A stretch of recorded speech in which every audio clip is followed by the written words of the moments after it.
Testing, testing.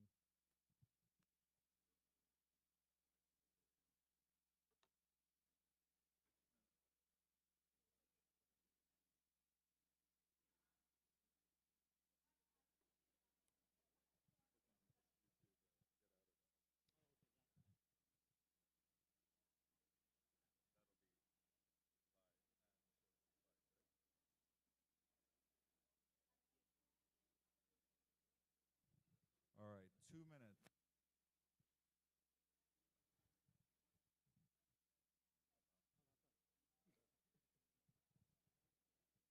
All right.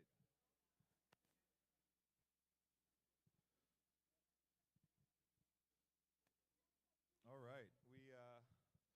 We're just about ready to go here. There's a live stream at ucfwealth.org. That's the QR code. And you can also vote for virtual posters, which I find much easier than physical posters. There. So get your friends to vote because we give prizes based on the votes for the posters. Are we ready?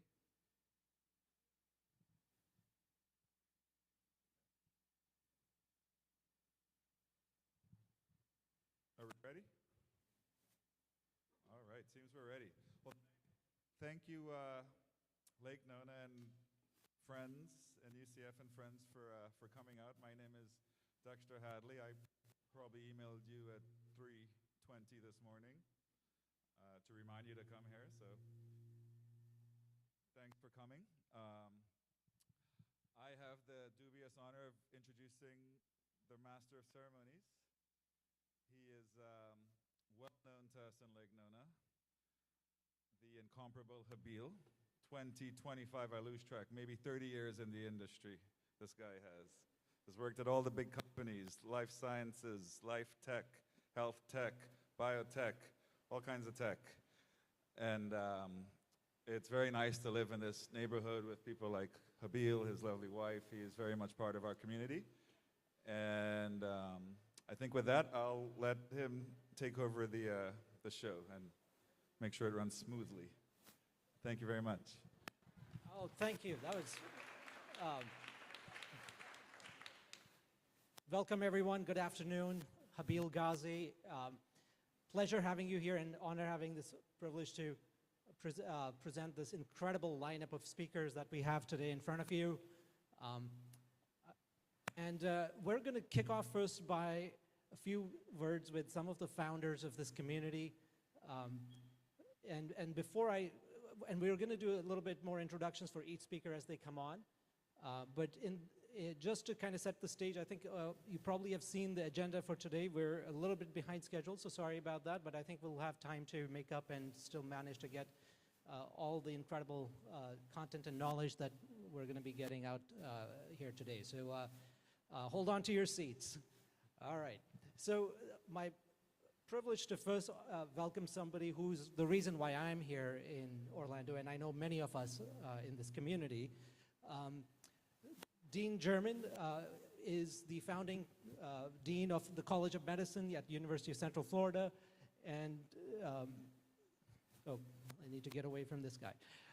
And my wife actually joined the College of Medicine way back when they were starting off, and when we were coming here from Texas, the Texas Medical Center, and I was like, wait a second, I already had a startup, and I was like, wait, you want me to join you also on a startup medical school? It hasn't been done in 20 years, right? And she was, well, there's this dean there. She sounds like she's figured everything out. They've got an incredible start. They've managed to figure out how to fund and give scholarships to the entire first batch of the incoming medical school for the kickoff. And she has a rheumatology background, which my wife specialized in rheumatology. So she knows what she's doing. I was like, okay, we're gonna, so her startup did much better than mine and has grown into a full-scale academic medical center now. And it's been an incredible privilege to just see what's come here in Lake Nona in the medical center. She started her career in Boston, has had incredible experiences working both on the academic side, but also with institutions like Duke and Vanderbilt, and even on the private side, on the commercial side, on the provider side. So it's incredible to have this opportunity again to introduce her, welcome her, and without further ado, please welcome Dean German.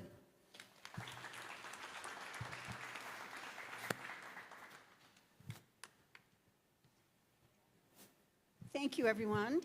It's actually a delight to be with you today. And when Dex first asked me to speak with you, I thought this might be a session for financial planners.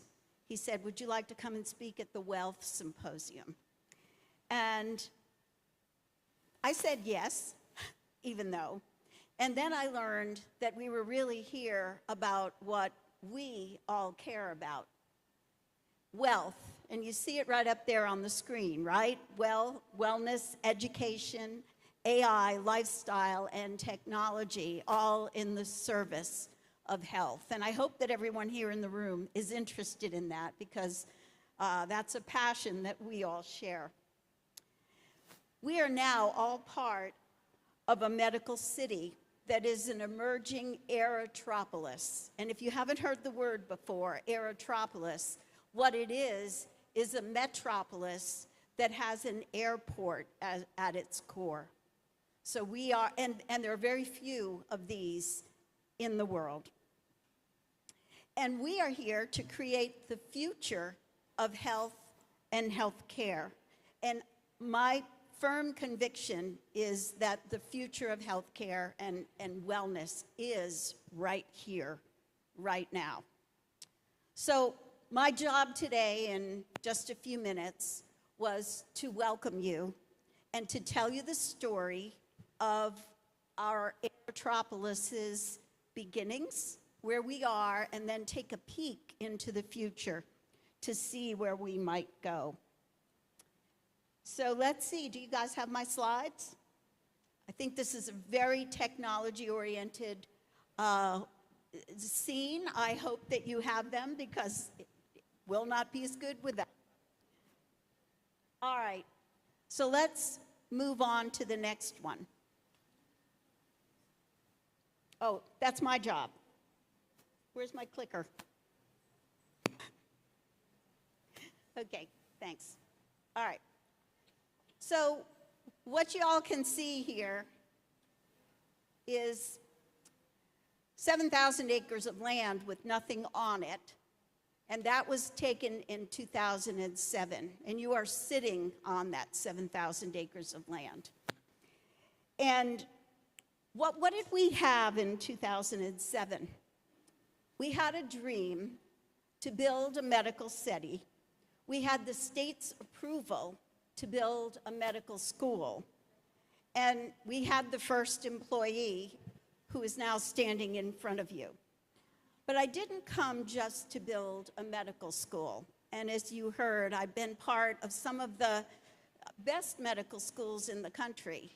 And the attraction for me was to build this century's premier medical school that would anchor a brand new medical city that would one day be the destination for healthcare, education, practice, partnership. And look at this, 15 years later, here we are, so we have made some progress. I have to show this. It's not going to make a lot of sense, but when you come somewhere to build something, and it's been 15 years, there's an accountability issue. So the question is, what have you done? Anything? And what you can see is in 2007, that first column shows one person, a 10 by 12 foot office, and the dream. And now what we've done is we occupy the space as you drive. We have 100 acres, almost 100 acres here. And we occupy those 500,000 square feet. We now have 824 faculty and staff with a very strong affiliated faculty, and I met some of our affiliated faculty here today. We've also built 33 residency and fellowship programs all across the state. here in Central Florida and as far away as Pensacola. We brought in research dollars, NIH awards, and we built a faculty practice, a hospital, and a cancer center.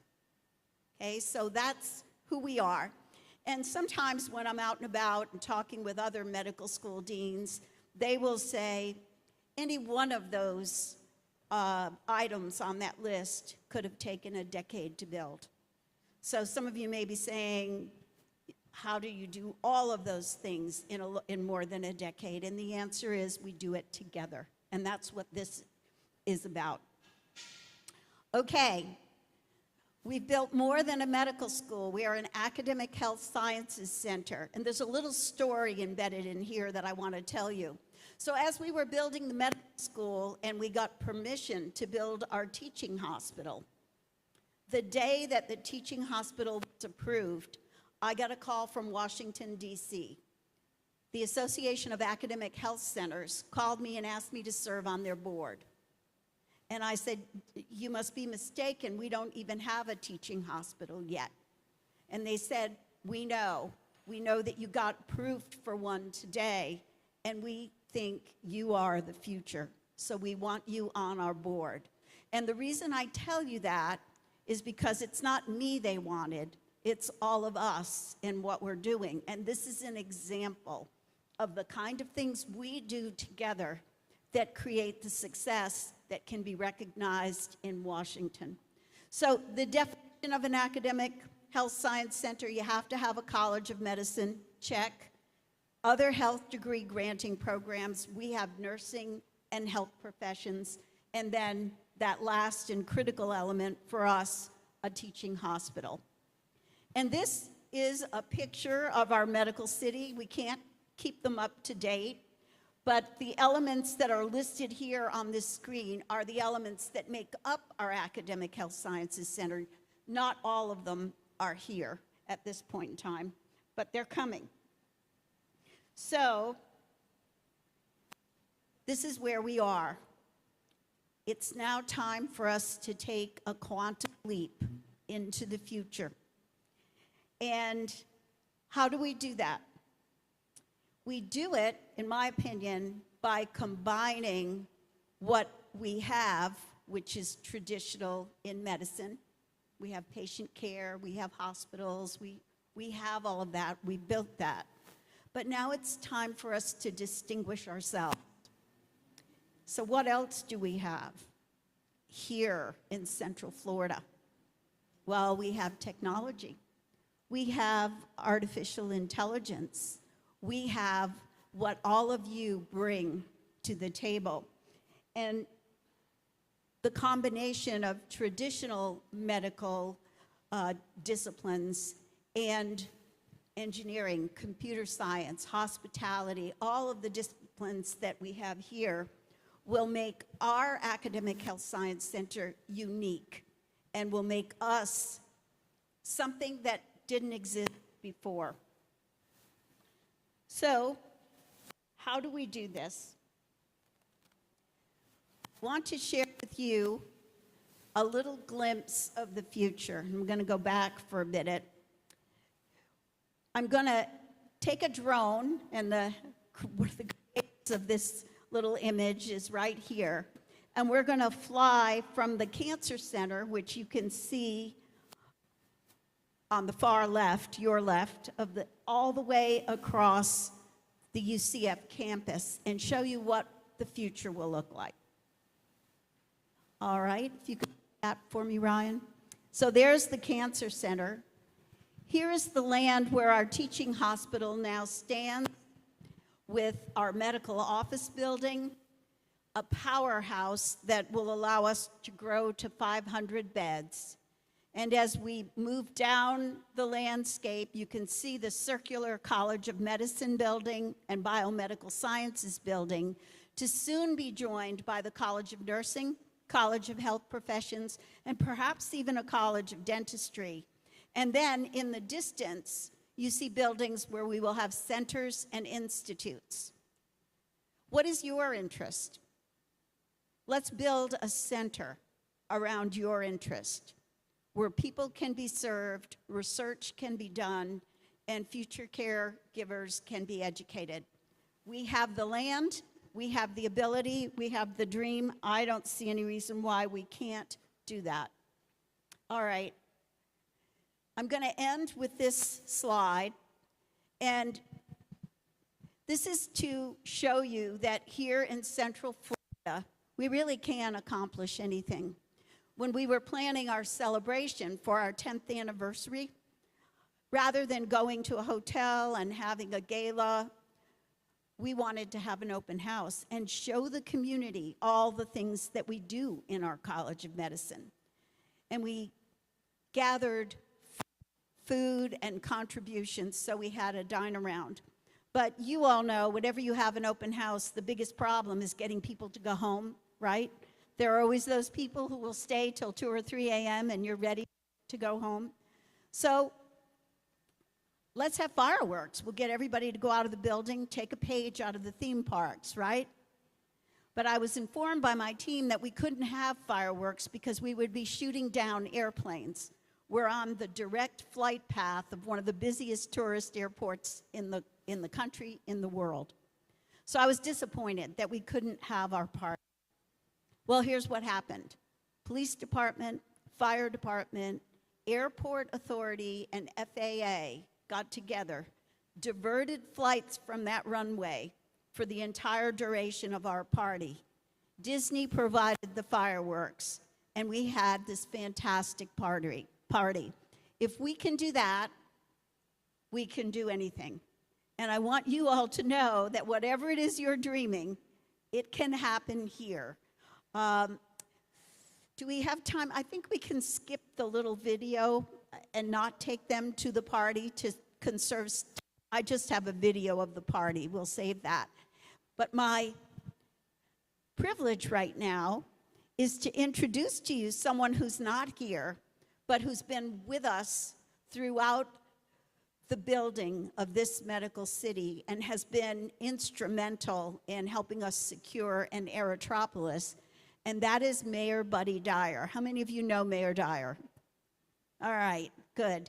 Well, Mayor Dyer wanted to be here, and he sent this video of welcome, so that's what you'll see next.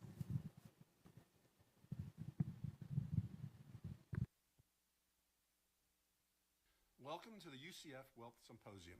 This inaugural conference will showcase wellness and health innovations being developed in our very own Lake Nona Medical City. All of you coming together today is a testament to Orlando's growing reputation as a hub for engineering, healthcare, and technology, and an example of the unique culture of collaboration happening in Orlando. I want to say thank you, UCF, and particularly the UCF College of Medicine, for organizing this symposium and for being the center of innovation here at Lake Nona. We hope that you'll gain a great deal of insight while attending the symposium today. Thank you for all that you do to contribute to collaboration and innovation in our city.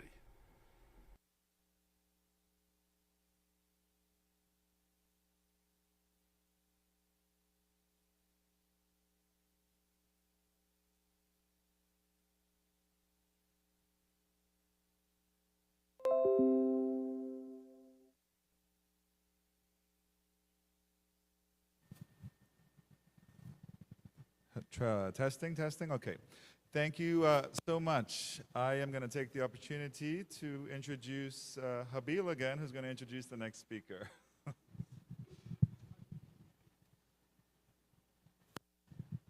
Sorry about that. I was hiding right behind him so that he couldn't find me. Well, we had that incredible view at a high level on what's come here, what's happened. And now you might be wondering, if you remember on the agenda, that the next speaker is from the Rosen College of Hospitality and Management. And you probably wondered, like, okay, what does hospitality then have to do with College of Medicine and all the Health Science Center, and we're here in health innovation? Well, for one, we are at the heart of the largest tourism destination. We can't get away from that, right? Orlando globally is known as the center for tourism, of course, the brands that everybody thinks about. And the medical center and all of this diversification in our economy is going to be incredible, but the branding power that Disney has, I don't think we're going to quite be able to dislodge that as your number one sort of branding name. And that's fine. And because there's so much happening in this industry as well that you're going to have a little preview. And the person who's going to hello, there we go, is the former dean of the Rosen College of Hospitality and Management, who himself has an incredible career in the industry. And I've had a chance to work with him on a project recently, and just brilliant in seeing somebody like him who's leading this globally renowned institution. The school was ranked and is consistently ranked in the top 5 global centers for excellence in hospitality management. I think this year they placed number 4 in the Shanghai global rankings for colleges focused on tourism, hospitality, and so he's faculty there, but he also has a background working for the government of Aruba as the director of tourism. He's worked on the industry side. So as you might see with some of the leaders at UCF, they come from a very rich background and combination of real life experience working in the industry, but also with an incredible expertise around their academic side. Dr. Tico's had hundreds of publications focused on research in both the quantitative impact of tourism and how do you take that forward in planning for the future. And he's recently managed to also receive a $4.5 million grant looking at the impact and how do you mitigate the impact for future pandemic type health crises in the world. And he's going to share a little bit about what that means and how they're going to use data and AI and ML in that journey.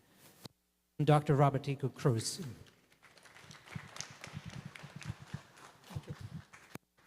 Thank you, Abil. Good afternoon, everybody in German. It's my great privilege to be here with you.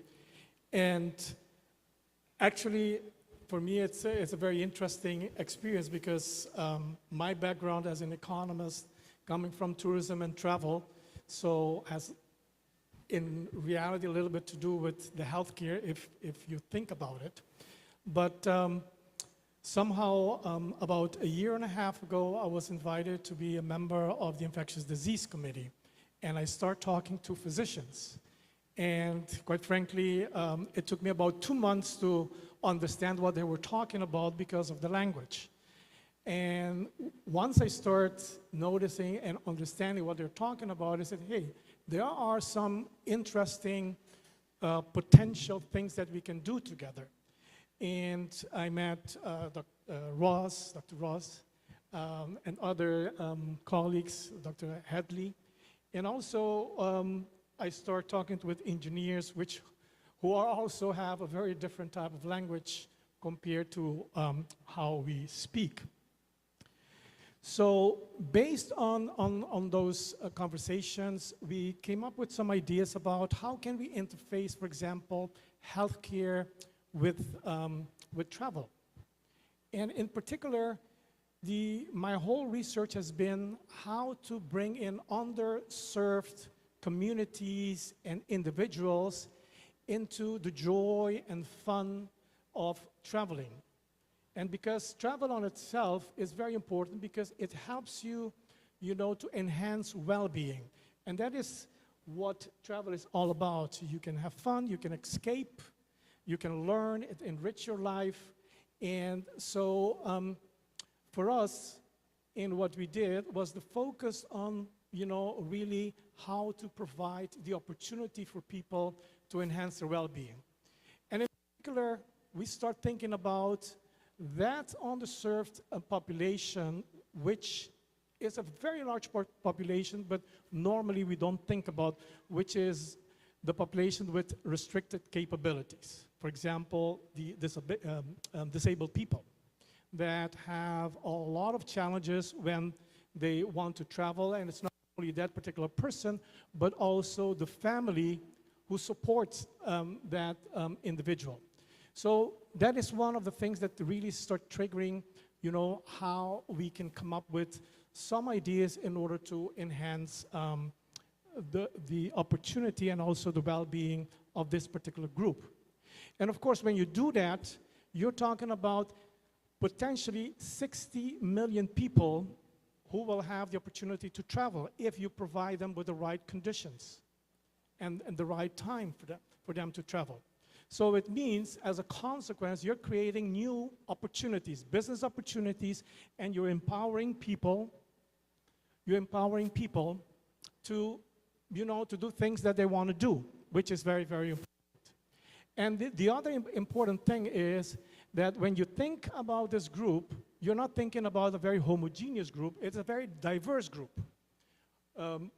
Diverse group in terms of health, for example, paraplegic compared to people in other conditions. So you have a diverse group. You have diverse family situations. So that's one thing. But also you have, you can have individuals, you can have family traveling together, you can have even groups traveling together. So you need to understand what are their needs and their wants in order for you to come up with some ideas how to provide them with the opportunity to travel. And then finally, how are you going to organize the network of providers in order to provide them with these opportunities? It's not only about hotels, it's not only about restaurants, it's not only about theme parks, events, or activities, but it's about hospitals. It's about, for example, if you have some asthma condition, it's about clean air, the quality of the air, so you need to know. It's about the pharmacies. It's about this special type of providers that can provide those services to whoever these people need. So that's very important. So if we think about Orlando, and it's very difficult to read from here, but Orlando is a world famous something for everyone. So if we unpack that, let's look at Orlando. Orlando is a destination. What is a destination? A destination is a place. It's a geographical place. A destination is also a place where economic activities take place. A destination is about some features. It could be attractions. It could be natural resources. So that's a destination. Then if you think about famous, the word famous, it is basically a definition about performance. How do you define famous? What exactly are the things that you have to think about when you think about a place that is popular? Is it because of the people? Is it because of the attractions? Is it because of the interaction opportunity? Is it because you enrich yourself culturally or something else? And what is that something? Is that something about the excellence of the service, of the offerings available, of the entertainment? Or is it something different? And finally, everyone. Who is that everyone? When we're talking about everyone, we're talking about a concept of inclusiveness. And that's very important. And that's why we are thinking about, for example, this very special group who we think needs or have the right or should have the right to really enjoy what travel is all about. Now, this is an idea about Orlando. And again, if you think about, I have here an example, but it's very difficult to read. I noticed this.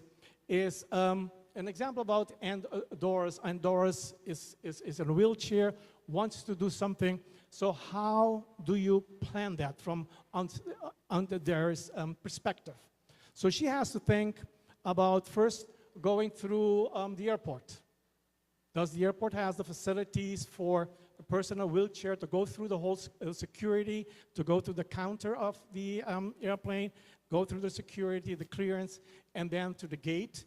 Even the opportunity to have, to go into the plane. It depends on her situation, whether she is able or not to really have a smooth transfer into the plane. That's only one aspect. And then going to the hotel. Does the hotel have all the facilities for Doris or not? Or the restaurants, for example. Or even going to the theme parks, or on the street, or in the car. When they the car, for example, does the car rental have all these facilities for Doris? What about the insurance? Does the insurance cover, her situation? Pharmacies, hospitals. So all these questions are really important questions that you have to think about when you try to interface, for example, healthcare, public health, and travel, especially if our purpose is to make sure that everybody has the right to travel and can enjoy and have a better well-being. So here we have some examples. Here is Andoris trying to, engage and talk to the family about traveling. Maybe Andoris is just interested in going to, have a cultural experience. But maybe Andoris is also somebody who is adventurous, wants to do something different. So what are the facilities? What is it that Andoris has to do in order to, enjoy those opportunities, which is very, very important. So what we know from the tourism system is that it is very fragmented, and it has very different concepts. For example, let's take the concept of time. If you are a traveler, when you think about time, you can use time for a product like tourism only when you consume that product. So it is very different than, for example, if you go to a shop and want to buy a suit, you inspect the suit before you buy. But in traveling, you have to commit before. So you can only check or assess quality in the moment of consumption, not before. So that is your time perspective as a traveler. So there's a lot of uncertainty for you. The second about the supplier, when the supplier thinks about the concept of time, the supplier thinks just the opposite. For example, because the product is perishable, which means that, for example, if you take a plane, the plane has 180 seats, sells 100 seats, you cannot move the 80 unused seats to the next flight. So it's perishable. For the moment the airplane departs, it's perishable. So which means also that the supplier has a very different perspective of time, and at what point is the inflection point for the supplier in order to, for example, practice price strategy and so on. So the whole system is very fragmented because a hotelier is completely different than a restaurant owner. The same thing with the theme park, the same thing with the transportation. And we know when you go on vacation, you don't pick a destination because of the hotel or because of only about the theme park. You pick a destination because of everything. It's the whole experience that you're making that choice. So what we are trying to do is, I'm trying to, can you help me here, please? Oh. So what we're trying to do is actually kind of identify the whole network that a supplier faces in the moment of providing the offering or service, right? And we know that traditionally, the supplier views the whole system as a kind of a network. Because as I mentioned before, when somebody picks a destination, it picks a destination because of everything, because of the whole experience. So we know that there is a network, because of network theory, we can see the densities and the nodes at which point and at what time people come together, congregate in order to receive a offering or a service. We know that. We know those. However, what we don't know is why we have that density at that particular moment. That is what we don't know. That is, so the theory tells us, okay, there's a lot of activity right now at this particular moment in this particular place. But the theory doesn't tell us exactly why is it happening. So how are we trying to resolve that? The way we try to resolve that is basically look at what we call an evidence-based emergent approach, where we look at the service provider, we look at data. So the service provider consists not only of what the hotels in real time have to offer, at what time, the restaurants. We look at also at, for example, healthcare, all the hospitals involved. We look at the pharmacies. We look at also at the theme parks, the activities and the events. That is one big set of data that we need. We also look at the traveler profile. So is it what kind of condition that person is in, what kind of needs and wants that person has. Then we look at the regulations that exist, what kind of regulation are in that particular moment in the city or in the county. And then we also look at experience. How do you assess the quality of an experience? So it means we bring in all the social media and everything in order to look at the perceptions that people have about a certain experience at that particular moment. And then that's just one big aspect. The second aspect is we look at the space at a destination. What is the topography of the destination? We look at the whole health ecosystem that exists. We look at the weather. Remember, time is very important. As I said, the traveler, the time is at the moment of consumption. Imagine if you want to go on skiing and then there is no snow. I mean, you lose it because, you know, there is no need to change. And there is another aspect of time. That, of course, there's a budget. You have only 7 days or you have 5 days, and that is the moment. The moment you go there, there is no snow. It means that you lost your time forever.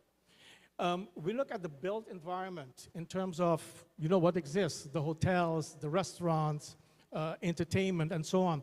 We look at the traffic, congestion, how can you move, how quickly can you move to one place to another. We look at the weather, social media trends. So all that we put together, and what we think, which is very, very important, is that, of course, all this information is out there, but we're trying to organize in that information, you know, in one place, which is very, very important. So this is the architecture, more or less, and you can see how much data is in each one of these squares, how much data we need. And there are many APIs out there, both public and private, that we could use in order to put it all together and to come up for people so they can make a safe destination choice, a timely destination choice for them. So that's the architecture that we have, and that's the combination that we are suggesting in order to move forward with our project. And remember, this is the first time that we're trying to interface health with travel. And as I mentioned to you, and the reason for that is, particularly for this particular group, we think that it is very important to focus on that particular underserved population, which is those people who have restricted capabilities to travel. That is the whole purpose, and this is how we would like to do it.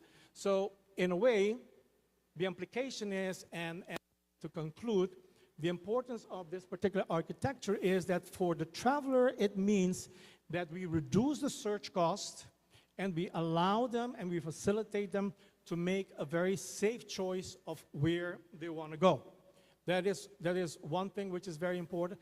And the second thing, for the supplier, what we are trying to do here is we want to ensure there is an effective coordination across the whole travel landscape so that they can optimize and make their production process more efficient as it is right now.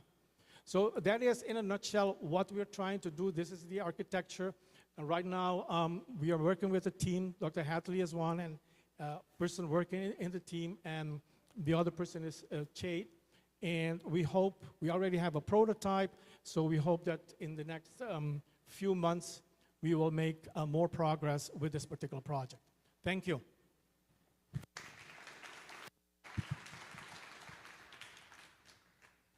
Thank you, Dr. Cruz.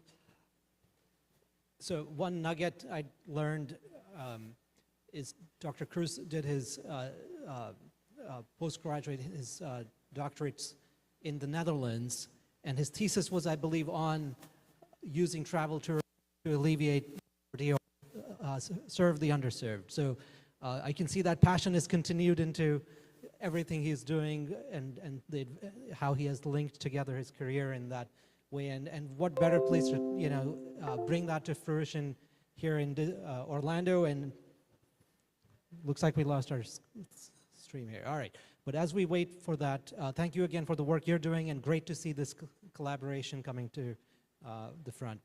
Now, pop quiz. What does wealth stand for? Anybody want to take a shot? Sorry?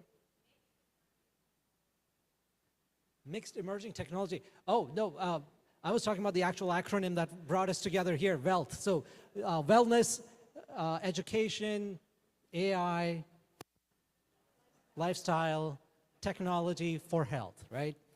So bringing all of those pieces together, our next speaker kind of is going to take you to, this is Institute of Simulation Learning, so we've got a little teaser here already. But the next speaker I've known since I moved here. I think everybody, as you come to Orlando, will tell you, you got to talk to Dr. David Metcalf, right? He's one of these innovators that you don't expect in the academic world. And it's great that UCF, when they say they're a partnership university, they've really delivered on that with attracting people like him and giving them the freedom to operate. The Institute of Simulation and Learning is one of the applied science centers at the campus, which brings together some really incredible technologies and allows people to do incredible things. I've seen some of these companies turn into businesses that came as a research project from other academics around the top universities in the nation.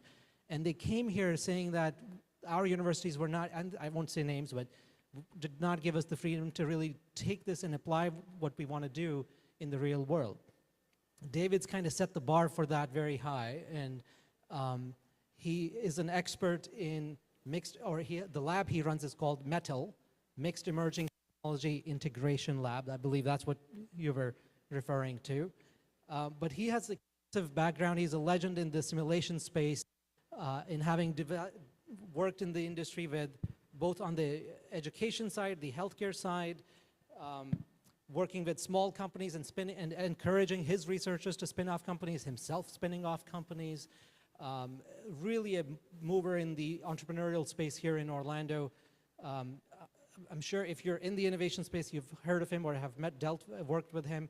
Has worked on solutions in the mobile health app space, gaming, e-learning, enterprise IT systems, and with companies as big as Google, J&J, the VA, the US military, and of course UCF, other schools, including the College of Medicine here. Quick note also, what he's going to talk is going to be exciting. We'll learn more about this initiative and collaboration, but please welcome Dr. David Metcalf.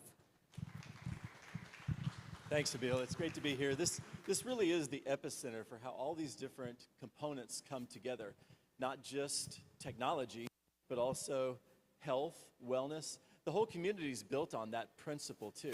And that's what's been great to work across UCF.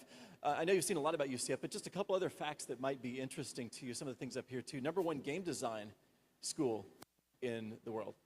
#1 in cybersecurity for 4 of the past 6 years, and #2 the other 2 years. These are things that are assets to us when we start to think about how we can meld the world of lifestyle, health, wellness, technology, all seamlessly coming together. Our institute, the Institute for Simulation and Training, tries to help across all those different disciplines too, and has an interdisciplinary team that comes from anywhere from the health sciences and the College of Medicine to engineering to psychology for running the experiments to prove out these things. Of course, technologists, computer scientists, engineers, all working together seamlessly in this transmedia, transdisciplinary approach. So certainly you've seen pictures of main campus on the left, pictures of our research park in the middle, and you've seen pictures of course, this beautiful campus and the whole Lake Nona Life Sciences and Medical City community. What you may not know is that there's $6 billion a year spent in training and simulation, which is one of the biggest forces, driving forces economically in the state. And we have the oldest and largest of those institutes around that discipline. Every one of the branches of service has their headquarters for modeling and simulation here in Orlando. That's just 20 minutes from here. Anybody got a guess of how much of that $6 billion is spent on health and life sciences and healthcare by the military? A third of it, $2 billion a year is like the minimum. I've seen it up to $12 billion a year, even more than that with the IT projects. How do we start to combine some of these communities?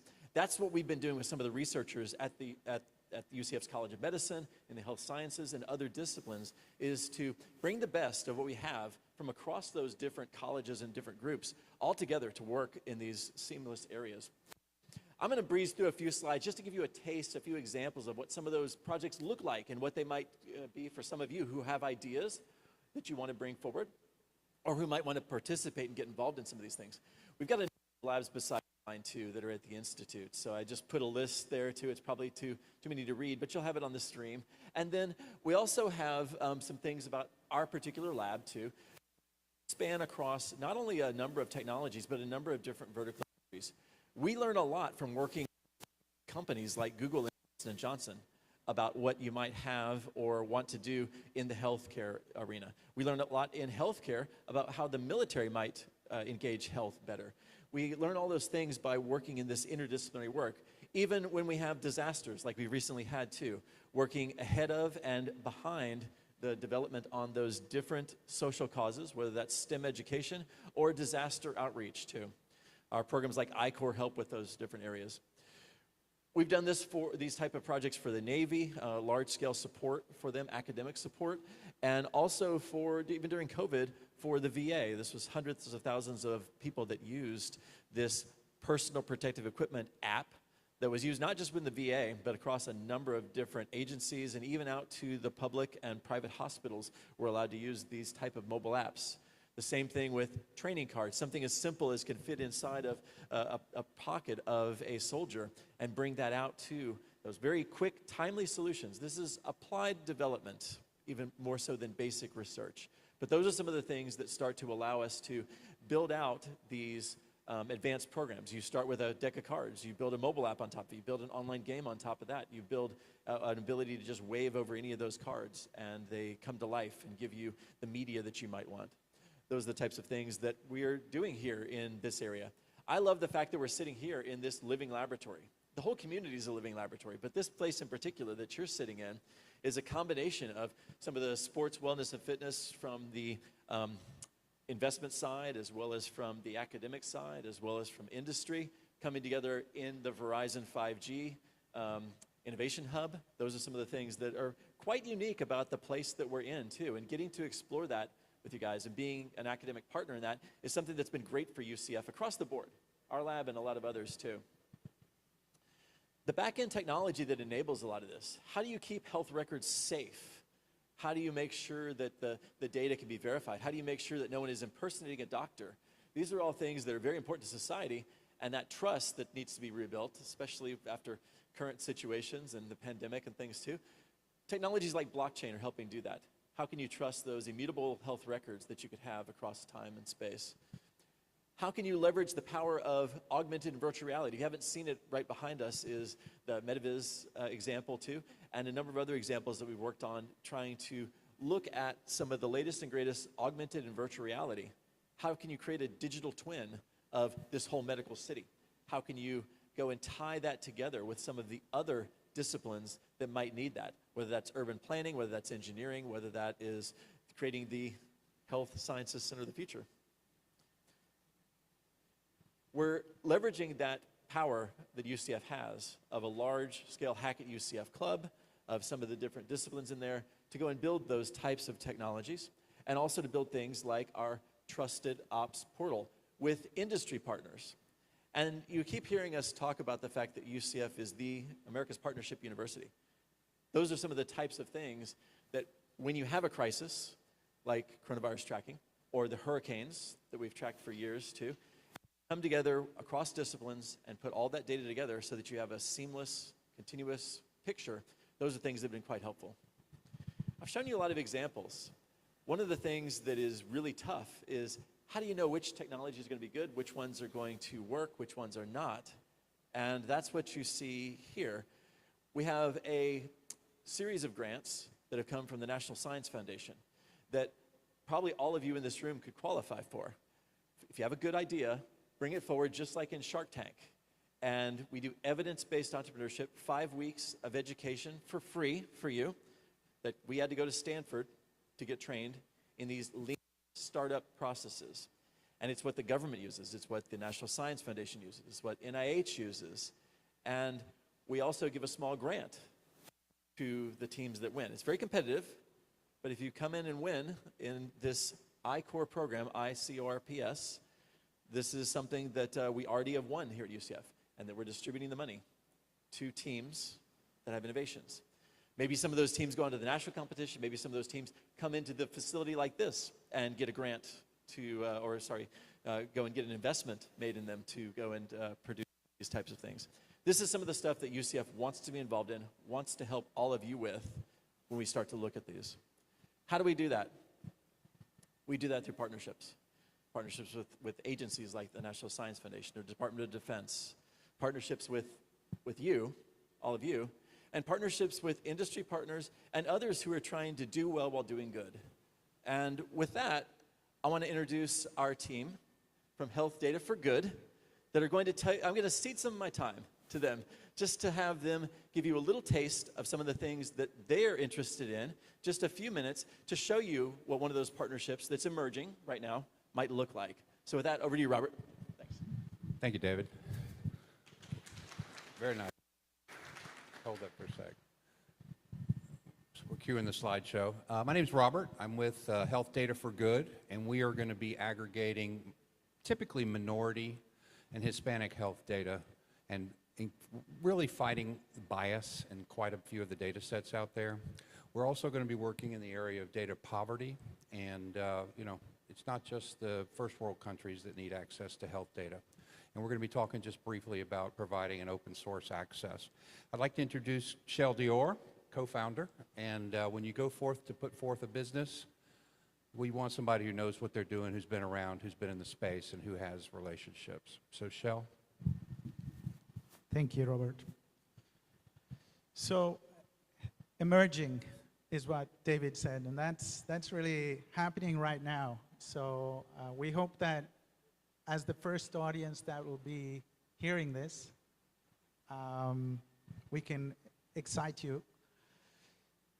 We thought the audience, well, do you publish? Yes, you do. That ticks a box. Do you apply for grants? Do you work in big data? And would you be interested in joining us in a leading edge project that will do really good? And since we ticked those, we thought, okay, we're in a good place here. What do we do?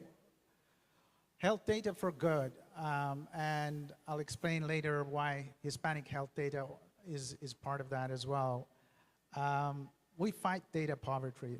Basically, that's what we do. I have a background in health and research and data that's always been tracking up against the limitation, which is more data, better data. Where do we find it? And I would say a decade ago, I started working more and more in machine learning and AI, and health data in that space just faces the same problem. It's a bit more accentuated. So we're here to make that less of a problem.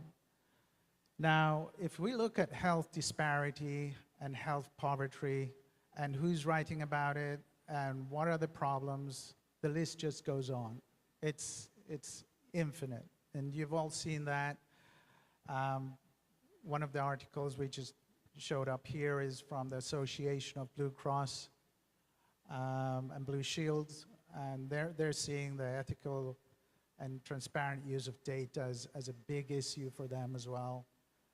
I've been working with an accelerator, an off-spin from MIT in AI health, and we ran up against data poverty all the time in building our models and AI model training.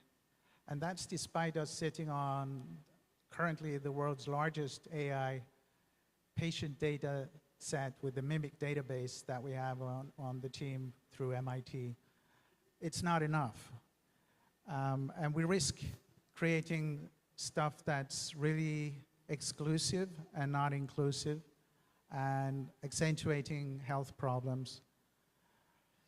What does good look like? For us, very briefly, this is a model that's being published right now by the MIT team that we work with, and this is really trying to replicate what's happening through humans today. It's holistic artificial intelligence in medicine, so multimode, much too similar to what David is talking about. You know, it's all about taking all types of data and all types of information and all types of input and running that and combining that and getting the best. Read the paper, you'll see that the trial has been really interesting outcome and really positive. So what about us then? Health Data for Good. What do? Well, we facilitate open source solutions to health information and data sharing initiatives. And we want to decrease data poverty and bias and increase equitable access to that data. And we're starting with the Hispanic population set. We're, after all, in South Florida, or in Florida. And some of the partners coming together, and this is moving very quickly. We started with MIT and UCF. We're here because we're partnering with you, as David mentioned. We're with the Linux Foundation on public health, Microsoft open source. We'll be kicking off in February out of stealth mode and announcing Health Data for Good at who's also a partner with us, and the list goes on. When we look at the value, just as a business person, you start asking, so what's this worth? NHS in the UK, this is an old calculation from Ernst & Young. They calculated 4.6 billion pounds annually was the benefit for deploying better AI-driven solutions in their healthcare system. In the US, that number by McKinsey is estimated to 100 billion in value. Again, better outcomes, optimizing innovation, improving the efficiency of research and clinical trials and so on. All the stuff that we know we need to do better. And our ambition is to have 100 million records in the next 3 years. If we look at some of the partners, and some have asked us why open source, well, we think it's a no-brainer. Open source is exploding, not just individual developers, but also big companies and corporations, and also the university research that is so dynamic nowadays and is growing all the time is open source driven. So we've partnered with Linux Foundation and Public Health, which is driving basically the software side of healthcare initiatives that we're pushing. So I'm going to introduce you to my co-founder, Robert. You can't do this with a big idea and without a good engineer and a smart guy that knows what he's doing in data. And Robert is an acclaimed and serial entrepreneur, multiple successes. He also is an AI voice innovator, if you want to talk to him about that. He's passionate about digital marketing.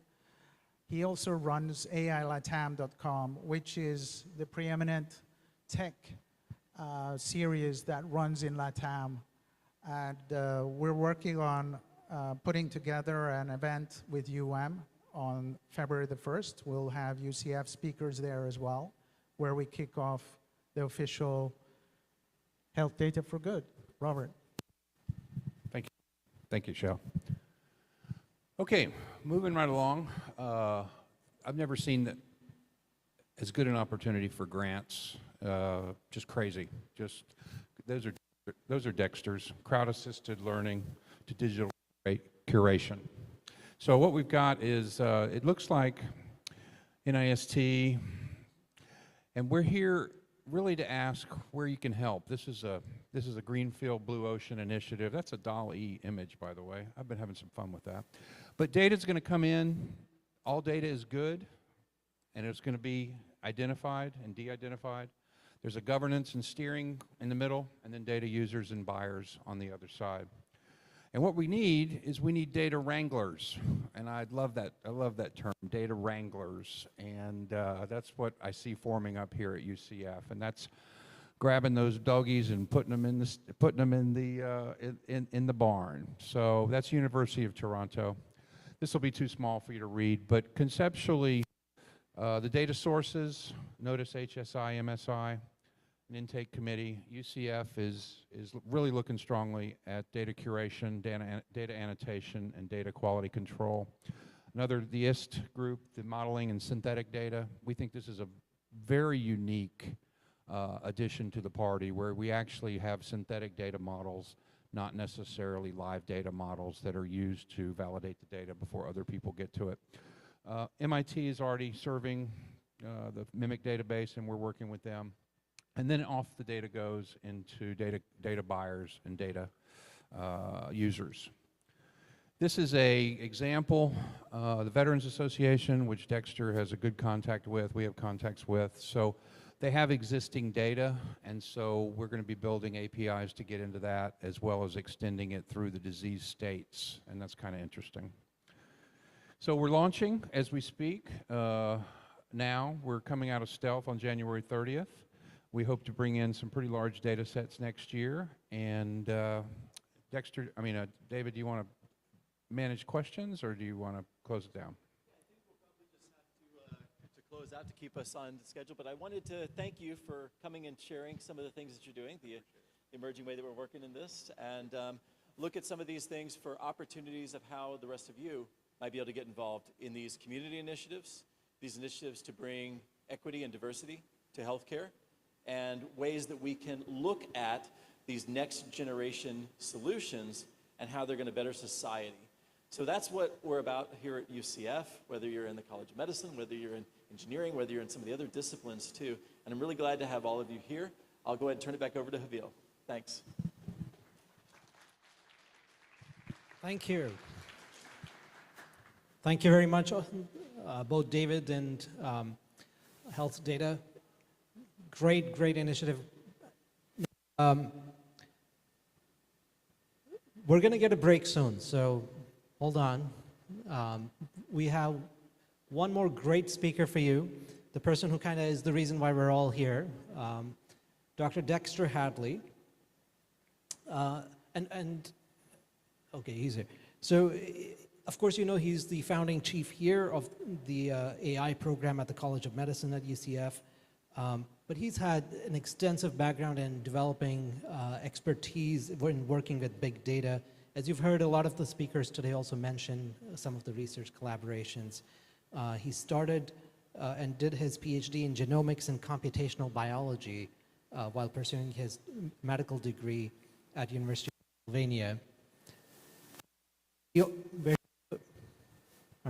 Where he also earned his master's in systems engineering on the side.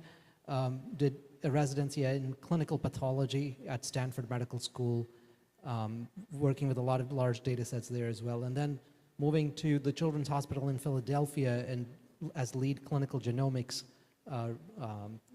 director there.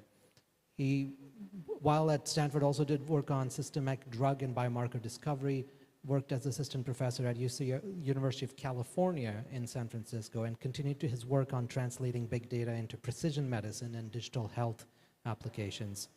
So we're glad we were able to bring him down here to UCF, and that's thanks to Dean German and convincing him to say, hey, you got to take a chance on us here. He's also raised funding from NIH on Big Data to Knowledge initiative to develop the STAR Geo platform to facilitate novel drug and biomarker discovery.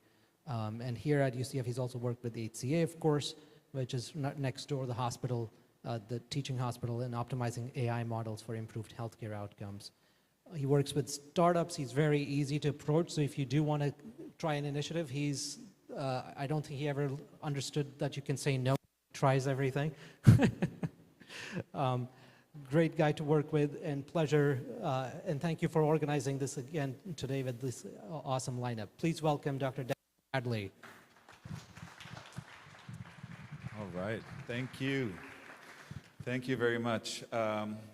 Before I forget, I just would like to really point out a few people. Dr. Wasserstrom, hello. But large thanks to Raphael, Jesslyn. They really helped to organize this impossible event with a hurricane and a lot of issues.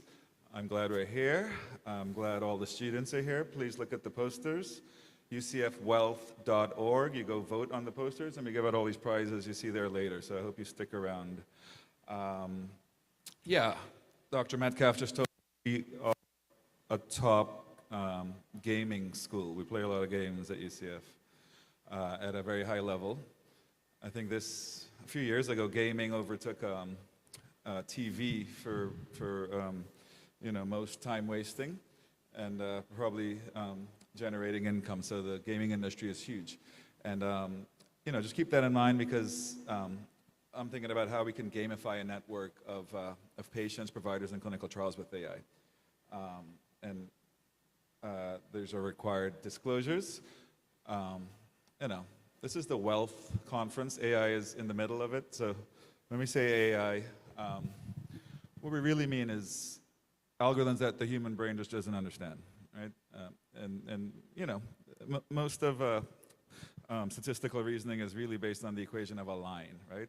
You have 2 points, you connect them, you measure the y-intercept and the gradient, y equal mx plus c or b, depending on your colonial past. And you could, for every x, measure every y, right?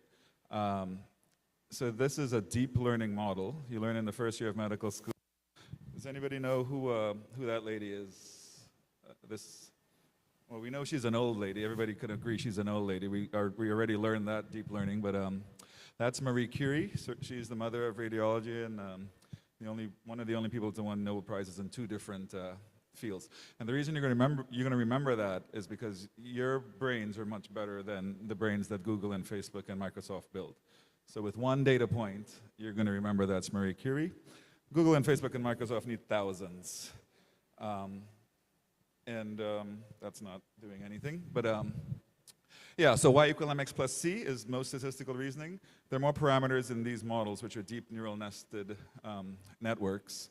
There are more parameters in those models than there are atoms in our universe, right? So 2 points are not going to cut it. You need a lot of data to estimate the parameter space to make decisions like our brain makes. Now, how do you know that's Marie Curie? You really can't tell me, but you do know that's Marie Curie. So it's the same thing.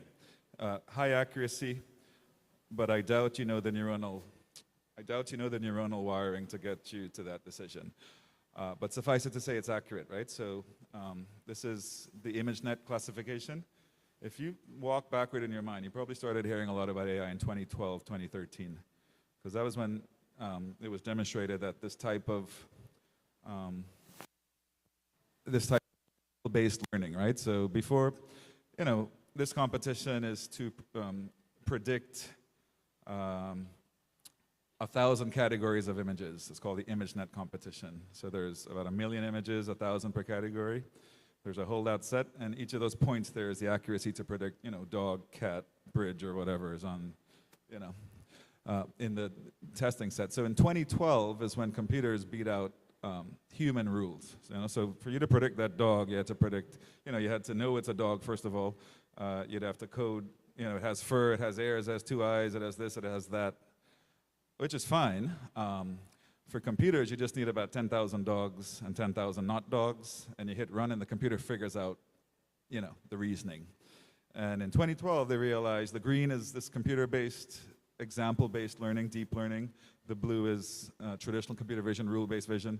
In 2012, there was a significant increase in accuracy, moving from what, 70-something to 80-something.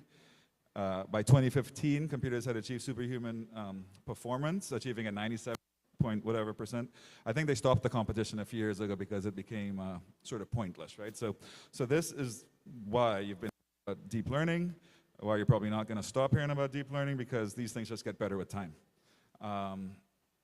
Google is sponsoring this event. Thank you very much, Google. And they were one of the first to apply that big data, big model, big accuracy to, what's this?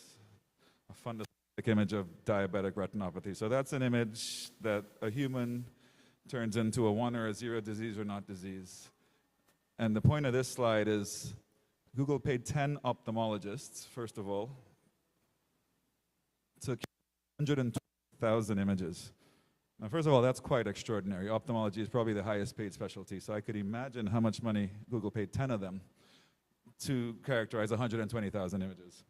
But suffice it to say, I pushed something I shouldn't have pushed. Suffice it to say, that's the computer beat everybody except one guy, this guy, this guy. But if they learn the biases from him, they'll even beat him. So it's inevitable. It's kind of like a superhero. It just keeps growing on itself, right? So these algorithms work. Oh, shoot. These algorithms work. They work well. That was 1 and 0 for a fundoscopic image of eye disease. This is one for a skin disease, a melanocytic lesion that could or cannot be melanoma. You might have heard of that. It takes an ophthalmologist 1 in 30 to excise one melanoma. That's the point, to excise suspicious lesions. It takes a computer 1 in 10, right? Stanford produced that. This was my contribution to the field, 2018. We predicted Alzheimer's versus mild cognitive dementia versus normal brains. And it's not that we predicted it that well. In fact, we didn't predict it that well. It's very difficult to predict normal versus mild cognitive dementia. But we did predict Alzheimer's very well. 5 years using this special technology called FDG-PET that only the very biggest universities like UCSF has. And we were able to predict 5 years earlier than the clinical diagnosis of Alzheimer's, which was a big deal. And just kind of shows the power of this technology. So the take-home message is we need a lot of data to train these very big models. This is what a lot of data looks like at a big State University of California, San Francisco health system. This school is the #1 recipient of NIH funds. It's not even listed because it's just graduate medical education, so you don't see this anywhere, but this is the #1 recipient of NIH funds. And this is all of the radiology that I was at UCSF before I moved here. That's available in the system for the last 20 years. It's a lot of data. This is Breast Cancer Awareness Month. You notice the pink? So let's talk about the yellow on this slide here, which is mammograms. So about 800,000 images, probably a lot more now. But as you can see, this is a lot of data. There's 40 million mammograms run every year, and the FDA regulates every single one. That's how we know that. And that's interesting because the point of mammograms is to catch cancer early. This is the size of tumor excised at surgery. So some surgeons contributed tumors, they measure the size, or they read the records. And you know, if mammograms were working in the 80s when Congress mandated that they be FDA approved and this, that, and the other, you would expect large and metastatic tumors to be compensatory decreased because you caught them earlier. In fact, large and metastatic tumors are not decreased, but small incidental tumors, excision of small incidental tumors that are probably better left alone, are increased. So that's why medicine is so expensive in America, because of these kinds of decisions. So AI can help this. And I can tell you, I was a resident at Stanford, and the reason it's so difficult is these are 4 low-resolution images of 2 breasts, and you're supposed to find pre-cancer on this image. And not only are you supposed to find pre-cancer on this image, there's about 2,000 negative images to every 1 positive image. So this very big negative space makes this very difficult, except for the most exceptional mammographers, which is not a first-year resident, right? So that's kind of where this AI comes in. It really should be used to check, maybe not the positive. Remember, you need a lot of data. Medicine is an art, which means there's a long tail of any distribution types, and the people that have seen the tail, they call them artists. The problem is most of the negatives is what clinicians deal with And we can very easily rule out all of that negative, tedious data with a lot of this AI. And I think our keynote speaker is going to speak to that later, so I'll leave that there. And, you know, 1 in 2 women get a false reporting mammography. That may end up in some unneeded surgery, but it will definitely end up in some kind of anxiety, right? So there is a lot of room for improving mammography. Our keynote's going to tell us all about it. And, you know, these numbers look good, 87, 89, you know, percent. But when it's so widespread, by, I think at age 40, you know, every woman is supposed to have a screening mammogram. That's a ton that's 40 million, actually, we know. So every 1% is hundreds of thousands of women that have improved outcomes, reduced anxiety, et cetera. More precision medicine. Anyway, as the story goes, I had almost 1 million images at this big institution, 20 years of history. And to cut it short,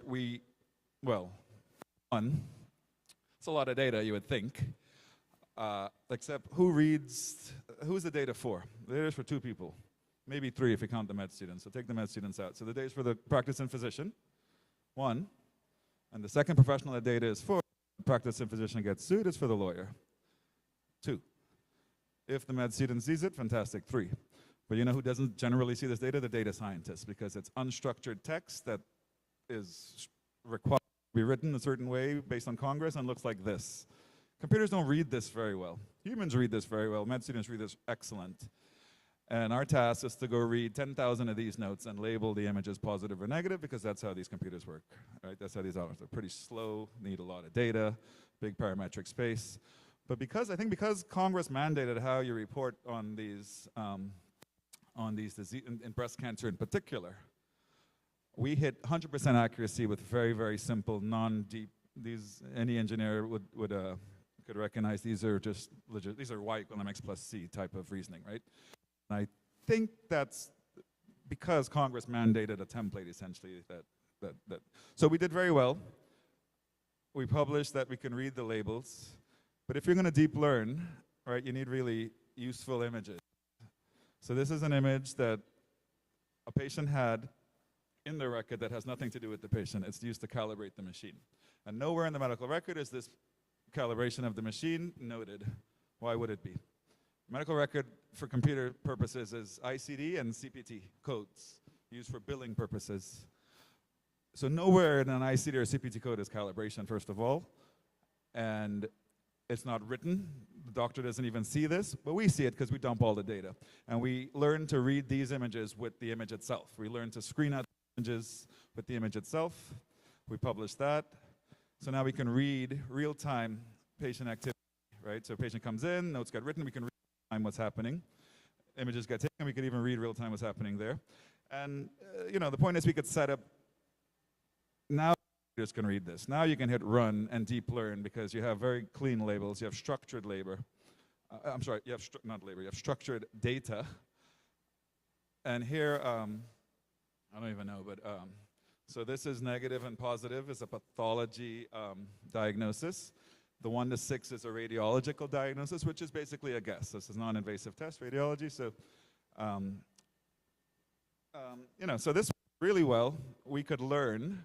The problem didn't become learning. It became we had too much data, and we didn't have Google at the time sponsoring us to crunch all said data. So the point is we could learn using routine data, which was kind of a new concept at the time. We could learn one in cancer, not cancer, but we could also learn the entire distribution of phenotypes, including the long tail, to make artists out of some of these algorithms.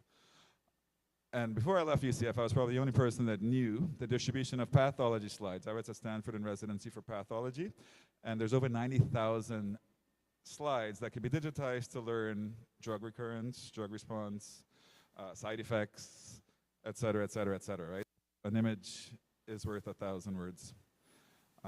But we're going to keep talking about text and sort of structured language. This came out in April this year, asking if if we should trust what AI says. I think GPT-3 published something and, you know, was writing the news, and I thought that was interesting. I thought, you know, if GPT-3 can write a New York Times paper or a New York Times article, I had just moved to UCSF. I was approached by Dr. K to ask if computers could help grade med students. We have 130 med students. We have, let's say we have 20 standardized patients.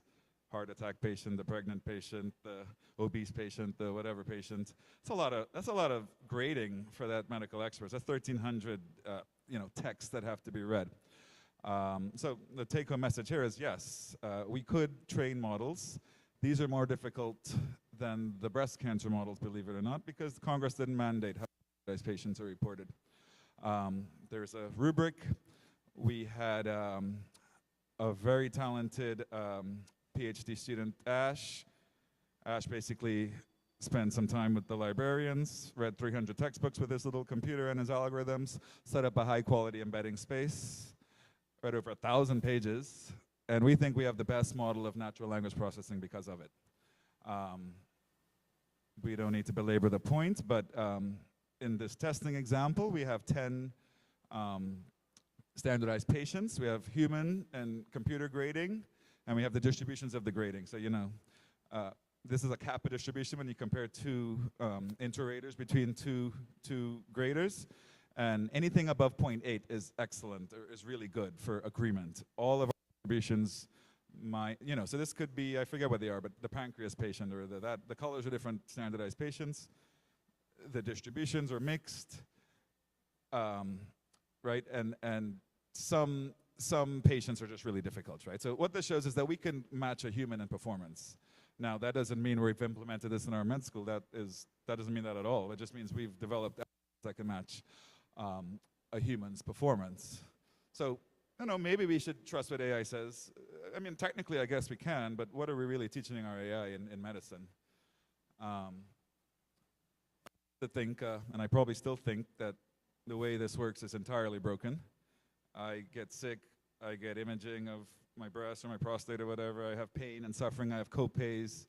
And the way this works is Google, thank you sponsors, basically comes in and buys up all the data and just forgets all of that, because HIPAA says it has to be de-identified, it has to be anonymized, and then your pain and suffering doesn't matter anymore, right?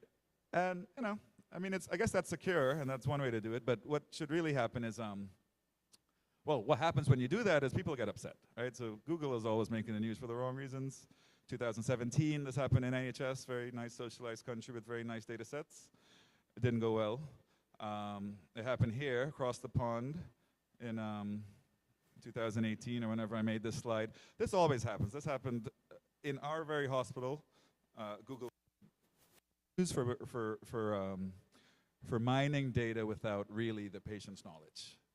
My question is, where do you expect them to get the data from? There is nowhere else. There's no data market to go to. And we really should thank them for doing so, because we get to push the envelope with talks like these. Except it kind of reminds me like how I used to get media back in 2000, 2001. If you're too young to remember, there was no Netflix, there was no iCloud, there was no iTunes. But this is not movies, and this is not image, and this is not, music. This is people. Who's this lady? She hangs in Congress. Henrietta Lacks. Any wet lab people here? If you worked in a lab, you've heard of HeLa cells. HeLa cells are Henrietta Lacks' cells. I went to Penn, the first med school, somewhere in Baltimore or close to the Northeast. In the 50s, she had, one of the cancers, ovarian cancer. And unbeknownst to her, somebody immortalized her cells. They started 70 different patents, and Regeneron is based on Henrietta Lacks. Nobody knew this until '97 when Oprah made a movie about it, and the family recently sued and probably won with Ben Crump here, our famous Black Lives Matter lawyer. So this is just an example of how badly things can go when you don't really take into consideration ethics and regulations and the rules we're supposed to follow. What do you think is going to happen in the digital age when, it's not cells to immortalize, it's just data? Apparently, I was quoted saying, if you want to buy a kilo of cocaine, you do it behind closed doors. It's pretty much the same if you want to buy data from Sloan Kettering. Like, nobody knows this stuff, right? And that's not right. It might be legal, but it's questionably ethical. And it's questionably ethical because, there was film mammography, then there was 2D mammography, now there's 3D mammography, and then there's going to be 4 and 5 and 10D mammography. But our brains really haven't evolved to process that many images. I'm supposed to be a pathologist. And the main reason I don't practice, I don't want to be medical legally liable for gigapixel pathology. Every pixel I could be sued from. That doesn't make a lot of sense to me. So, so we kind of have to rely on the data just to solve the high dimensional problems we found ourselves in, just the way it works. And I don't have to tell you AI is racist, sexist, and so on and so forth, right? Well, this is medicine, and we don't just make claims. I'm a genomicist. I trained in Penn for genomics and computational biology. And when I was doing my PhD, starting drug companies, this and that, none of the work I did was applicable to me, which just kind of sucked. 96% of the sequence studied in 2013 or whatever it is was European derived. This is genetics. We know where you come from. And that's NIH. That means all of us paid for this bias into our own health system. It is what it is, and that's sort of the idea, is that we have to sort of, one, measure, and two, correct for if we expect this to work for everybody. It doesn't work for everybody. Breast cancer is 40% worse in African-American women. The outcomes are always worse. We have a poster here by my student, Chippy, and you should really check it out because she talks about this in a clinical trials context. Yeah, that's what happens when Google goes and buys up all your data and you lose control of said data. So, you might have heard of the blockchain. Dr. Metcalf is our local expert on blockchain. I used to think a good use of the blockchain would be to keep your data, to federate the learning. So instead of Google buying up all the data and amassing all the data, the model goes around to these independent federations. Maybe, maybe not. But I think differently about blockchain now, and I'll tell you why. So if I want to learn about cats, and I go into Google Images and I type in cats, I get a lot of cats, right? All kinds of cats. So what does I want to learn about mammography or breast cancer or DCIS or metastatic breast cancer? Go in there and type in breast cancer. There's a bunch of ribbons. Like, there's nothing to learn here, and that's part of the problem, right? The data is just not well described. It's hidden behind silos. It's hidden behind privacy. It's hidden behind all kinds of things. And I find that really interesting. So there's supposed to be 150 people here. Right, so this is the Qualtrics that I use to get you people into this room, right? So I don't see 109 people here, so. But I found it very easy to go into an app, set up some things, send some emails out. And this is the poster portal we keep touting. So, there's a lot of activity on that today. And I just like, I know a lot of stuff about who's here. I know 3/4 of you didn't actually show up from the 150 that signed up, or 60. I know almost half of you from the engineering school, and the other half is from the med school, which is really our intention. So whatever sample is here, I bet you half and half. There's a touch from Rosen, like Dr. Tico. And how do I know this? From Qualtrics. It's quite amazing. I didn't do anything. And how do we not know this about DCIS and metastatic breast cancer and like important things, right? Not necessarily that's not, but just a basic question. Well, this data is structured. UCF only has so many departments, or you ask the question, you force them to pick. All of a sudden you have nice structured data you can machine learn on. Well, medicine doesn't work like that, it's nice. It's a little bit messy.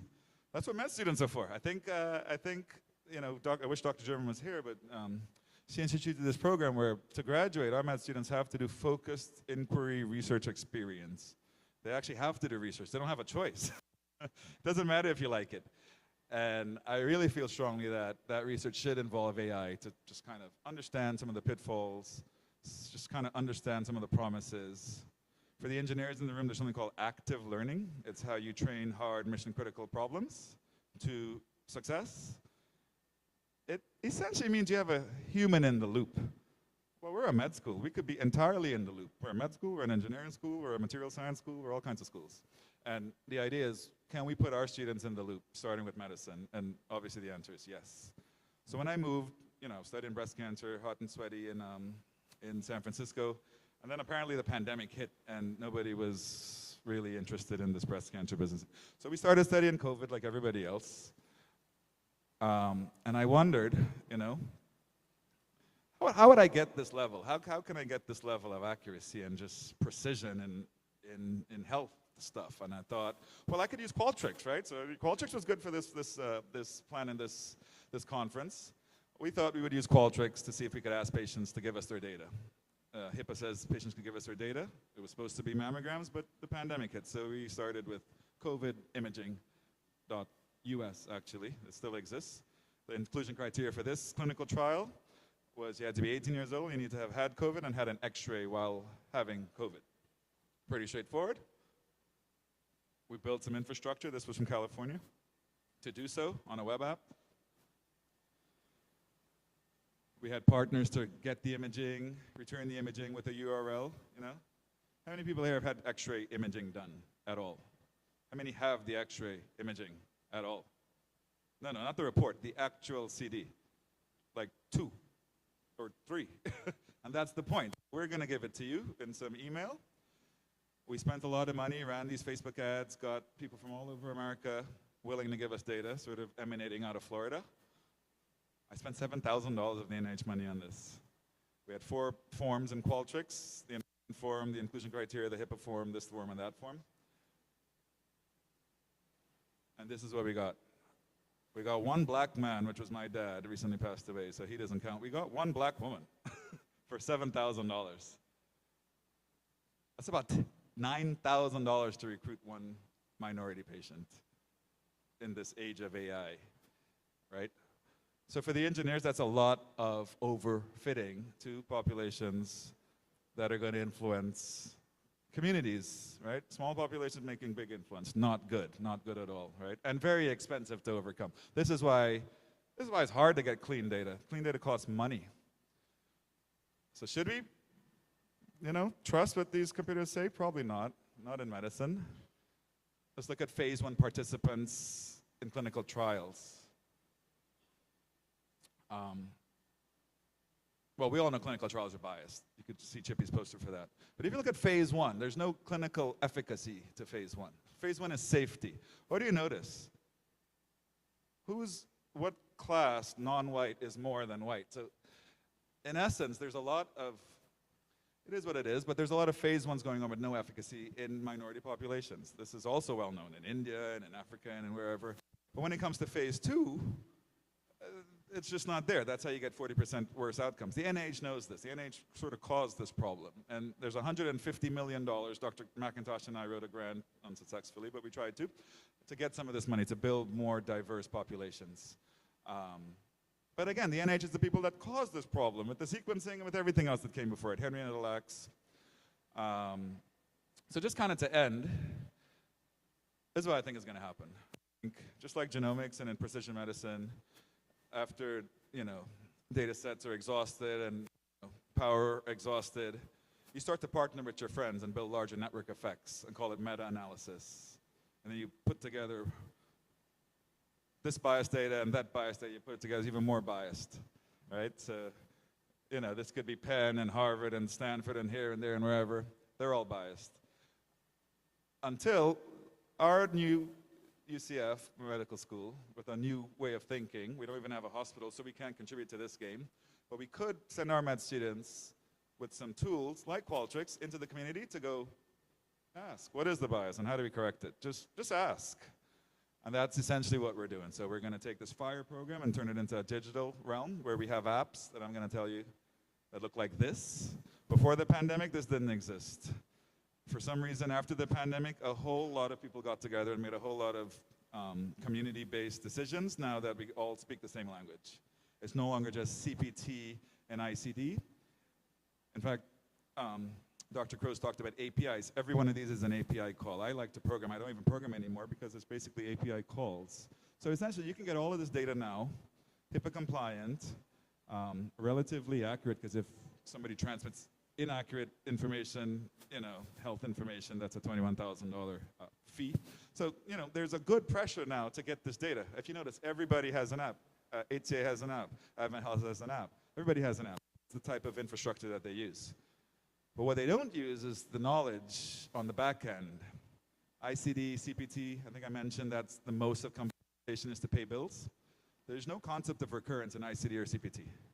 Right? There's no concept of I failed my clinical trial in ICD or CPT. In this M code, for the engineers, this is a schema that represents the minimal ontology for cancer. There is a concept of recurrence. There's a concept of drugs. There's a concept of all kinds of things that make sense in a machine learnable fashion, right? So Our app has this at the back end. This is facts. This is what happened to your patient. We're not asking anybody. We're telling you, you had your mammogram on February 18, you had your biopsy performed. This comes straight out of the HCA. Except the HCA app does not look like this. It should, right? And what will we do with that information? Well, this is also very structured. Dr. Dupree is going to tell us about mammogram screening and sort of the pearls and the benefits and the pitfalls. But we could very easily recommend to the patient, okay, go get your mammogram. Okay, your biopsy is this. Go do that. Okay, you failed therapy. We can take it all the way to match you to the clinical trial, right? Just like Dr. Crows mentioned this morning, matching patients to discoverable features, whether it's in health tourism or in clinical trials, cancer, precision oncology. Same concept. In fact, that's exactly what MCODE is used for, except a human sits there as that patient data manager. Our idea is to really turn that, with the models that I've showed you, into AI-driven patient data matching.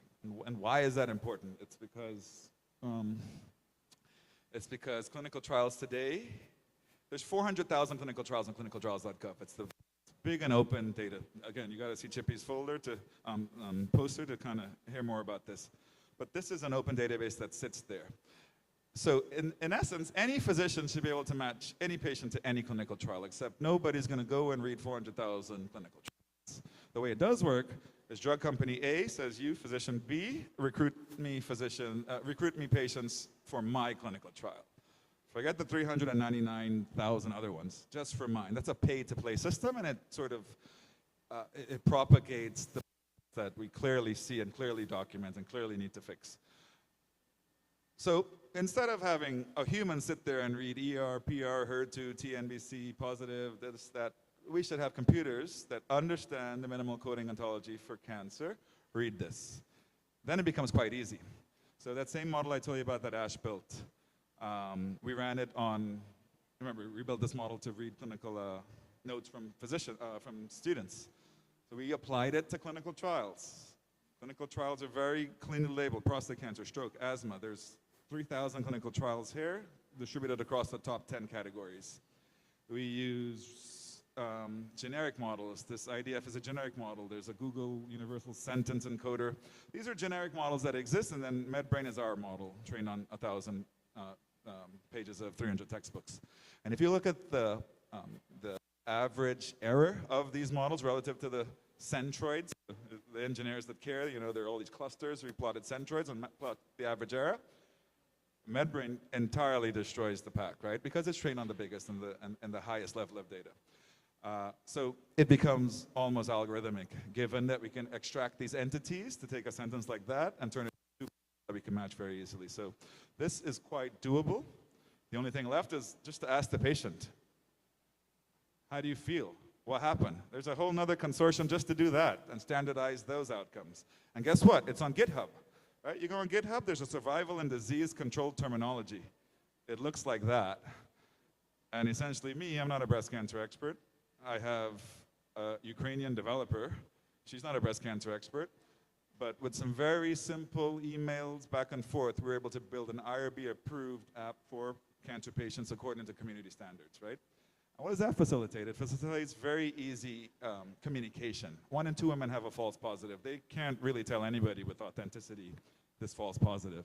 I wouldn't go put that on Facebook, right? But if we build networks with these clinical features that are discoverable, and you show up on Facebook and you see, hey, you had a false positive too, because somebody curated that, you will be willing to share that in a society. So I think this is the future. It's HIPAA compliant. We're not going to really dwell on it, but the blockchain and sort of cybersecurity and sort of all of these cryptography and all the things that Dr. Metcalf just told us we're good for is what could be applied to this. And just kind of to end, the NFTs. We all heard of NFTs. Snoop Dogg is selling his music NFTs now. Well, I would like to apply that kind of technology to data. This is actually Dr. Metcalf's contribution again, but they have this concept of challenge coins, 20-year 9/11 anniversary. All of the first responders that served there got issued NFTs because there's records that they served, and these NFTs might be discounts on your insurance. They're essentially prizes or badges of honor. Well, that should be applied to breast cancer. Who passed clinical trials? Who failed clinical trials? Who died? I mean, those are all badges of honor too. So if we turn those discoverable clinical features into NFTs, we put them on a blockchain, we make them accessible, not just to humans, but to algorithms, we have a very tight system. We have a very tight system that is very different from this today, that is transparent, that is accessible, and that is computable, most importantly. And I guess with that, let me just mention, Dr. Crows mentioned his funding today. I was very happy to be supportive in that. There's another big artificial intelligence grant going on, multidisciplinary, cybersecurity. And the goal is really to have AI ML at the heart of everything we do here, right? It's not just building models. What are you going to do with the model? We have expert entrepreneurs here. There's a tech transfer process. There's synthetic data sets that we need to, because we can't just trade patient data. There's an entire community outset here. Dr. McIntosh is in the audience and is really our connection to that community.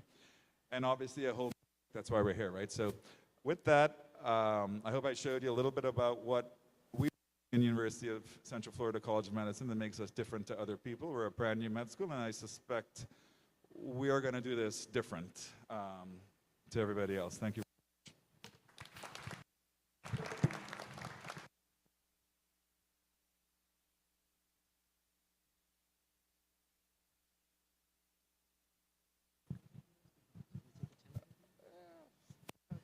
All right. Thank you. That was great. I know everyone's been sitting for a while, so let's take a 10-minute break, and we'll see you back in 10 minutes. If you need directions here, there's restrooms right in the back. Refreshments in the back. And refreshments where you, there you go, on the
Hi, everyone. Oh, that was loud. All right. If we can start moving back towards the front, we're going to start in about 1 minute. Just tell folks to not really to project into it, you know what I mean? You got 60 seconds to get to the front.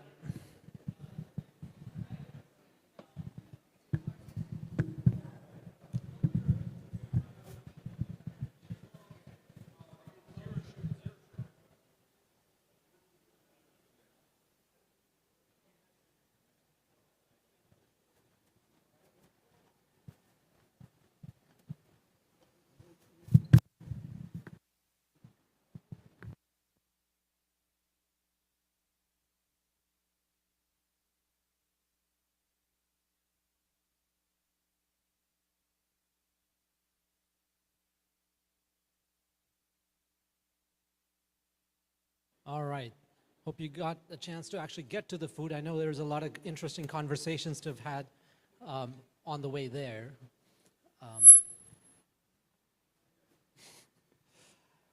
All right. Well, thank you for your patience. And if anybody didn't get a chance, again, it's in the back corner there for any refreshments, drinks. We're going to get this back on the road and have a great number of speakers and great presentations.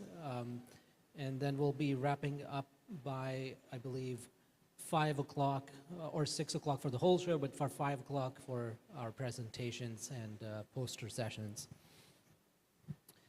So we've heard a lot about data and applications in medicine, in healthcare, and even in tourism and overall population, how it impacts our society. And you can't nowadays talk about those issues without factoring in what is intentionally being done to address these issues. And it's great to see UCF again taking leadership in this area to put resources behind it. And our next speaker, Dr. Tracy McIntosh, has a fantastic background, is a clinical physician, with a master's in science, master in public health, a doctorate in medicine. She did medical school at Yale University School of Medicine, also did her residency training in emergency medicine. She then moved to Florida, became the founding faculty at UCF HCA Hospital next door here in emergency medicine as the founding faculty. And while here in that role, she has also now taken up the role as the Associate Dean for Diversity, Equity, and Inclusion at the College of Medicine, which is great because she brings her passion together in social determinants of health, addressing care for minority populations, and especially being in emergency medicine, you see a lot of challenges. So I'm glad she's taken on that role, and she's looking forward to her sharing what they're up to now with this initiative. Please welcome Dr. McIntosh. Thanks, Abil. All right. Good afternoon, everyone. It is a pleasure to be joining you for this wonderful event. I wanted to give you a sense of what an Associate Dean of Diversity, Equity, and Inclusion at the College of Medicine is doing. And so I want to share with you the broad strategies that I oversee on behalf of the College of Medicine. Number one, it is around the recruitment of a diverse healthcare force for this region, for this state, and for this nation. And so we are eager to reach out to middle schoolers, high schoolers, pre-medical students, especially around Central Florida, especially at lower income Title I high schools, to be able to mentor, inspire our community youth to go into healthcare careers, to go into sciences, technology, engineering fields. And so we have summer programs, we have year-long programs to help identify students who don't have 3 generations of doctors in their family that can get them shadowing and can get them research hours, that we provide those bridges for those students in our communities. And so most of the things that I talk about, always happy to have more sponsors, more mentors in the community doing the kind of work that I know many of you are doing. And so if this is an area that you would like to partner with us, please feel free to reach out to me as well. The second area is around the curriculum and the way that we're teaching in the medical school. And we know that I may be transferring my biases, the stereotypes that I've grown up with, to the students who are in our College of Medicine. And so we take a critical eye toward our own curriculum to look for cases that are straight up just stereotypes and that are not factual. And we try to purge those from our curriculum as best as we can. This is an iterative process, but it is really a process of self-reflection for our team of faculty. And our students are a big asset to us because they're the ones going through it, and they're the ones that are identifying areas that we can improve on. I am a resource to some of our Lake Nona partners on the Lake Nona Research Council's DEI committee. And so we're a group from around this area that are trying to collaborate on community partnership, how to engage in research in the community, how to partner with our community and not be seen as just hungry for their data, but that they really understand how they're a part of improving healthcare through research. And so we are looking to partner with our community health organizations in a stronger way going forward. As a College of Medicine, we have 4 free clinics. One is in Apopka, focuses on migrant farm workers.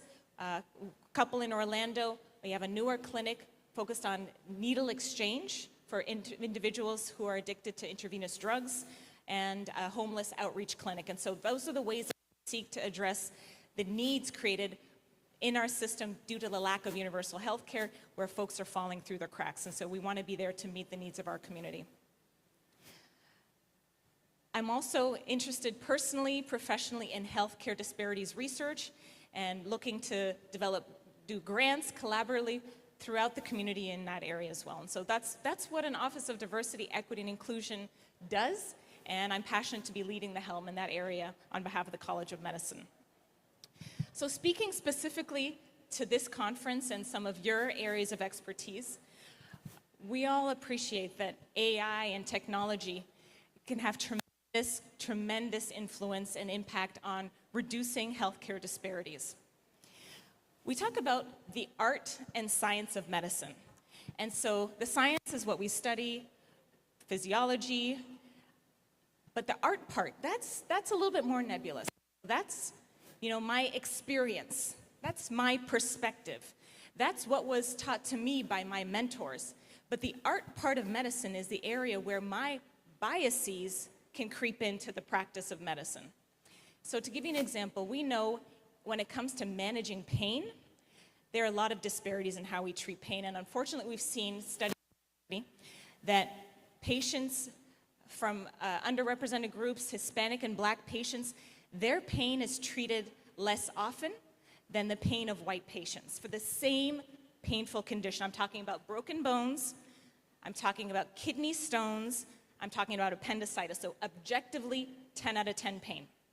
But the studies show that we're treating that differently. And so imagine the power of AI in helping to guide clinicians to avoid those biases.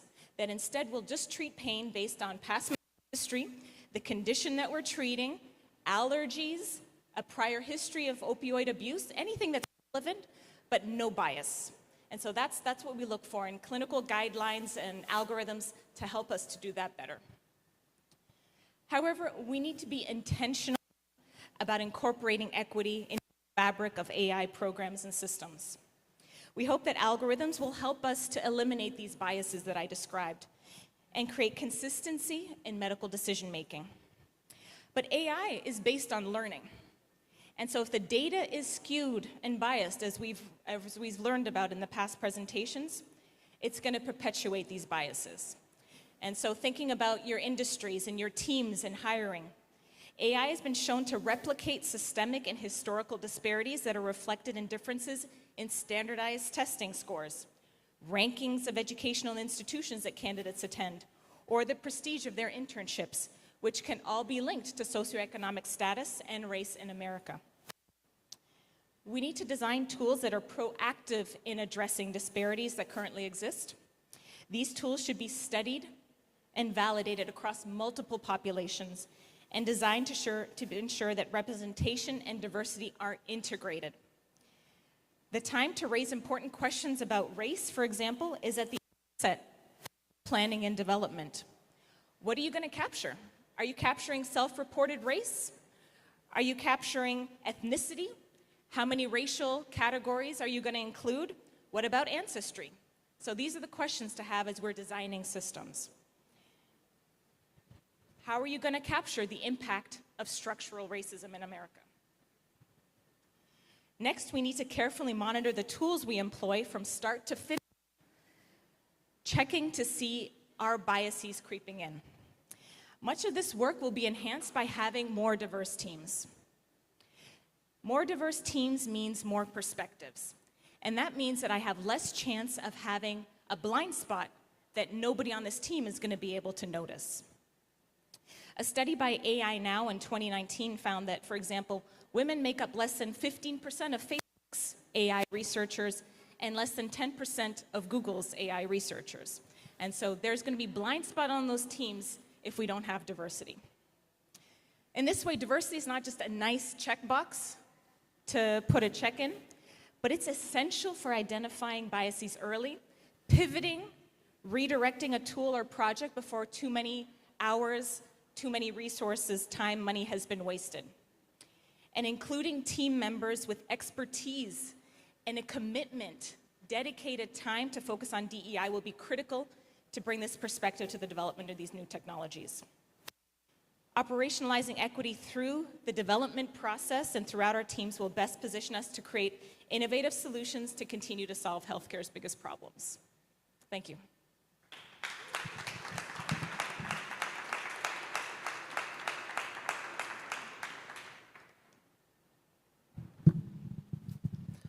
Thank you very much. It's amazing to see and I'm so glad that Dexter kind of pulled this together in the way he has, because I spent the last 4 or 5 years working in the economic development space, focusing on healthcare life sciences, and there's a lot going on in that space where you're planning, but you're often not thinking along how do we make sure the data that we're using to make investment decisions, and even in whether it's real estate, transportation, housing, are really equitable long-term. And I'm glad our community here in Orlando is trying to do that, both from an economic development perspective and then academic side as well. Now, our keynote presentation is going to be phenomenal. We have another great leader, a globally renowned practicing breast cancer surgeon, who also has found to scale the impact that she can have for her patients to start a new journey in her career working with innovative companies. And we're going to hear more about some of those today here. And she'll also share her insights on wealth that better serves her patients and society to more equitably improve cancer outcomes. So please help me welcome Dr. Beth Baumann.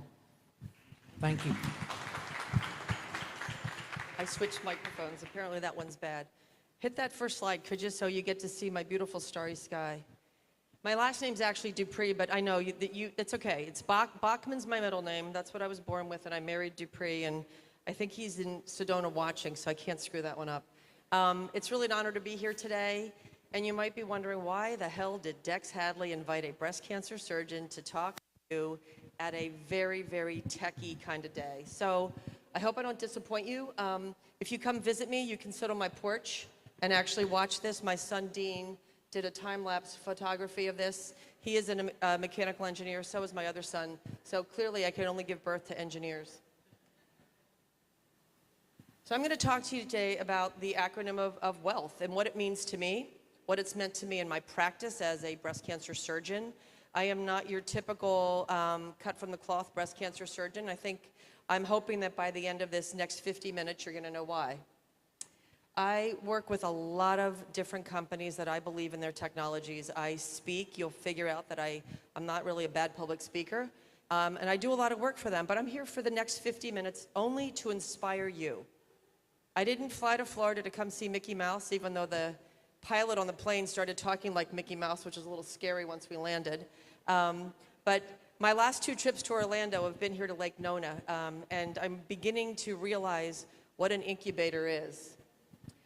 I found a talk not long ago by a professor at MIT, and I love his belief that your success in life will be determined largely by your ability to speak, your ability to write, and your ability of the quality of your ideas, and in that order.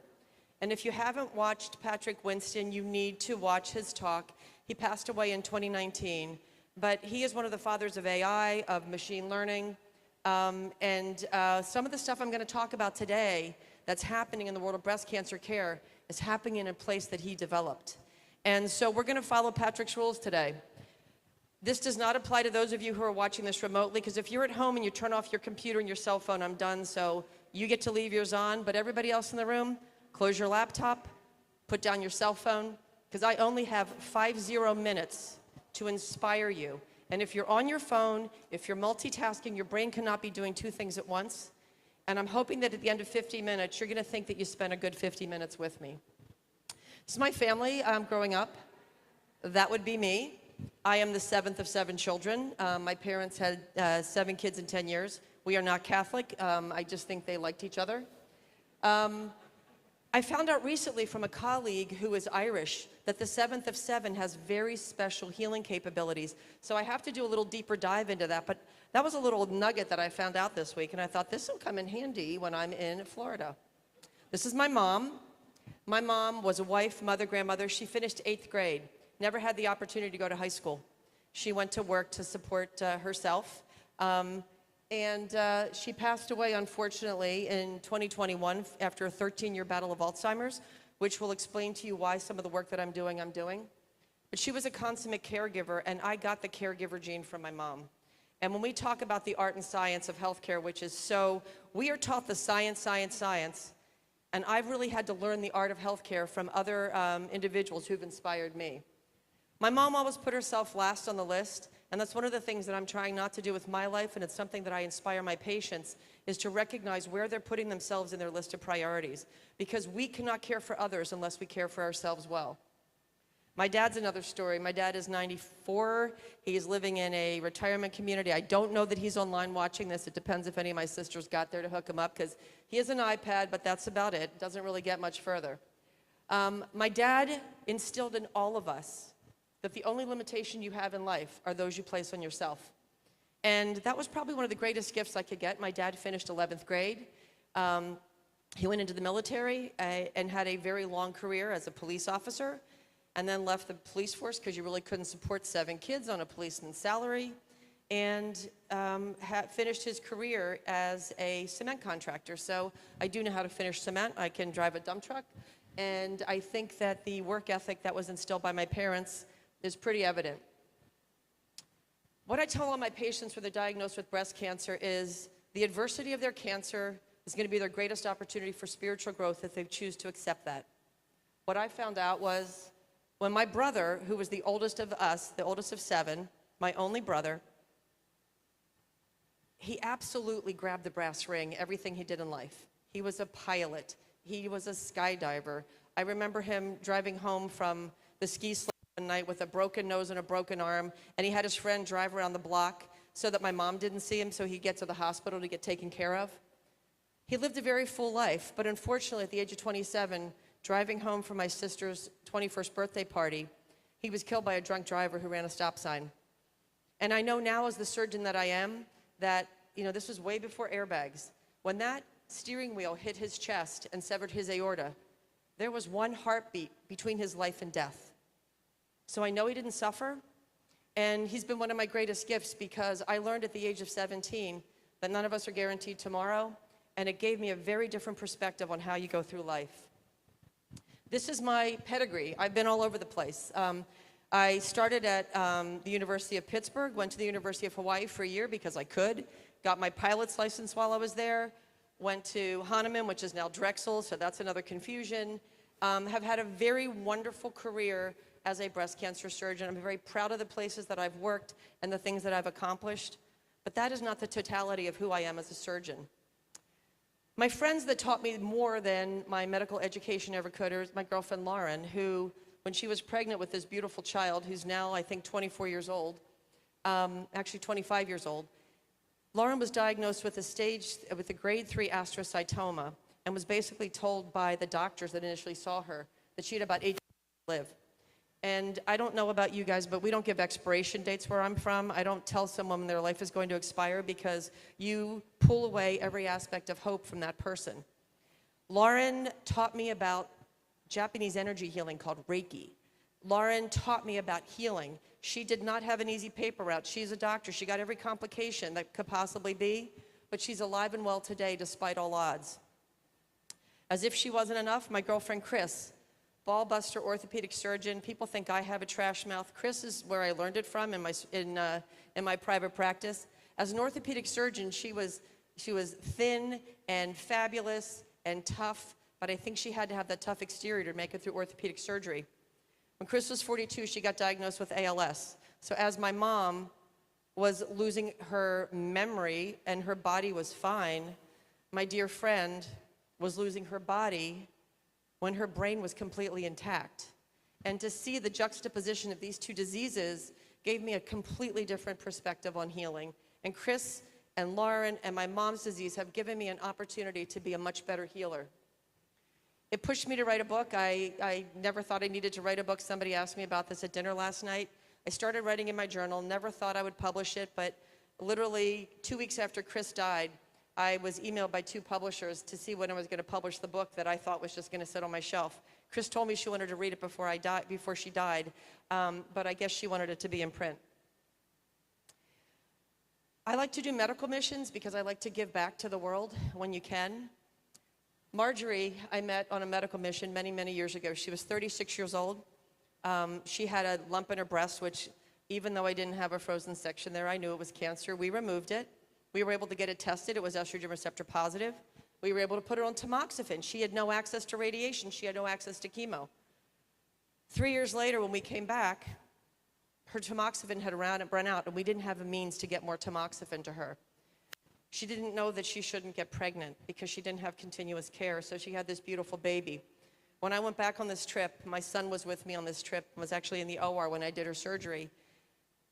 I did a mastectomy, but the mastectomy didn't save her life. A few weeks later, she broke her hip from a metastatic lesion.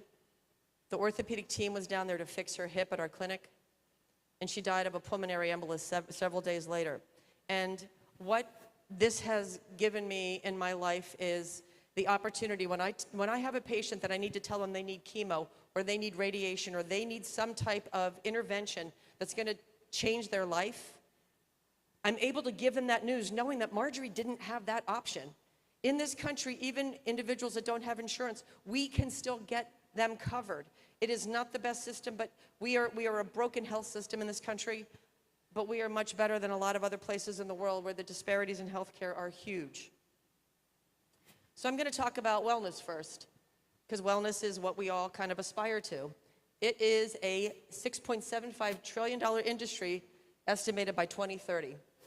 All of these fabulous little wearables, all of the books, all of the apps, they mean nothing if you don't actually do the work. Because you can wear your Oura ring, but if you don't go out and hike, you're not going to show your calories burned and a better sleep pattern. So the doctors of the future, for me, they're going to give less medicine. They're going to be interested in their patients. And we need to inspire them. We need to inspire them to also dig deep to find their human spirit. And I really think that what we have to do as healthcare providers, even in this high-tech world, is we've got to bring healing back into healthcare. Because when it becomes a transactional process, nobody wins. The doctors burn out, and the patients feel like they are not being heard. So I propose we do high-tech, high-touch. And I love this. I mean, people are watching this talk all over the country, maybe even around the world. I shot it to some of my friends at India and Russia. I don't know if they're awake at this time of day because I didn't look at my phone to see what the time is. But if we can get to a place where we have high-tech technology, but high-touch relationships with patients, that's where we're going to be able to have our most impact. And a lot of the work that you guys are doing, you may not be able to see how this translates into the clinic. Some of the work you're doing with artificial intelligence and machine learning, you can't see the impact it has on patients. But I'm here to tell you that that impact is real. So education is huge. I started a foundation with my sister Ann in 2007. because we realized that there were a lot of things that weren't being covered by insurance. So we started the Healing Consciousness Foundation, which it's a big name, and it came out of the title of the book, which I didn't choose the title of the book. It was one of the things that was like, when I got up in the morning and read what was in my journal, it was there, and I figured I ought to use it because somebody gave it to me. But what we do with education is we educate about lifestyle, we educate about nutrition, we educate about spiritual centering, we educate about exercise, and we also educate about all of the other opportunities patients have to mitigate their risk of lymphedema and other complications. We offer holistic healing. Like I said, I trained as a Reiki practitioner, so we offer massage, guided imagery, Reiki, different healing modalities that are not meant to cure the cancer, but they're meant to help the individual heal. And lifestyle modification, I'm going to talk a little bit more with my next acronym. One of the things I'm really proud of that we do through the foundation, and we get funding from industry for this, we just brought 20 young breast surgeons into Chicago for a 3-day weekend to teach them about all the things that our Western medical, surgical, oncology fellowships are not training about. Nutrition, exercise oncology, fertility preservation, sex and intimacy after breast cancer, prosthetics for patients that they need, lymphedema garments. And the really big one that we hammer down is physician self-care, because if you haven't noticed, physician burnout is on the rise. So the other big thing we do through the foundation are retreats, because we believe that intensive 3- and 4-day weekends have the opportunity to really shift someone on their journey through cancer. And studies have shown social isolation is the #1 determinant for all-cause mortality. I mean, it cuts across every disease. And if you're going through a disease by yourself, so imagine the women diagnosed with cancer during COVID when their family members were made to stay in the parking lot, not be in the room with them, not come into the hospital with them for surgery. I mean, to me, it was the most inhumane process in the world. I still can't believe, you know, I know the toll that it took on me, I know the toll that it took on my patients, but we really have to come up with opportunities to alleviate social isolation. So we do this through support groups. Breast cancer support groups are wonderful.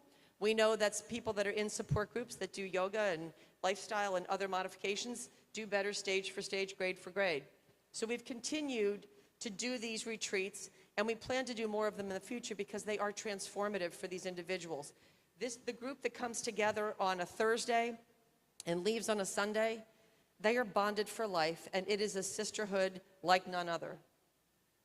So I'm sure you guys have been to restaurants and witnessed this, where you walk in and the table next to you is 2 parents and 2 kids, and they're all staring at their phones. And not a conversation between the 4 of them. And you look at them and you're like, okay, so why are you all sitting there? During COVID and even before then, we learned how to use technology to our advantage. My mom, I have to say, one of the best things that came out of COVID, with my mom in a nursing home with Alzheimer's, every Thursday, we would get on Zoom with my mom. These are my 5 older sisters. You can see me looking funny because I was trying to take the screenshot. But this is a way for us to utilize technology to bring people together, not like being on your phone sitting at a restaurant being pulled apart. And it's small things that are big things. So artificial intelligence. I did not know how important AI was going to be in my life. When all of this AI stuff started, I'm like, I'm a surgeon, I don't know how this is going to fit into my life. But come to find out that my whole world is going to be about AI. 2 years ago, I was approached, the company called Perimeter that does intraoperative margin assessment, and they do it through optical coherence tomography, or OCT. Didn't know what it was. I had to look it up in the book, because at first they called it Otis, and it was easy because Otis was a machine. It was optical tissue imaging, but then when they got really savvy with optical coherence tomography, I figured I better actually learn what it means. So what happens is, in the operating room, I can scan a patient's lumpectomy and look real time at the images to determine whether or not that person potentially has cancer at their margin. Because 30% of all women will go back for a relumpectomy. 30% of women will go back for a relumpectomy. So imagine being told you've got cancer. You go to the operating room, you've had all your studies done ahead of time, you get your lumpectomy, and 7 days later you get the phone call from the surgeon that says, I'm sorry, your margins are positive, we got to go back. It is a kick in the stomach no woman needs. So we actually did the first study at my little community hospital out in Arizona, got it published about the potential use of this. So I did not have the great fortune to have the AI or the image assist as they call it, but I did get invited to India. I'm going over in December to present this technology to the Association of Surgeons of India, which is pretty cool because I actually happen to love India. I was watching Beatles in India. It was on the plane on the way here. I didn't finish it because I had to do this talk. I had to write the talk, so I didn't get to finish the movie, but it's very cool. If you haven't seen it, I think you should watch it. But this is what it does. What I'm able to do is I can see ductal carcinoma in situ real time in the operating room. And what I thought was even cooler was the points that I had found. You know, this is when the artificial intelligence went back and checked my homework. So it's very cool that in all my initial cases, I get checked by the AI because the AI doesn't know what I saw. I know what I saw, but the AI is going to be able in the future to decrease the number of images that a surgeon has to look at. You still need to have the physician's input, but going from thousands and thousands of images down to about 250 is a huge time saver in the OR, and it's a wonderful use of this technology. So AI is also going to be the future, I believe, in breast imaging. Mammograms do not prevent breast cancer, but they can prevent death from breast cancer by early detection. The problem is there's so many variables. 20% of the breast doesn't get imaged on a mammogram just because of geography. We also have a very different cadre of individuals reading mammography. There are people that are specialized breast imagers who only read breast imaging, and then there are other general radiologists that read all aspects of radiology. So I think the future for us in breast imaging is going to be the combination of dedicated individuals wanting to read these exams, do the biopsies, do the correlation, as well as artificial intelligence. And this, one of the concerns with the AI is that there's a bias because most of the images were taken from a very biased population. They were not getting a diverse population to be able to look at imaging. So how can you create prediction models if you haven't been able to get a wide, diverse group of people? So there's a group out of MIT, and Regina Barzilay and Adam Yala are they did this technology, they did this initiative. Regina was diagnosed with breast cancer that was pretty much hidden on her mammogram. She had very, very dense breasts, and although she was a language AI specialist, she has been driving this train because it is personal to her. It became her purpose. Her cancer diagnosis became the nidus for this to happen. So they looked at global diverse sets, 7 hospitals across 5 countries, which is a pretty good group. They looked at 62,000 patients, 7 sites, and what they're able to, they follow these patients for 5 years. And what they believe they're going to be able to do is improve the quality of imaging, marrying technology and healthcare so that millions of lives can potentially be impacted.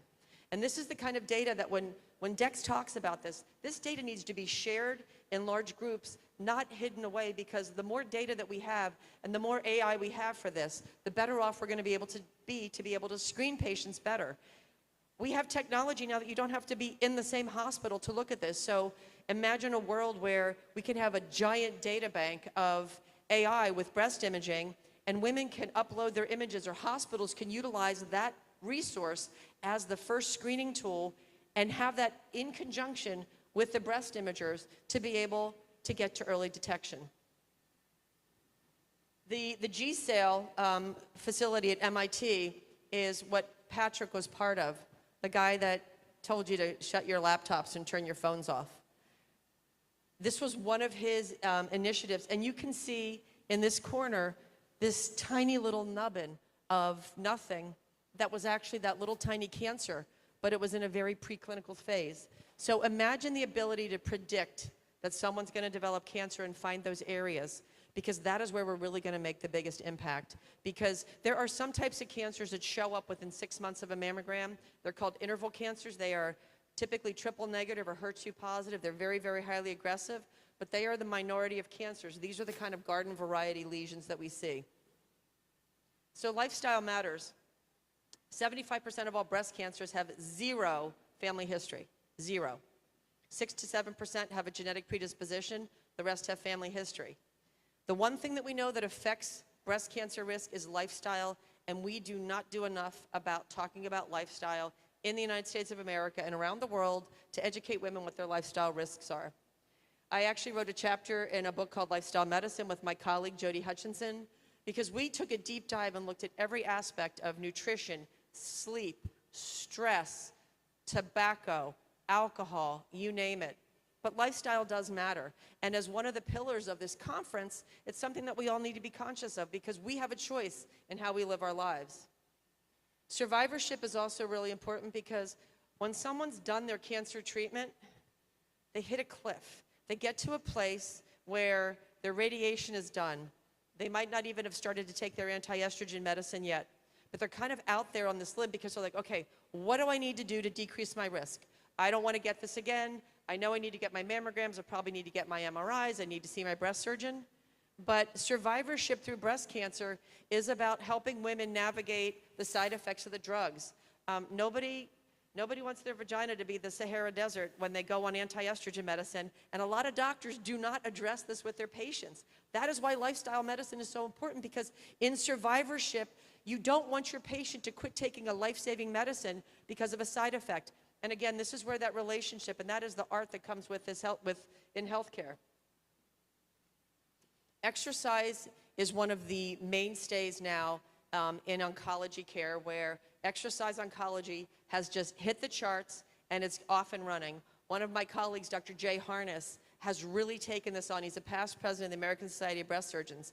And in 2012, when I got board certified in integrative medicine and gave my lecture at the American Society of Breast Surgeons, everybody thought I was a little crazy, out on that limb, talking about nutrition, talking about exercise, talking about spiritual healing. And now he is leading the charge, knowing that if we can get our patients to exercise 30 minutes 3 times a day aerobically and strength training 2 times a week, we can impact their outcome during their breast cancer care. We now have more randomized clinical trials, in oncology and exercise. It was something we didn't think of years ago because a lot of people got cancer and everything stopped. But we know how important moving the body is.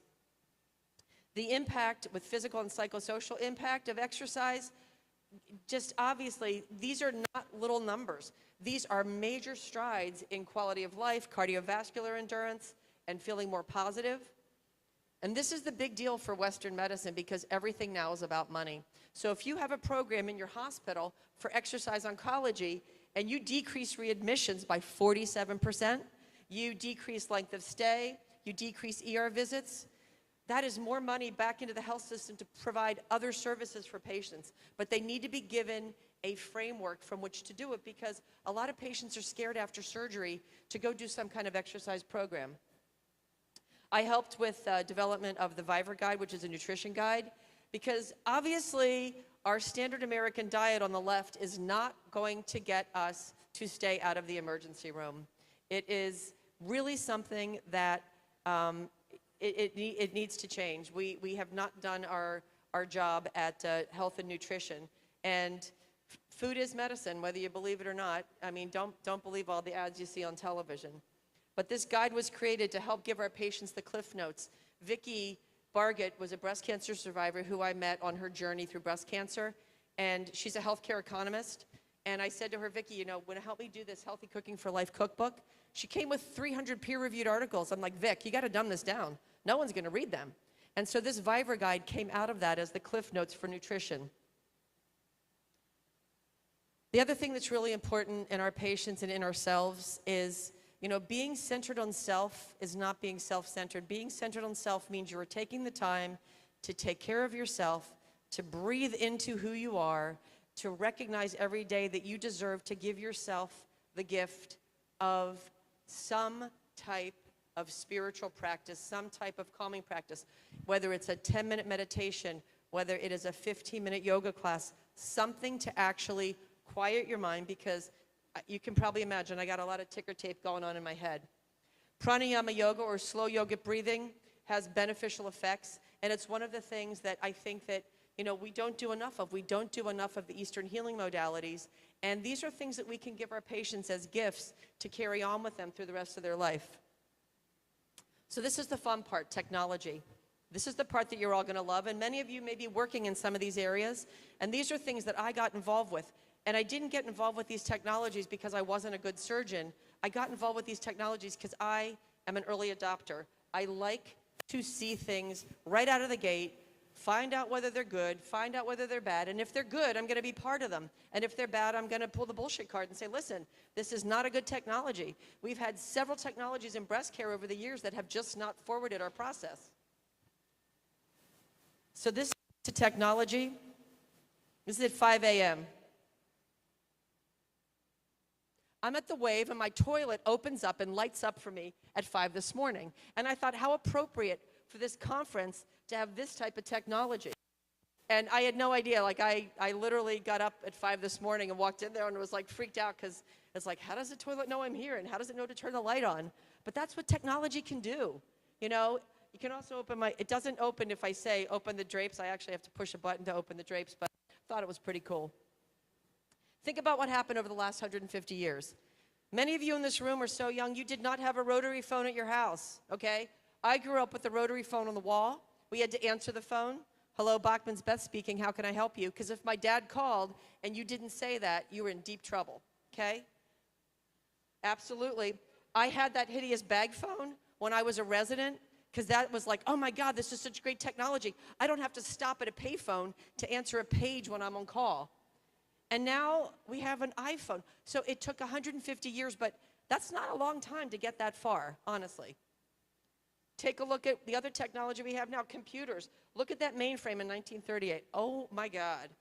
Now we've got, you know, everybody can do everything on a laptop. I have friends that don't even have computers. They do everything on their cell phone. My friend Steve remodeled a house up in Maine, and everything's on his cell phone. I'm like, Steve, where's your laptop? I don't need one. I have my phone. But you can do everything that you want almost off your iPhone. It's crazy. So I got the opportunity to work with a company that is transformative in surgical care because I create a lot of trauma in the body when I cut tissue out.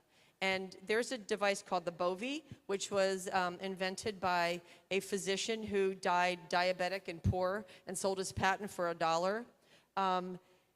The Bovi heats the tissue to 350 degrees centigrade. The plasma blade heats the tissue to 170 degrees centigrade. Imagine the less cellular damage, the less neural damage, and everything. This technology was transformative to me because some of the surgeries that I perform, nipple-sparing mastectomies, I leave the entire skin envelope. And this technology was initially developed for surgery in the eye. It was invented by several Russian scientists. And that little tiny ring around that edge is the only thing that's hot on there, where a Bovi, the entire edge of the Bovi is hot, so you create a lot of thermal damage. And I've been able to teach hundreds and hundreds of doctors how to do better surgery and how to decrease the complications and the seromas and the lymphedema and the things that their patients have to deal with day by day. Another technology I adopted very early is called Decision RT. It looks at ductal carcinoma in situ, which is non-invasive breast cancer, and it gives us a genomic profile to determine whether the patient should get radiation or needs radiation. And this is a list of my patients, and you can see the grade of the tumor on the left is what the pathologist called it, and the Decision RT group on the right is what the genomics of the tumor, and it's about a 50% difference, so it's a toss of a coin. So if someone comes in and they get a lumpectomy for DCIS, I no longer have to guess, are they going to benefit from radiation therapy or not? I can get a test that's going to help me help my patient make the right decision about her care. It comes up as a low risk or high risk, and then also gives a risk for invasive cancer in the future. So then we can talk to them about other risk strategies that they need to have for the future. A similar test for invasive cancer is called a mammoprint. It is a 78 gene profile that actually looks at multiple factors in a tumor. So it finds the wolf in sheep's clothing. It finds a tumor that might be estrogen receptor positive, but behaves like a basilar tumor or a triple negative breast cancer. So I don't have to have the guesswork in that. So it allows us to decrease costs in healthcare, because why would you give chemo to someone where it's not going to work? It also allows us to decrease toxicities for the patients, and there are a lot of patients that can benefit from anti-estrogen therapy to shrink tumors. And there's even another small subset of women whose tumors are so low risk, as Dex was talking about, that there's absolutely no benefit to giving them anti-estrogen medicine over 20 years. So we are personalizing healthcare with amazing technologies. This is a tiny radiopaque marker that is used to mark a breast cavity.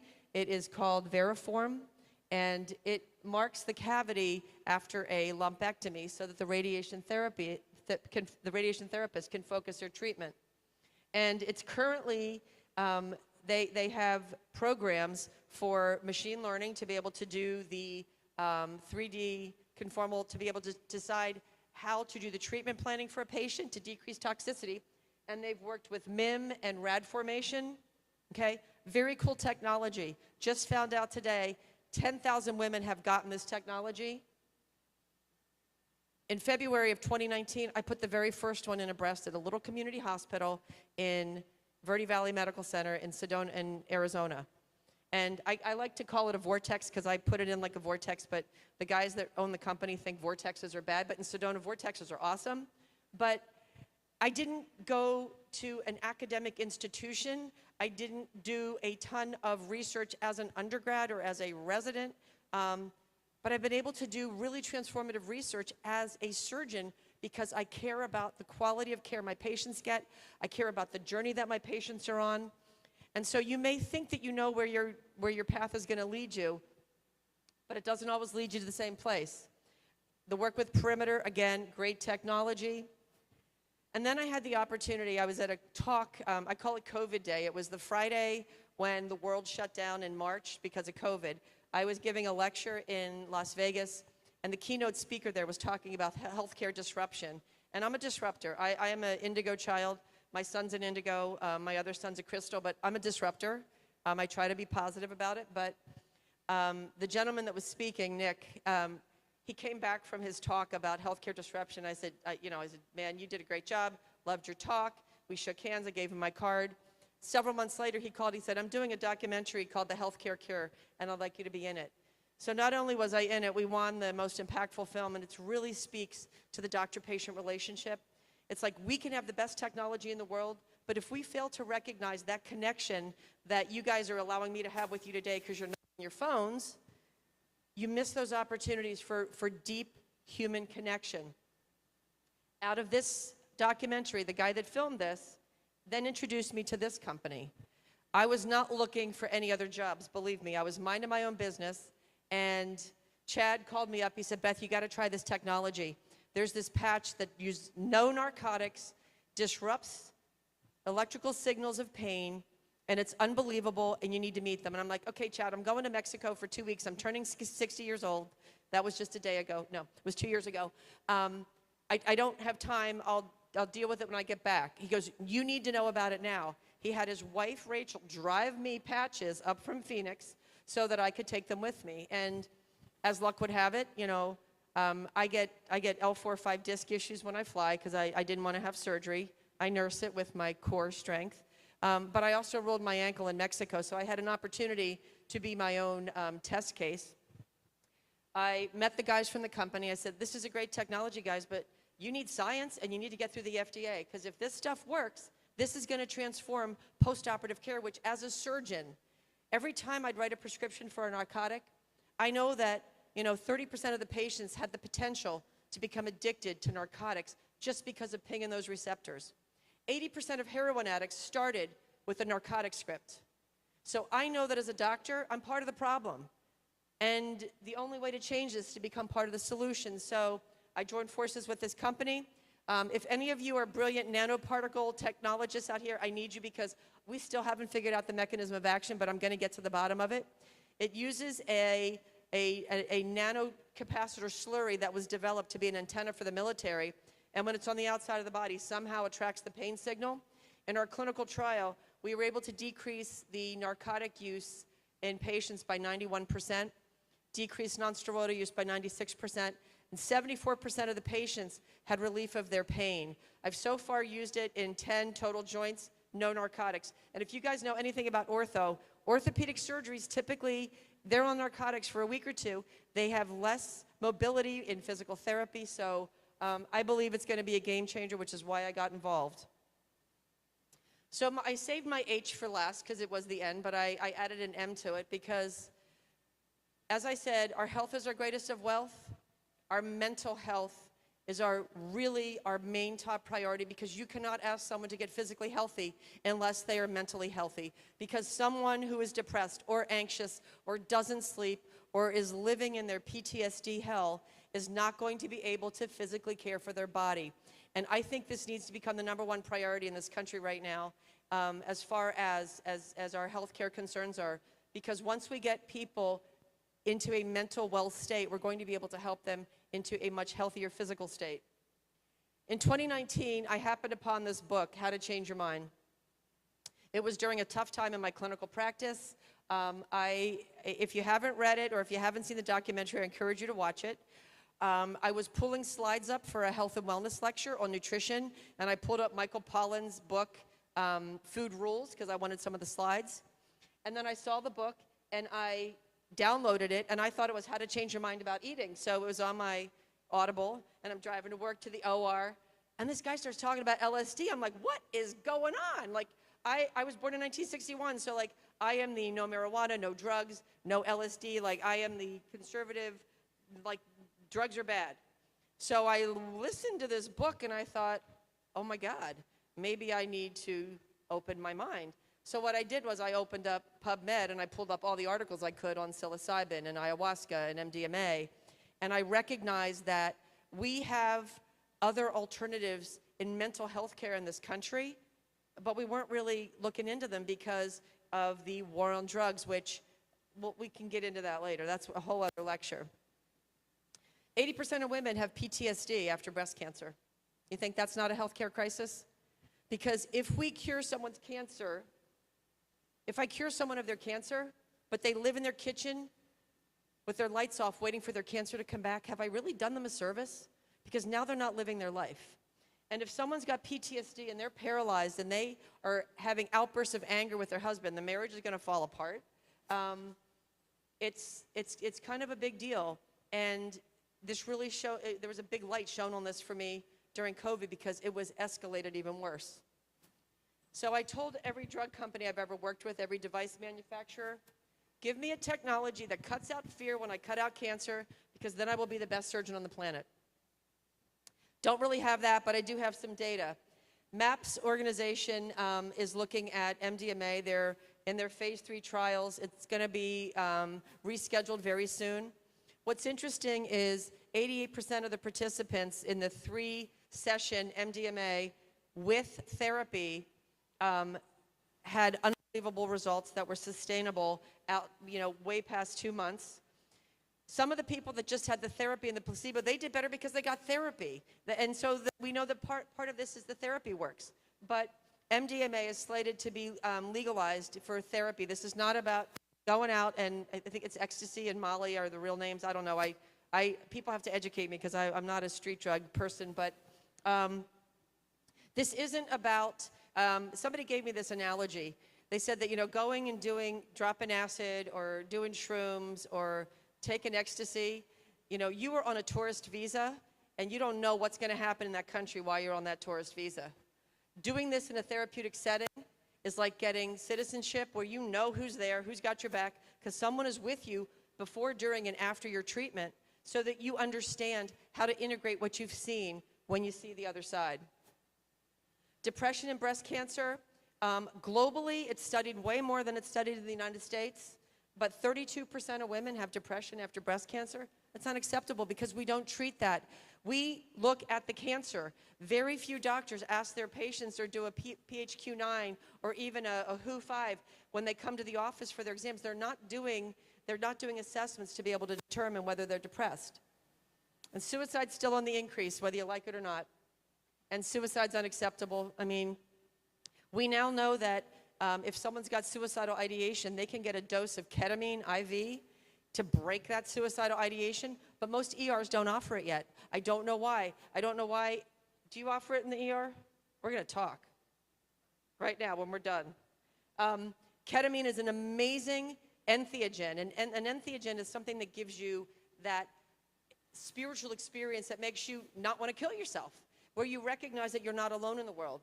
I've said when I first started studying all of this, it was during all the political crap going on in this country.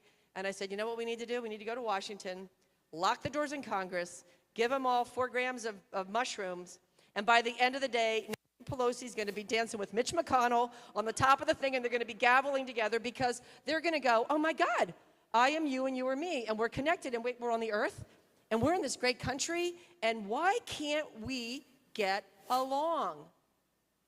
I'm serious. I think that might have to be like run for office so I can dose Congress. So I started working with this company called Synthesis. A company called Gateway Sciences. I'm getting trained through Synthesis. I got certified from the California Institute of Integrative Studies in psychedelic therapy because I plan to do research on early stage breast cancer patients with psilocybin. All the research that's been done in the past has been done, has been done on end stage cancer patients, the majority of it. And why would we wait till someone's going to die before we help them change their perspective on life? Doesn't make a lot of sense. Because if you can bring someone out of fight or flight, you can give them the opportunity to see their life differently and to live their life differently and potentially be out of the cortisol storm. And I met the CEO of Gateway Sciences through my colleague and CEO of another company I work with, Ellen Ito, and she connected us. And, you know, this is about synergy. Like, I wasn't looking for something else to do, but I found 3 startup companies that I am absolutely passionate about, and they're all interconnected by neurons, because neurons are amazing. Go figure, my undergraduate degree, I went to med school. What would you think I studied in undergrad? No, I wasn't a bio major. Behavioral neuroscience, because you were either bio or a chem major in undergrad. No one did biochem or organic, because that was just too bad. But I was the first year that we graduated from Pitt with a degree in behavioral neuroscience, and it was phenomenal because I loved it. It was exciting. I didn't know what I was going to do with it. But now I'm back in the saddle with all of the neuroscience, looking at, you know, the nodes of Ranvier and the myelinated sheath and going, does the pain signal jump out through the node of Ranvier and go into the pain patch? Is that how it's working? Because the way that my mind is thinking, I'm going back to my technical aspects and my basic sciences that you would think surgeons don't use anymore. And then I've been involved with the company for almost 10 years looking at how we change mental wellness. One of our technologies is, this is actually how I met Dex, we came down here in February for a conference, and our technology, which we call Mind Vibe, stimulates the vagus nerve. And we all know that the vagus nerve is our rest and digest nerve. It is amazing because to be able to bring someone out of fight or flight and into rest and digest without a pill that is long-lasting, that is non-invasive, that doesn't hurt them, it's a game changer because then we can potentially prevent some of these psychosocial emotional disorders. We're still in the process of development, you know, so if any of you guys are really, really smart and you like startups, you can talk to me. And we have another device that's in the pipeline for deep brain stimulation with interference current, because we know that in Alzheimer's, which my mom unfortunately suffered with for 13 years, you know, we're able to see early on that we may be able to have a pathway to have a different option for a patient to not have to go down that slippery slope of losing their memory in front of their families. And Francisco Cedril is here. We met him in February as well. I am a collector of people. My kids will tell you that. I collect people where I go. The ones that are high vibration and that want to be game changers in the world, I keep them. The other ones, I don't answer emails back. But so we're on a path to make a difference in the world from mental health. So I'm going to leave with pearls of wisdom because many of you are not surgeons, many of you are scientists. But this book was given to me by my plastic surgeon, Bill Scarlett, The Happiness Advantage. And if you haven't read it, you need to read it because it's a very important work. Sean talks about your job. My job, I was a general surgeon, and I was damn good. I took out appendixes, gallbladders, colon resections. You know, I did all kinds of general surgery. And my chairman, Bobby Summers, told me when I finished my residency, your practice will define itself in 10 years. When I finished residency, we didn't have specialization in breast care. We had surgical oncology where you got 6 weeks of breast surgery. I did not want to be doing Whipples and taking out livers, and was not my jam. I'm a nice, clean general surgeon. So I did my job as a general surgeon for like 13 years. Until my very first pregnant patient, Dawn Buck, showed up in my office. She had a lump in her breast when they found out she was pregnant. They told her it was a lactation adenoma, no big deal. I met her when she was 30 weeks pregnant, and she had a 5-centimeter tumor in her breast that was a malignancy. So she's my first pregnant patient. She was the daughter-in-law of the surgical scheduler from another office that sends me all their patients. So it's pretty emotional. Biopsy the tumor. We stimulated the baby's lungs. He was born a couple days later. After he was born, I had to walk into her room and tell this beautiful 32-year-old mother that she had metastatic cancer. It's a game changer. And Dawn, unfortunately, died a week before her baby's first birthday. But this is where the art of healthcare comes in. I wasn't going to be able to do anything more as a surgeon, but I was there with her through the journey. And she let me know in many ways how much I helped her heal, and that women needed this kind of care on their journey of cancer. So that is what prompted me to become a breast surgeon and put my hands in the concrete in front of the first comprehensive breast care hospital that was built in Bensalem in 2004. I was actually the CEO of it. I should not be CEO of things. I don't like P&L. I don't like spreadsheets. I don't like insurance, to deal with insurance companies. But we built a great hospital, and building that hospital put me on the map globally because everybody knew that I wasn't afraid to take risks. Because I knew that I could take risks in life. I do it because of what I may gain, not what I fear I may lose. And building that hospital was a great thing.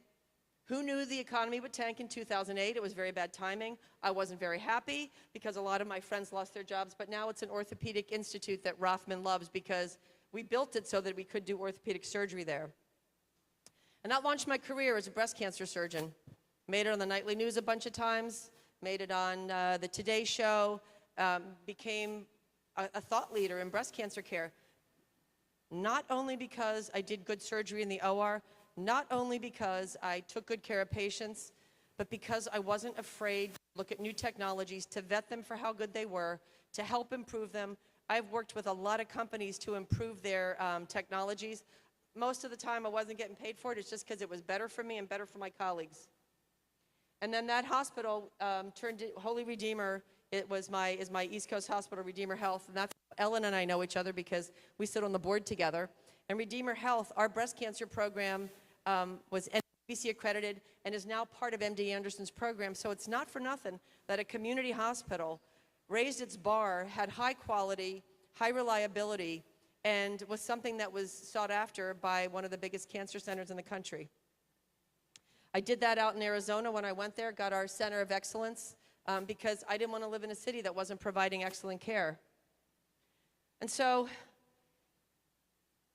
you can see my journey. Yours is different because you're in a different field. But I encourage you to think about this as what is your job, what is your career, and what is really your calling. Because I know my calling is as a healer, and I can help a lot of people through these technologies I'm working with right now, not just cancer patients, but a lot of other people in the world where our mental health, our opioid crisis, we have a lot of opportunities to be able to shift what happens in the world. And that's what happened to me, shifting gears. I had a year where several of my friends, 6 friends, lost children in a 10-month period. So going to funerals for anyone between the ages of 16 and 23 pretty much puts a little damper on your life where you go, okay, this is not a dress rehearsal. I was already awake. I was already inspired. But it made me look at my life differently because I love Sedona. I freaking love Sedona. It's the most gorgeous place in the world. If you haven't been there, you need to go. And it's not Sonoma. I know it sounds the same, but Sonoma, we have wine in Sedona, but we don't have, well, we have vineyards too, but I can't go on record saying our wine's not as good because I'll be in trouble when I get home. But it was that trip, that year after 2014, when I'd gone through I'd walked this grief journey with my friends. I said to my husband, I go, why are we just coming to Sedona 1 week a year for the past 17 years? You know, what's keeping us on the East Coast? And so I made it my plan, my 3 to 5 year plan, which I told my partners. And in 2017, we made the move because I've been there since my kids were little. These guys are now 31 and 26, so that tells you how long we've been coming here.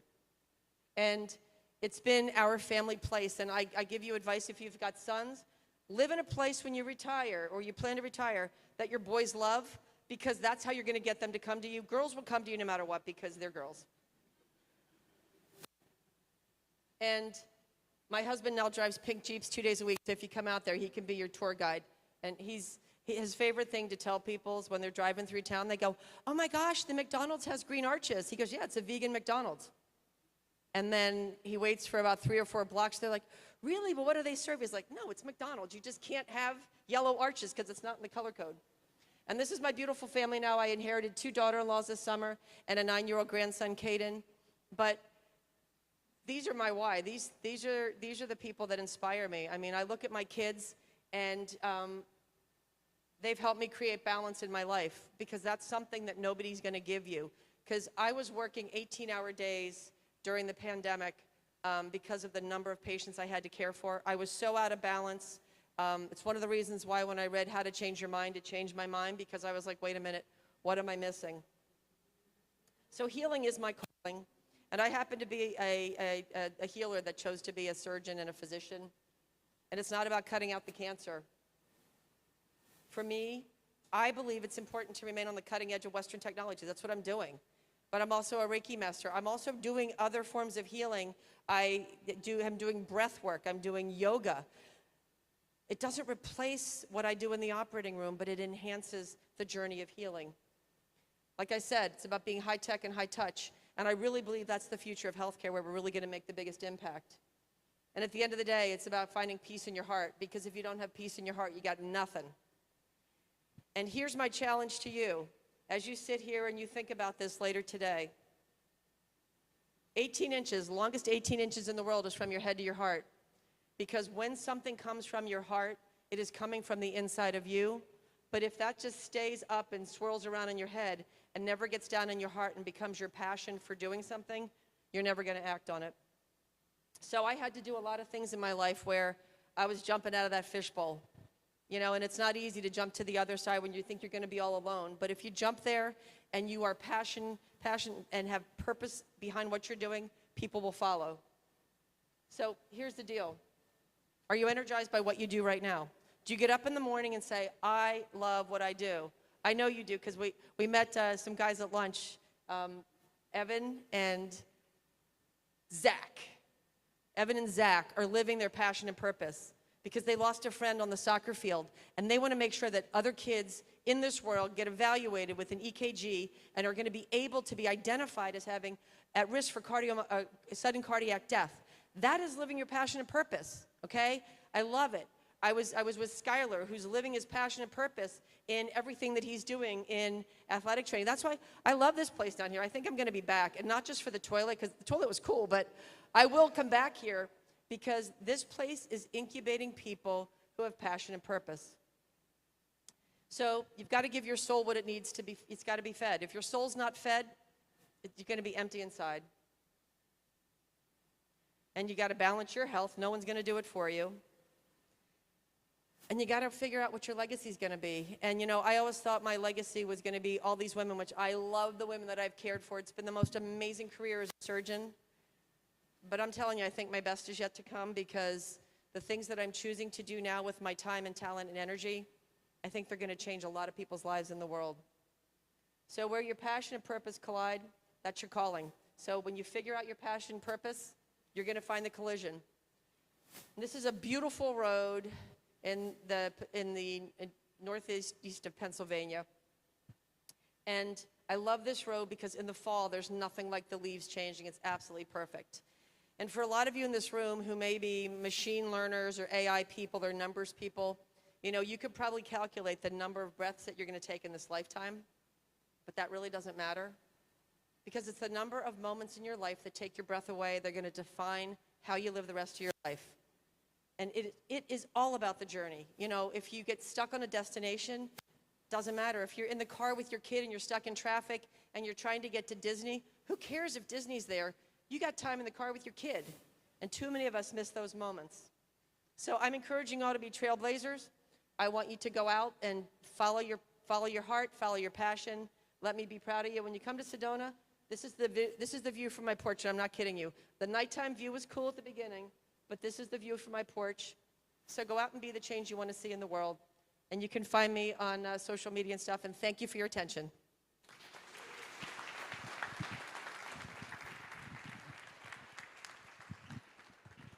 Amazing. That was inspirational. If you could just please hold on for Dr. DePoy. Not going to forget your name ever again. Dex should have given it to you ahead of time. Like he sent out the agenda this morning. And, you know. Well, Dex wanted to also give you something, but I want amazing points that you've shared, and would love to have you back in Orlando. Would love to connect you with some folks. Can I say it the wave? That's your guy. We're going to introduce you to one, and we'll arrange that wave thing. I'm sure we can arrange that. But the Nanotechnology Center, a few things stuck me. There's a couple of great innovators in this space here we would love to connect you with. But Dexter, we have a little bit of a token for you, but thank you so much for that inspirational talk. I got the Disney. Inspiring, that's the right word. Did I do okay? You did fantastic. So Beth was the only one that accepted the invitation. No. Dex didn't know if I could speak or not. He just thought, because he wants me to help him get all the data for the AI. I knew how this was going. You know, I knew what it was about. He's thinking, oh, she's connected to breastcancer.org, all these people. We can get more images. Yeah. And I told Ellen when he asked me, I said, I'm going anyway. I'm going to knock his socks off. So just, this is our 10-year anniversary, courtesy of the Dean. She could not be here, but definitely is thinking about you, and I hope you remember our College of Medicine. Thank you so much. And finally, we have Juan from Tavistock, who I think of like a Santa Claus. Like Juan just sort of brings the gifts and the presents, and we wouldn't have this day if it wasn't for Juan. So thank him very, very much. You want to say a few words as to what you actually do here? No, just very quickly, thank you for coming to Lake Nona. It's very difficult to let people know what we do. It's a lot easier when people come and visit. This space that you're in is kind of like a mini Lake Nona in many ways. This is a space that actually has Verizon, their 5G Innovation Hub, in the same space as LEAD, which is a program where we do startups in health tech and sports tech. We've had 17 companies come. You're actually going to hear some of the founders of those companies. And we use this as a place where innovation happens in Lake Nona. The invitation that I always give people to Lake Nona is to have an idea and bring it to us, and we'll do our very best to make it happen in reality. Today we have the largest autonomous shuttle network in the country, and you can go on a driverless bus today. We have a overall health longitudinal health study that's going on in the community that actually could be complemented with a significant amount of data that we capture from the behavioral environment of the 17 square miles that we're in. So if people have ideas and they have the passion to see them through, we are able to remove friction. We're able to help in many ways, and we want a lot of you guys and the ideas that you have to call Lake Nona home. So thank you for everyone for being here, and come to Lake Nona again. It's our passion. There's restaurants and hotels, and the toilets apparently greet you. So it's very cool. Yeah, so the one thing I know about Juan is he likes to sing. He already has a microphone. We're not going to ask him to sing, but we're going to give him an umbrella. Ooh. So when it's raining, Juan will be singing in the rain. I'll be singing in the rain for me. Thank you.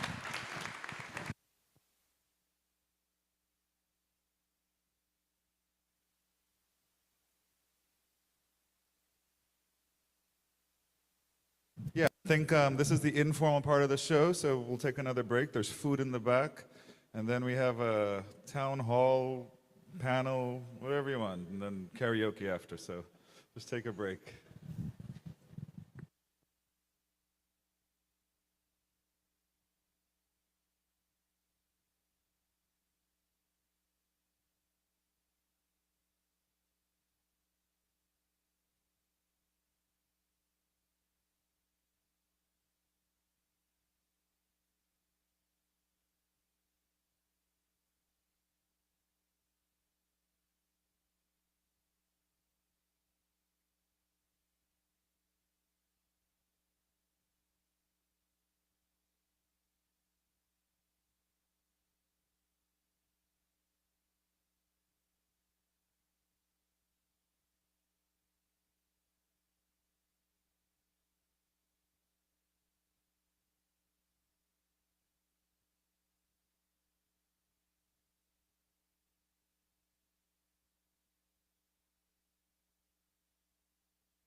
Testing, testing.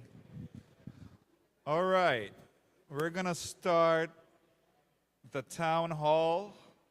I think we're going to scrap a formal poster competition. The posters are over there. Go see them if you like. But we're going to do a town hall for as long as that goes with a bunch of the startups.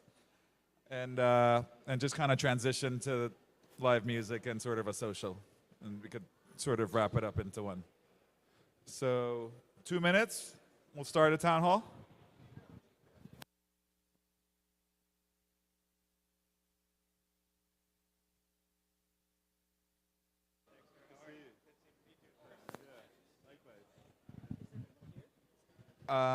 I think so. We want to get on stage? Let's see.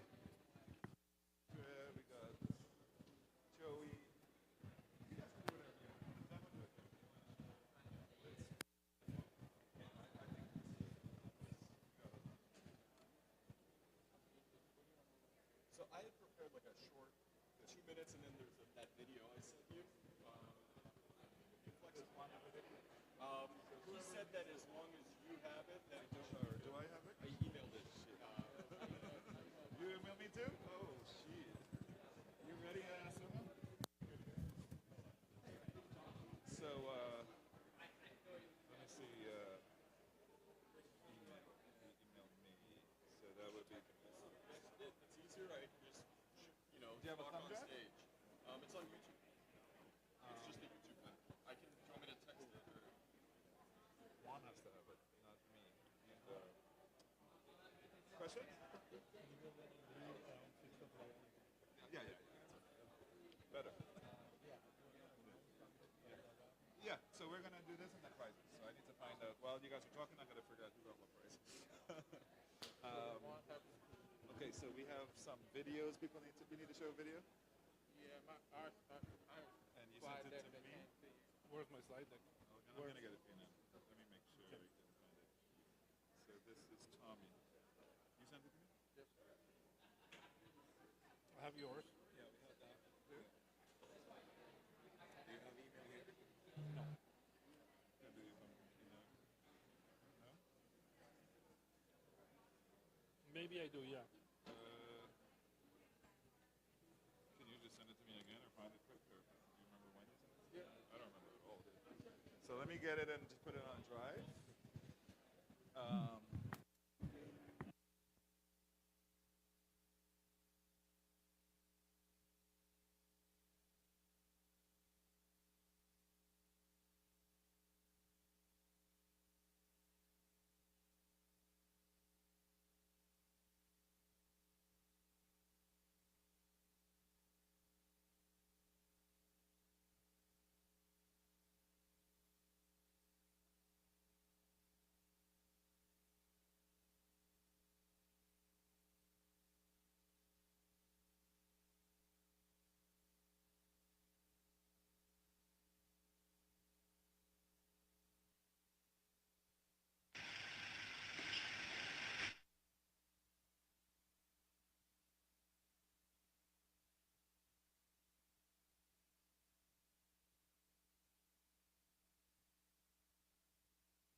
Okay. We're going to get our panel up here. Everybody got, there's food in the back, there's drinks and refreshments and stuff. But let's try to get this show on the road.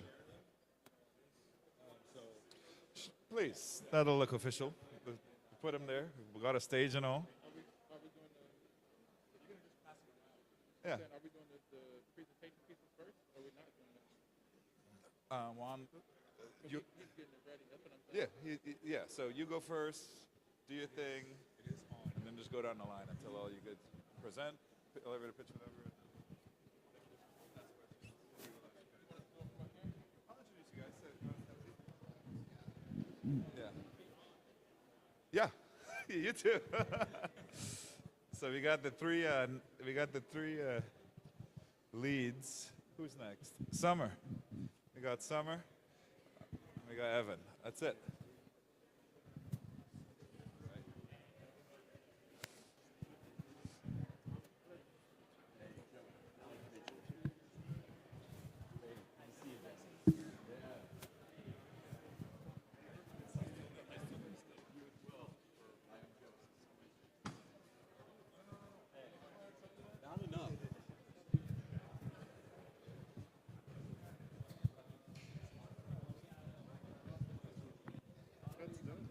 Oh, yeah.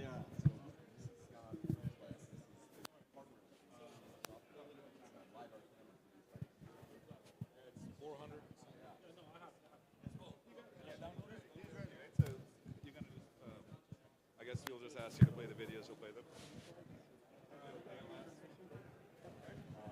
All right. What do you need? All right. All right, let's get started. It's after 5, right? And we need to be out of here by 6. So,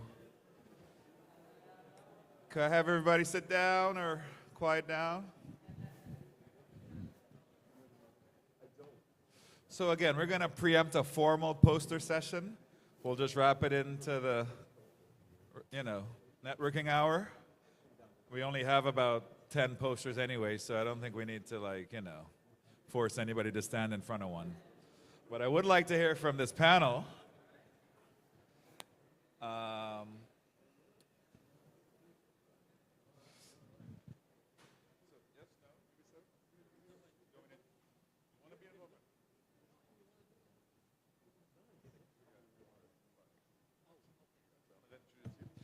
Yeah, we have a lot of intestinal fortitude here. The Honorable Habil has agreed to moderate our panel again, and 30, 40, 50 years in the biotech industry this man has. So. Don't trust anything from the data guy. All right. Welcome back. Great to see everyone still here and holding strong. So I've dealt with some of you before, but we're going to have a fun discussion here, and I really want to get you guys involved. I think your brain at this point has a lot of buzz already with all the awesome speakers we've heard so far. So if we can get you guys to get engaged, and if you have questions, I think we're going to try to do intros, get everybody introduced, and then start off with a couple of questions, and really want to get you to think about, okay, what you wanted this discussion to be around, and let's make that interactive. Sounds good? All right. So I'll do quick formal intros, and then, but I'll appreciate if you can each fill in more info about each one of your roles, and get us thinking about, how do we tie everything we've learned together. And you guys are going to end the session with the each piece of individual wisdom that you're going to take away from today. So that's your homework at the end. All right, we'll start with Dr. Tommy Shavers, who is developing the Nest Tree platform that combines neuroscience and AI/ML technology to personalize neuroplasticity strength training that taps into the brain's innate ability to heal, recover, and strengthen itself. That's why I was hearing it so bad. All right, that's better. I've seen some of their work. They were one of the first companies to come through the LEAD accelerator that you've heard a little bit about today. So this space, I think they've had 3 cohorts that have graduated, and I believe you were in the first cohort, which has, and it's great. I think about 50% of the companies that have gone through the cohorts through this accelerator here have stayed back in Orlando or in Lake Nona and continue to build their companies here. We also have Joey Spitz from Kenotech, uses AI/ML to map 3D visual movement for personalized fitness assessment for health wellness that optimizes athletic performance. As you'll see that theme, this is a wellness, sports, health tech accelerator, so that's a perfect fit for this cohort. And they also were, I believe, in the first cohort that came out of here. Somebody who is from the latest cohort, Steve Tyson, who is the co-founder of Wavy Health, which is working on developing a digital therapeutic app that helps chronic patients by using biofeedback and AI to improve their mental health, and is now scaling to improve veterans' health. They actually just also won the VA Suicide Prevention Challenge and $100,000 as part of that work in helping reduce stress and how it applies to PTSD and other mental health applications. Evan Erst from Who We Play For has curated the largest database of pediatric electrocardiograms ever in the US to build state-of-the-art AI/ML to screen ECGs for sudden cardiac death and other indications in school-age children around the world. And you heard a little bit about them from Dr. Dupuy, so we're looking forward to learning more. And then we have Dr. Summer Paul Calhoun, who is a practicing physician that is accelerating the transformation of the US healthcare system with data-driven approach. He's the VP of Analytics for Change Healthcare, a little bit bigger than these companies, but he himself is an entrepreneur at heart, has a couple of other companies he's building and scaling. Of course, Change Healthcare, some of you might be familiar with some of the stuff happening in the news with, but great company and some amazing work to look forward to with what they're doing. But they're a platform that leverages AI/ML to serve payers and providers to improve patient outcomes. All right, so I've done brief intros. Let's welcome the speakers here, and then I'm gonna start with, on this side with Evan to kind of do a little bit more introduction on what, their backgrounds and what they're doing. And then we'll have a couple of questions, and then we'll open up for questions from the audience. Evan, do you want to get us started? Thank you. So I guess quick intros. Yeah, I'm Evan. This is one of those scenarios where you're in a room full of people a lot smarter than you. It's good to be here. It's an honor to be associated with this group and all these groups that are coming together for this. I grew up in Central Florida. I know about the silos of Central Florida. I know that you probably know that the Space Coast has more engineers per capita, second only to one spot in the United States. And those engineers don't work together a lot, and they definitely don't work with UCF a lot. So this has a lot of potential. I'm hoping next year Dr. Hadley will keep this going. He'll have Johnny on this stage, talk about his $100 million funded organization, and we'll have a couple hundred people here. But again, it's an honor. And just at lunch today, talking with Dr. Beth, I was reminded of the Who We Play For mission. Some heavy stuff that we carry, but rocket fuel, powerful stuff. And that's, in talking with Dr. Beth, she shared that one of her best friends, her med school classmates, Matthew, died of sudden cardiac arrest in his 40s. From my understanding, the guy never had a symptom in his entire life until a sudden cardiac arrest. He was the perfect picture of health. And unlike Johnny when he played in the NFL, somebody like Matthew or our teammate Rafe never really got their heart checked. So in this little Central Florida town we grew up in, Cocoa Beach, obsessed with soccer, playing with Clinton Holmes and Zach Ernst, my brother over there. Since elementary school, we played with the same group of kids. We went through the same cattle call sports physicals, which were really just an episode of liability reduction and not public health. And then one day, we watched our best friend collapse and die in the soccer field from the same condition that killed best friend Matthew. He had hypertrophic cardiomyopathy. When we watched Rafe die, Clinton was the only one who knew CPR. Two of our other who we play for co-founders ran through our high school looking for an AED that was locked up in the front office. And then we watched an EMS without an emergency action plan stumble to figure out how to get the AED to our teammate. 10 or 15 minutes later, though we ended up getting Rafe to Arnold Palmer eventually, it was done for Rafe. He was brain dead.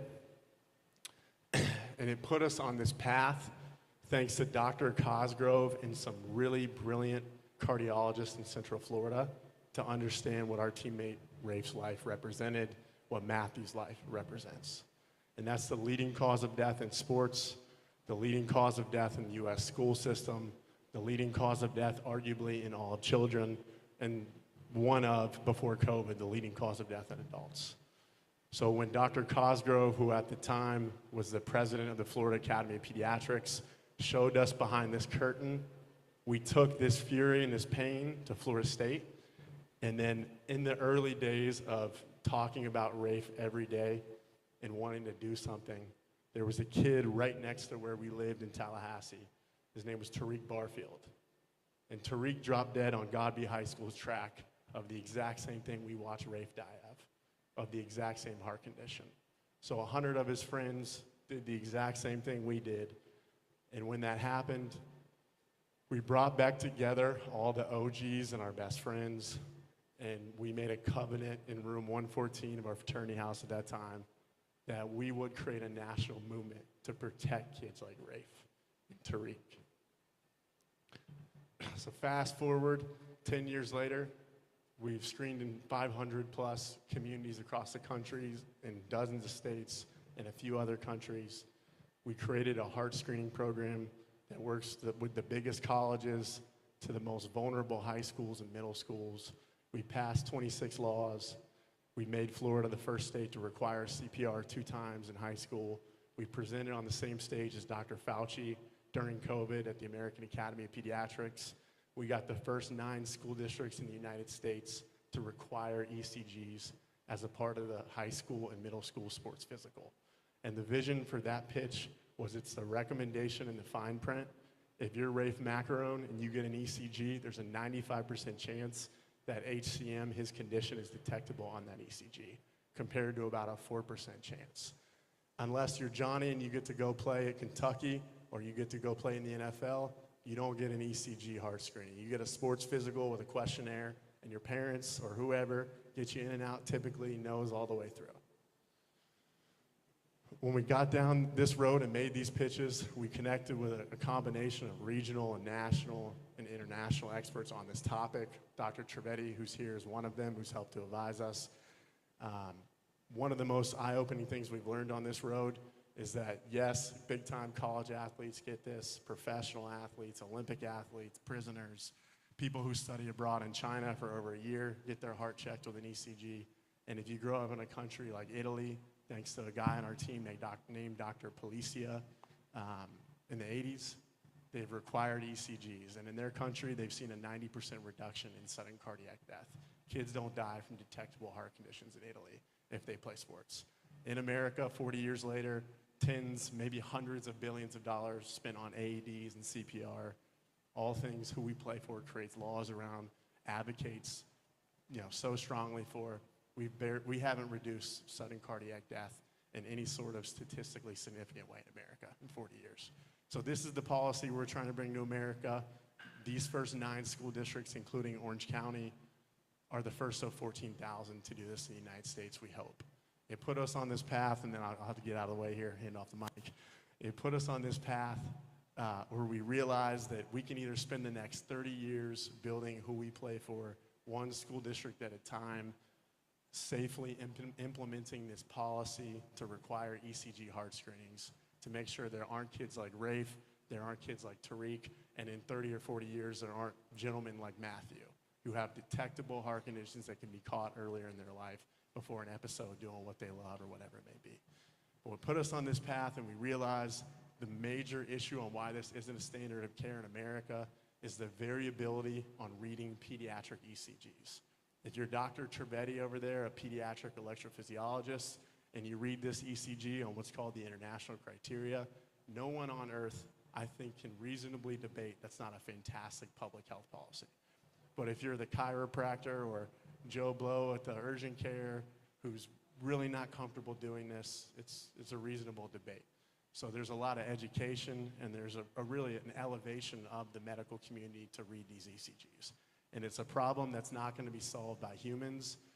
There's free criteria for doctors to read and pause and learn this. But even after doing it in America, people are afraid of liability. They don't see enough pediatric ECGs to be comfortable doing this. So what we've started is a brother company to who we play for, built on the largest database of pediatric ECGs in the United States. And the hope, thanks to some AWS funding and some others, is that we can create an app and an API, and we can embed into an ECG machine. And hopefully overnight, with our version of the Manhattan Project, we can empower America's youth providers to provide the highest quality ECGs, no matter what type of ECG machine they have. ECG machines are common, they're all over the place. The ability to read them is not common.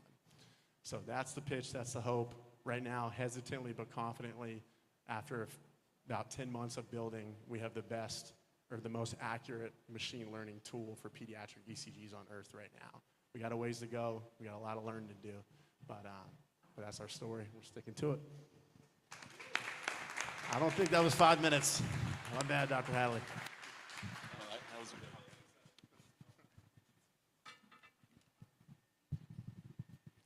First, thank you to Dexter for inviting me to be here. My name is Joey Spitz. I'm the Chief Operating Officer at Kenotech. 2 years ago, I arrived here off a plane from Portland, Maine, where my home is, for the inaugural class of the LEAD incubator. And at the time, all we had was a prototype and a dream to give all humans better access to movement healthcare. And it's extremely exciting to announce that in those 2 years, we've achieved FDA registration as a Class II medical device, HIPAA compliance, and customers all over the world who are now using our technology to do what's most important, which is provide and fulfill that mission of giving better access to movement health. I want to just speak briefly and provide 3 sobering facts about the state of movement health in the US today.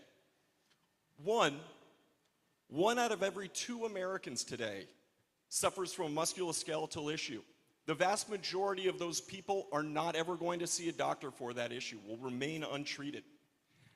2, those who do in fact go to a physical therapist or a chiropractor are going to drop out. 75% of them are going to drop out with treatment remaining paid for by insurance, often because they're not finding results, because they think they're better just because pain is gone, because they don't understand what the physical therapist is doing with them. And 3, and I think this is to do with the second fact, this right here is called a goniometer. This is the state of the art in the industry. This tool for capturing joint range of motion. It's subjective, it's an analog product, it's time consuming, and most importantly, it does not enable communication between the patient and the clinician.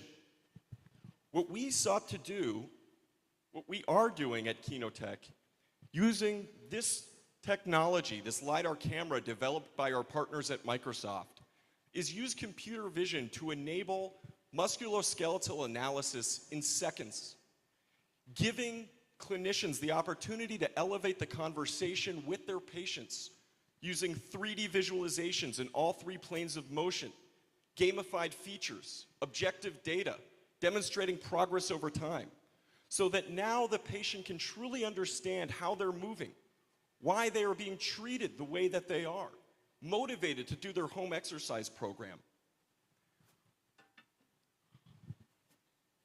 Our goal to fulfill that mission of providing better movement care begin right here in this very room and continues the next few years as we seek to bring this technology into hospitals like Orlando Health, which I'm proud to see here today, to your local physical therapist and chiropractor, and to our home state of Michigan, where all too many rural folks don't get the health care that they need. This is about democratizing musculoskeletal health, providing objective data and visualization, and with the help of organizations like LEAD, truly bringing a change to the lives of those suffering from those conditions. To give you a sense of the technology that we've developed, I invite you to take a look at the video that gives a snapshot of Keno Tech.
Thank you all.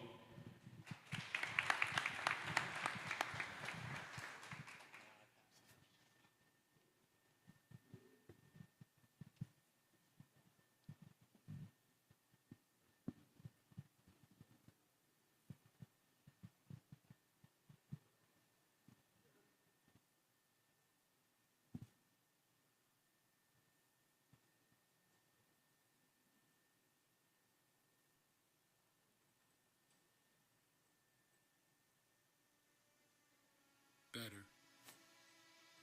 Better is waking up in the morning, ready to attack the day, and leaving it better than you found it. Better. Better is finding a way to face adversity and getting up again and again and again. Better. Better is taking time to silence the noise. Better. Better is helping to build a better world with the human in mind. Better. Better is a mindset. Better is an experience. Better is strength. Better is Nestri. This is Nestri, and this is the Nestri science of better. Let's go. I'm Dr. Tommy Shavers. I'm the founder and CEO of Nestri, and we're excited about being a graduate and alum from the first cohort in the accelerator and really being able to bring to the world what we refer to as the Nestri science of better. And for us, when it comes to mental and cognitive challenges, we really see two types of people in the world. On the one hand, there are those who need to get better. And when you think about the narrative surrounding that group of individuals, it's typically been a fatalistic narrative with individuals trying to find ways to improve their mental and cognitive health. And then you think about those on the other end of the spectrum who want to get better. And the investment in the industry is also telling a narrative that society is investing in ways to increase their mental and cognitive performance. And for us at Nestri, our vision is simple. We want to help to build a better world with the human in mind through accessible solutions that help people get better. And for me, this has been a personal journey and a personal passion. My college football career was ended with 7 concussive blows within a 3-week span that ended my playing career. I ended up experiencing mental and cognitive impairment and decline.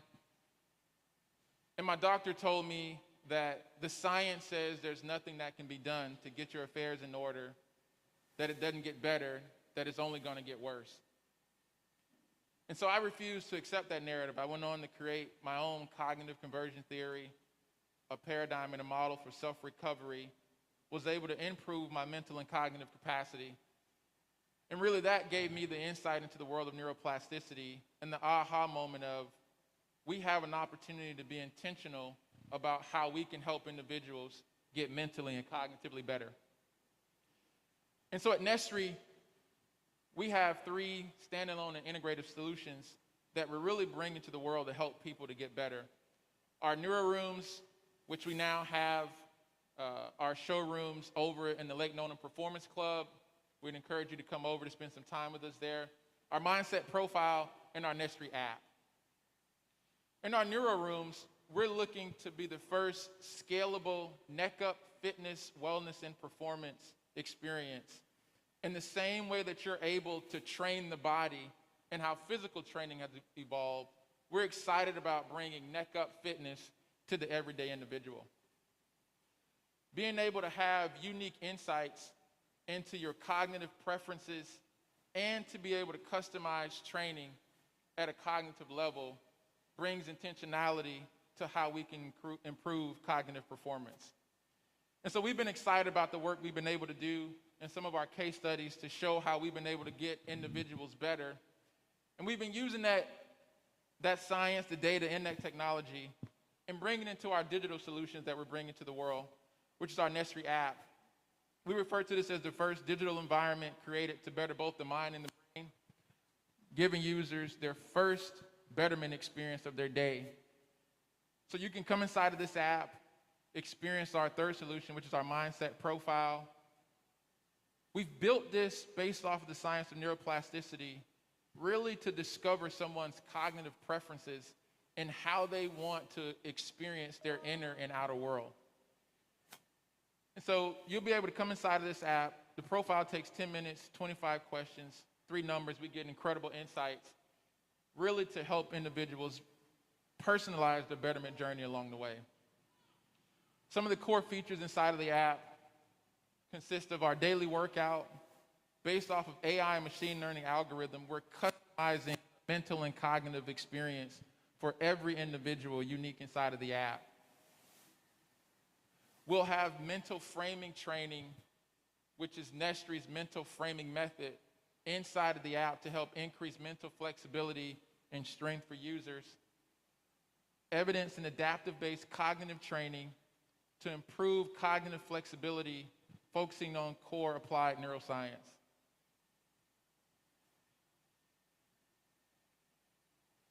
We're going to have a guided frame experience to help you celebrate the world of high performers right at your fingertips. In our in-app music experience, we're excited about brain-based instrumentals to help influence mood, mindset, and mentality of individuals. And so we're excited being in a part of the accelerator and how we're able to bring this to the world for individuals to move forward. And as we continue to apply our technology, we're excited about continuing to get better and smarter along the way to help people be intentional about how we move forward. So imagine the opportunity if you can combine brain health, mental wellness, and cognitive performance in a connected and intentional way. That's what Nestry's doing, and we're excited about it. We refer to it as taking better to the nth degree, and we're just getting started. So we're excited about this journey. Thank you.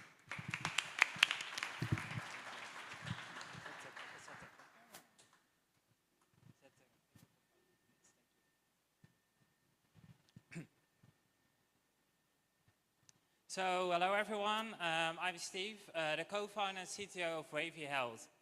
Maybe you can already heard of my accent. I'm originally from the Netherlands and moved on 10 May here to Lake Nona here in the US.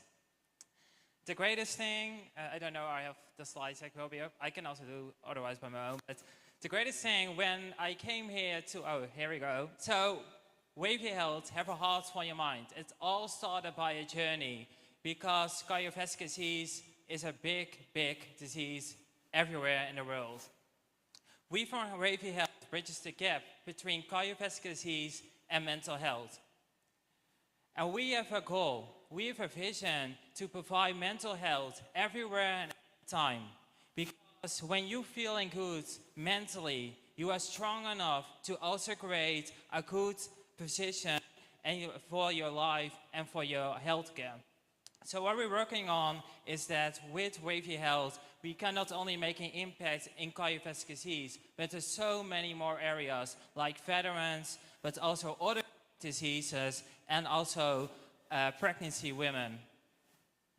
So the greatest thing is that on 10 May, I moved here to Lake Nona. And for like a European person, this is like a pretty big journey.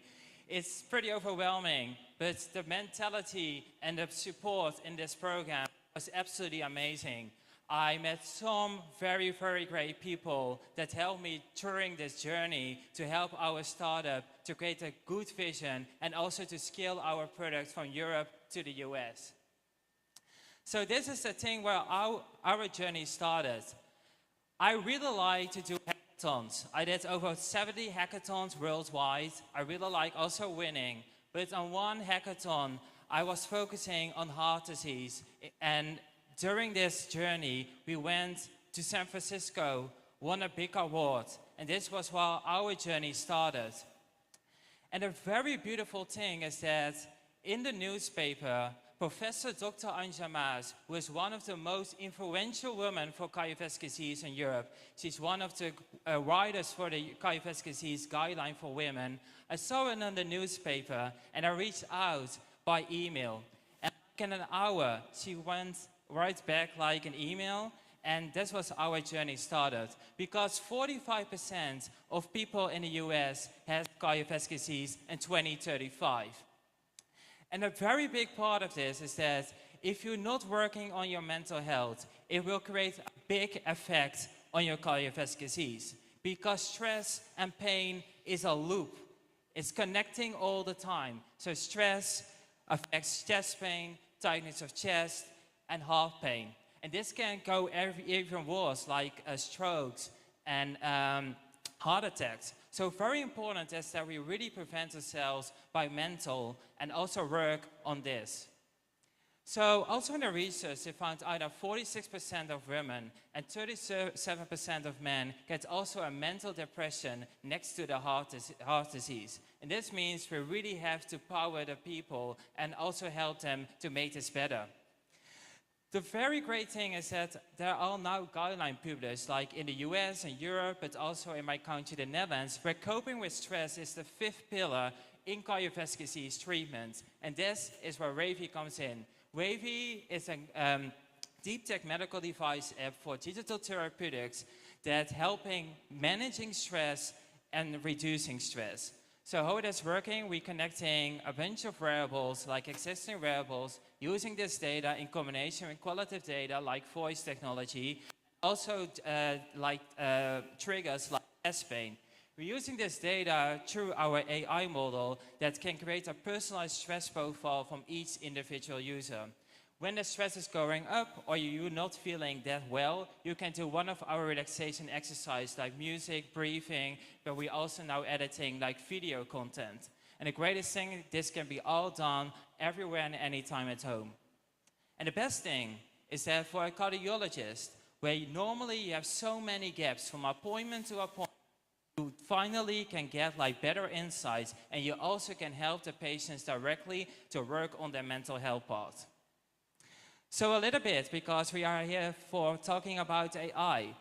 Our model of AI is that we're using data from biofeedback through the app in combination with qualitative data to create like a stress profile from each individual user. And the reason why I'm setting is that a lot of wearables are testing on average people. And the problem with the AI models is this is not going to work for people with cardiovascular disease. We are doing now a trial with 100 women in Europe. And the thing that I got many, many times is that they're saying, these models are not working for me. because they are testing on average people, and I have a disease. So what we're doing is we are not a black box. We use data going through our AI model, and we create like a personalized stress profile from each individual user. And that is very important, because you can make the best AI models, but if it is testing on the wrong people or average people, you are not helping any person in this kind of disease. So also what you can see is that there are like kind of real data that we're using, and then you have like confidence intervals. And when your stress, for example, is not going in a normally way, you can get like push notifications where we can help the patients to prevent them by mental health, but also by pain. And this is something what we're working on. So we already can do, you know, when we see your stress is going up, we already can provide them like a push notification. But will it be wonderful if you also can directly send like a notification to one of your families that can help them directly to these kind of notifications and pain. It was like a woman that called me like last week, and she said, well, you are working on a device where you also can connecting families, right? Where you can something is wrong. I said, yeah, that's what we're working on. She said, that is what we really need, because when I have so much pain, sometimes I cannot even call someone. So it will be so nice if the model can already prevent us before our stress is going up so highly that I can do not anything anymore. And a very important thing in our clinical trial, we saw that technology is important, but never think that technology can be higher than you. It is always a loop between technology and the human. Because sometimes it means that technology can make bad decisions. And it's always good to have like a feedback loop with the patients, so the model and the AI model can learn from your decisions and from your processing. And this is one of my very good friends, and she wrote this for me. Because many data and AI models are based on the reference man. It's like kind of me. It's like a kind of like a guy of between like 28, 30 years. It's like a white man. And then we're testing on this kind of thing. But if we want to make good AI models, it means that we really have to test with data that represents inclusive data. And next week, I'm going back to Den Haag in the Netherlands, because we are working with the government to create like clinical trials where inclusive data can be directly to the system, and where universities can learn to create data and AI models where everyone is represented in the inclusive models. It is easy to get like 30 people directly now in our models, but it will be much more difficult to maybe get some homeless people in the town and get these data in the system. We need all data and all representative people in AI models. Otherwise, we get like discrimination models, and that is absolutely not what we want. So we're working with a great team on Wavy Health, who won many awards, and we are very proud that we can do this all together. And something that I really want to reach out, one woman, she is already here, is Jesslyn. The other woman is Tiffany. She's a veteran, she has like PTSD, and she was like a big inspiration when I came here to like Nona, because when these people went through, it's absolutely phenomenal. We really have to help veterans people because they're doing so much for our world. But what they went through is sometimes very bad. And Tiffany really helped me to open my eyes, because she really knows how we can use mental health to really help the veterans people. And this is why also we're working on the Mission Daybreak Challenge, where we won 100K from the Veterans Affair. And what I really like about Lake Nona is that we all connected here with Medical City. Like the Veterans Affair, one of the biggest in the country, is like on the corner. And there are very great people like Kim Balicki that is supporting us to really scale and helping our product, so we also can enter our product in the VA. So follow the American dream, because, you know, I came from the Netherlands, went to the US, everybody's open for innovation, but always think that you have a heart for your mind. Thank you.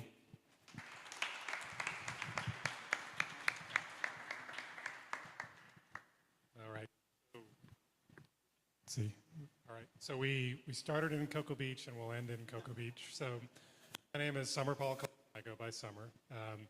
I'm the boring one in the group here because I'm the corporate guy, right? So everything you've heard about the passion all these guys have for the great things that they're doing, I'm the guy that really tries to figure out how do we make these things real so that people can take advantage of them, they can scale, they can grow, and innovation becomes a reality. So as Habil mentioned, I work at a company called Change Healthcare, and what he was alluding to was we just got approved to be acquired by United Health Group, which for those who don't know is the largest health insurance company, largest healthcare provider, and largest health technology company in the country. And, you know, really for me, when I look back at a lot of the things I've done over the years, I've worked with a number of startups, for a number of startups. I've built products, built companies, but I've also been on the other side where we look at companies and we say, you know what, do we want to buy this? And we've acquired companies, we've wished we acquired companies, we're glad we didn't acquire companies. And all that boils down to the idea of, you know, how do you take a great idea? How do you take that passion that all these guys have, turn that into something that's very real, something that becomes not just a business that makes money, but something that can scale and impact people's lives in a positive way. And, you know, when we talk about sort of the passion for everybody here, so I'm a doctor, I'm an infectious disease doctor, specifically kind of around HIV, virology, so I kind of grew up in medicine through the HIV epidemic. And, you know, really at the end of the day, and I'm not sure Dex will ever invite me back after I say this, but data doesn't matter, technology doesn't matter, AI doesn't matter, people matter. So all the things we're talking about doing, it's really about how do you make somebody's life better in some way. So is their healthcare more affordable, accessible, convenient? Are they getting better outcomes, better quality of care, better experience in the process? How do all those things kind of tie back at the root to the technology, the data, all these different great ideas that we have?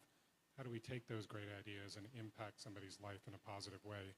So I can actually speak from personal experience. You know, my 12-year-old just got an EKG through who we play for, so she can safely play volleyball. As a parent, it puts my mind at ease, right? And it's very easy, convenient. We actually did a lot of EKGs for other kids in the community in Cocoa Beach at our clinic. And again, it's one of those things, it's a very simple thing, but it has a profound impact as a parent to know, like, okay, my kid's out there and, you know, bad things won't happen, right? So, you know, all these things when we talk about, you know, companies, ideas, products that become a reality, it really kind of comes down to how do we make those things something that's impactful? So I'll use a couple of examples of things I've done over the years. So, you know, one opportunity I had very early on in my career, so if you've ever seen the movie Outbreak, where they go chasing viruses, that was me for a brief period of time. And, you know, I went out to rural Kenya, out on the Somali border, no electricity, no running water out there, but there was an outbreak of a hemorrhagic fever. And so I went to research it. And, you know, the researchers that I worked with in Texas at the time, they were working on a telemedicine unit the size of a suitcase. So this was probably almost 20 years ago. Telemedicine hadn't really become a thing yet. It was kind of an experimental idea. But we went out to this place where there was one doctor for the village for an entire district, and if you needed to go to a hospital, it was 6 hours away on a bus on a dirt road. And if you were in pain, that was too bad, because there was nothing they could really do while you're sitting on the bus and you hope it doesn't break down.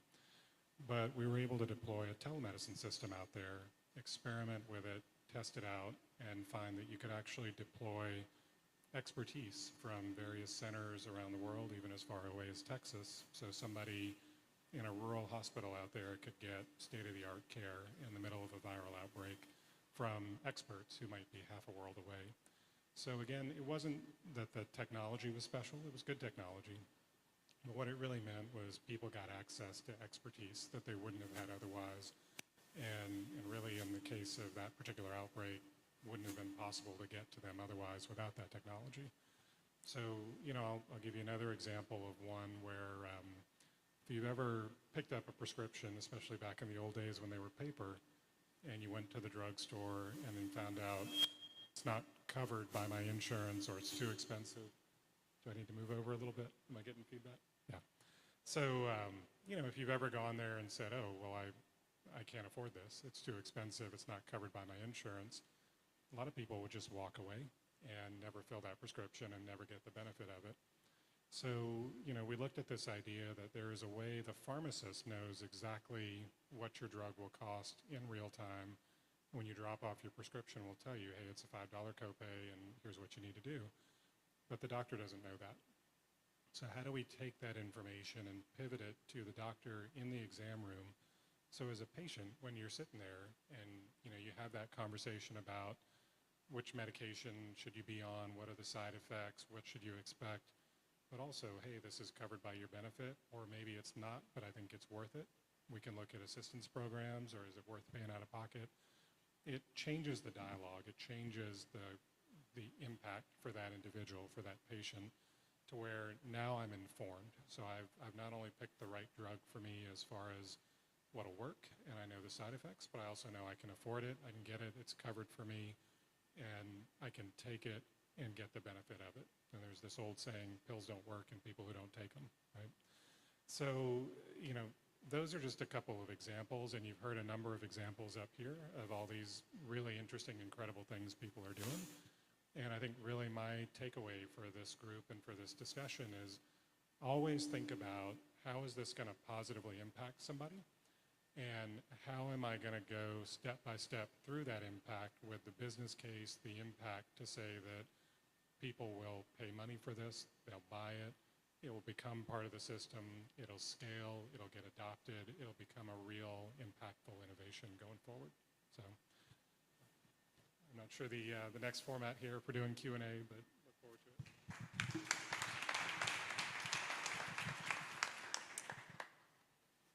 I love when he closes. That's why I leave him at the end. He always brings things together very neatly and impactfully. So thank you. And thank you all for sharing the incredible missions you're on.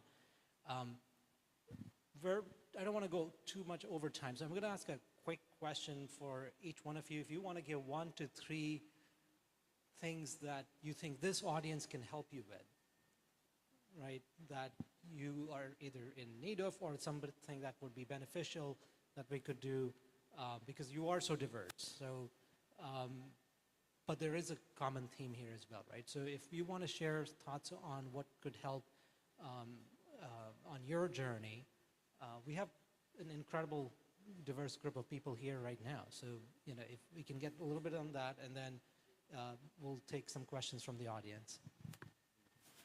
First is the worst. All right, so the 3 things I think we could use the most help on. A lot of talking to do with Clinton, Zach, and Dr. Trivedi in the back, but number 1 is probably some computer vision experts to work on our digitizer with us to improve it. And in that realm, probably some neural network experts as well. Where it stands, again, hesitantly but confidently, it's the best machine learning tool on earth for pediatric ECGs where it stands. We've only cleaned 50,000 of the ECGs. There's 300,000 more to go.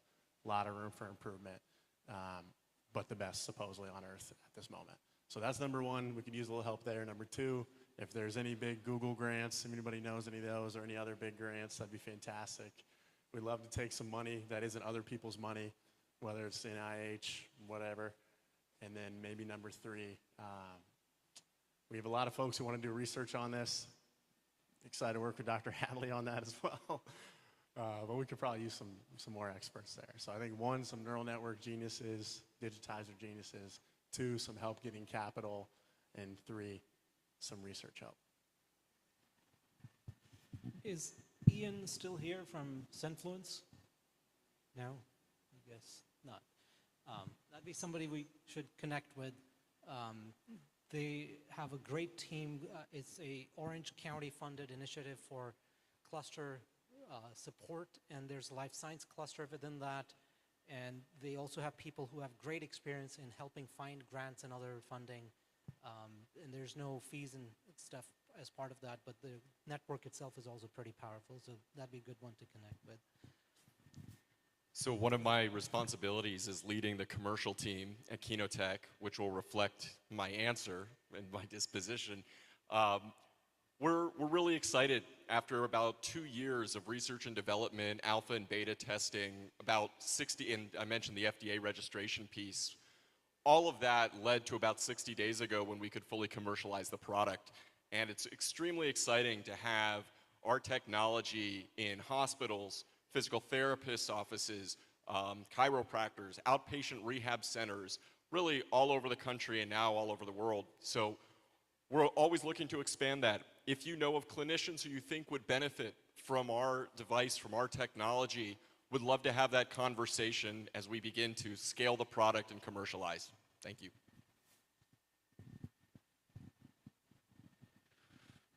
Okay, so number one, we need people to start bettering their brains.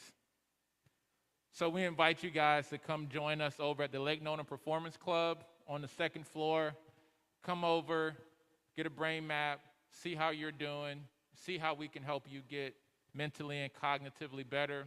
We really want to normalize, as it was said earlier, mental and cognitive health is really the core part of health, and we want to begin to make that a norm. So I encourage you guys to come over, visit us, see us over at the Lake Nona Performance Club on the second floor. Second thing is, if you have an opportunity, go to Nestre, Nestre app.com to pre-register for the pre-release. The app will be coming out in about a week and a half. We'd encourage you to download it, share it. We want as many people to be a part of this experience of what we're doing. I'm really excited about it. We know we're going to get some incredible learnings along the way also. The third is really more technical. There are data analytics type partnerships that are available. We're open to having those conversations as we're really excited and curious about the data we'll begin to curate from what we're doing to start to create some normative data experiences. So quick point on that, there was just a couple of weeks back, we had the Military Health Research Symposium here in Orlando with 5,000 active service members that take under the DHA, the Defense Health Agency that we're here. And more than half the talks at this conference, which covers all Army, Navy, Air Force, all health aspects. And as of last week, they just announced they finally have completed the full takeover of sort of the healthcare management and unified that under one branch for the Army, Navy, the Air Force, and active personnel. But more than half the talks were talking about mental health, brain health, traumatic brain injury recovery, PTSD, and other issues. And enormous amount of funding opportunities around those as well. One thing which caught my, I was thinking out loud was there's a policy for anybody who has suffered or documented injury that every 5 years, I believe the DHA will require them to have a cognitive assessment, which would be interesting. We can dig into some of that. But Steve. Yes, before I ask like 3 things, I think it's better to provide two things that you also have to remember, especially for the students here. So in Europe, the European Union is working on responsible AI, and it means that they can sue you when you are using discrimination in your AI models. So remember that. There will be a huge thing. So if your AI models will discriminate people, and we already saw it in our government, in the Dutch government, they can sue you. So remember this. This will be a huge, important topic. Next to that, innovation in medical is always between startups and medical professionals. I learned so many things by just listening to professionals and saw like the problems that they have. It's so important to collaborate together because your product will be changing. And it's very important to listen to them and work together.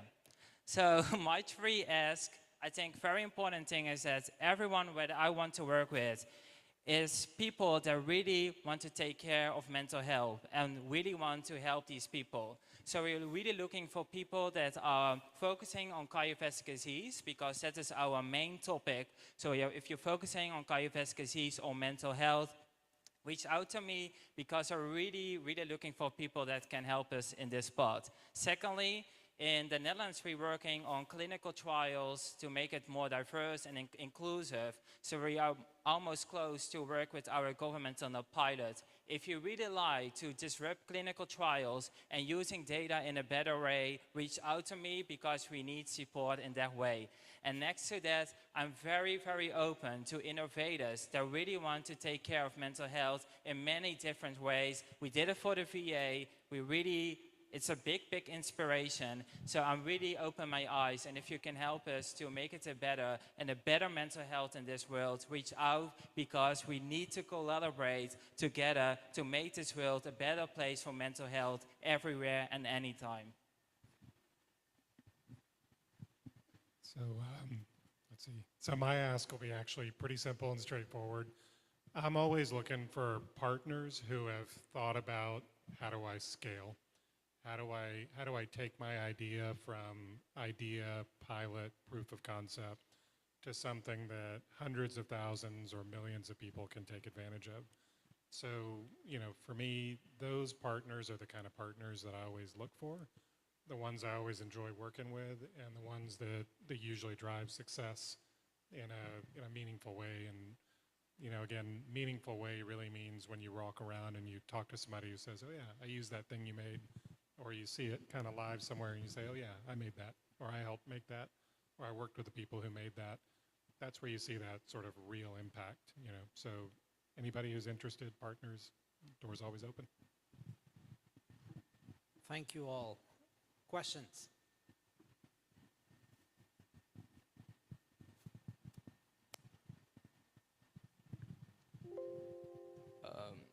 What would you guys describe as your least favorite aspect of working in the health tech or wellness tech space?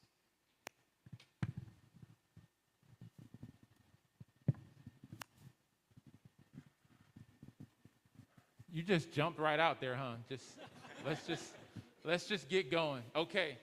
The first part, well, from a startup perspective, the first part I would say, so there's two things. One, the fundraising dynamic. And when I say fundraising dynamic, a part of it is because you come in with a great idea, but as was said earlier, in the business investment model of it, can it scale? You know, and having an understanding that just because someone says no doesn't mean you don't have something important and viable. But at the same time, they're often looking at it from a different lens from where you're coming at. And so that would be the first thing. The second thing is the conflict that can take place in that arena, where it's not just enough to want to do great work, it's can it be sustainable? And being able to balance those conversations between revenue and impact that's a tightrope song and dance to have. So I think to me those are the challenges. So especially when you want to fundraise in a medical part, you really have to make like a good roadmap, because you are making a lot of expensive in the beginning, you know? You have to do clinical trials, your product has to be stable, your cloud has to be like on top, because security is first in medical space, ability second, and the product is like third. So you have to do like a lot of expenses in the beginning. So it's very important to open your eyes, to also look to collaborations like universities, you know, that you can work together on pilots, because you can not almost do this by your own. You have to collaborate if you go in the medical space. Another topic is if you go to the wellness, you can scale more easily. So it's up to you to make these decisions, to do it like in a kind of way. How we want to, for example, reach out is that we collaborate a lot with universities, with governments, and this makes us to really test our product and do like iterations. And next to that, you can always do like an extra product for like in the wellness space. So it's very important to make your decisions, and if you go in the medical space, to collaborate as much as possible, because it will really help your roadmap, and your product will be better because they will give you free and good advice.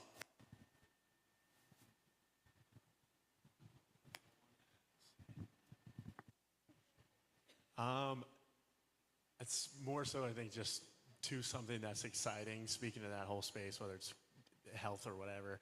But for me, at the moment, it's bandwidth. Like, I'm so frustrated by bandwidth issues. The one thing that is just so exciting outside of the primary first mission that we have to accomplish with our AI tool, which is properly properly label a pediatric ECG as abnormal or normal 99% of the time. That I know we're going to accomplish, but I wish we could wave a magic wand and skip to the Nobel Prize winning piece, which, in the words of Dr. Frohlicher at Stanford, if it can be accomplished, mic drop, Nobel Prize. And that is, there's a percentage of kids who get an ECG who will not be detected. 5% of HCM, which is what our teammate died of, can't be detected on an ECG. Doesn't matter if Dr. Trivedi reads it, Dr. Summer reads it doesn't matter. It's not going to catch every heart condition. I'm really excited to complete mission number 1 because what that does for kids, I'm really excited to see what the hidden feature of an ECG could look like, and I wish there was no bandwidth issues.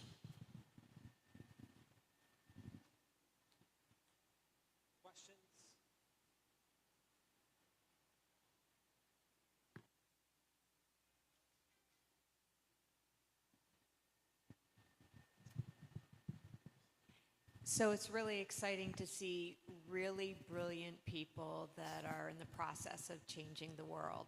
Have you guys collaborated on projects together? There's all this data, there's different learnings. It's very interesting. Sometimes the answer you need is sitting right next to you. And a lot of times people don't know that.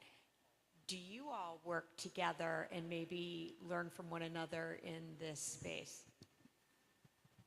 It's a great question. So I haven't formally, worked with anyone on the stage on a project, but I did have the pleasure to, be in the same cohort here as Tommy.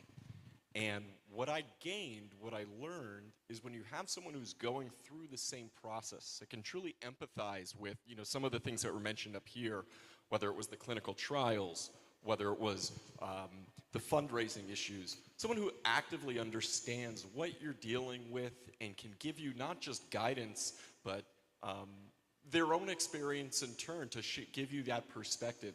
That's incredibly encouraging. That reminder that not only am I not alone, but there are opportunities perhaps that I'm not aware of, other ways to look at the same situation with new eyes. That's really the power, I think, of this cohort, beyond the resources, beyond the network, is to be with like-minded individuals who are pursuing to change the world, and in turn can give you guidance as they go along a similar journey as your own.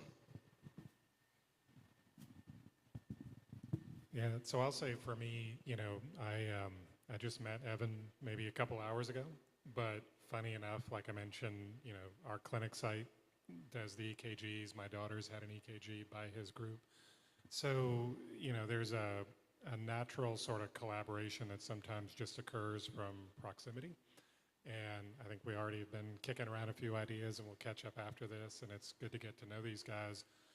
And I think that's really the value of, even if we all haven't worked together yet in an official capacity, just having spaces like this, places where you can interact with other people who have good ideas, who are doing interesting things, who are doing different things, Sometimes you talk to somebody who comes from a completely different background, completely different field, has never thought about the things you've thought about, but when you start talking together about it, you come up with some interesting ideas that nobody ever considered. That's where I think spaces like this, communities like this, are really valuable to foster that kind of innovation. I want to add something. I want to give you like a little story. So I came here on 10 May. I didn't almost know like nobody in this town, So I'm Dutch. I did my internship in San Diego, but I didn't know anyone here in Florida. So I think on the 25th, the Veterans Affairs, they announced this challenge on 25. I didn't know anybody, and I need people to collaborate to make like the best proposal as possible. What I did was reaching out to a lot of people. Lead helped me to make connections. I was on my vacation in the Dominican Republic. I was only working like hours, having conversations with people, hearing their stories, hearing their pain. How can we do this together? And that is what I want to give you, like, to everyone here. If you want to do innovation, you have to collaborate and to listen to people, because that is the reason, a big reason, why we went through and got this award. It's hard working and making decisions, but collaboration is everywhere and everyone wants to help. And I think this is like a story that really shows that this is very important and also make great things possible. Thank you. My name is Jessalyn Armstrong. I'm a medical massage clinician, and I run my own business. I have a partner, and I work in here, and I'm a collaborator with LEAD because I see the burnout that happens with startups, and I've been working with the last cohort that Steve was in, and I know some of you guys too. And I've seen the startups, I've seen you guys working hard in incubators and accelerators, and I watched your mental health and your balance of work life go down. And my question to you guys is, how are you managing your wealth as a startup and as successful businesses?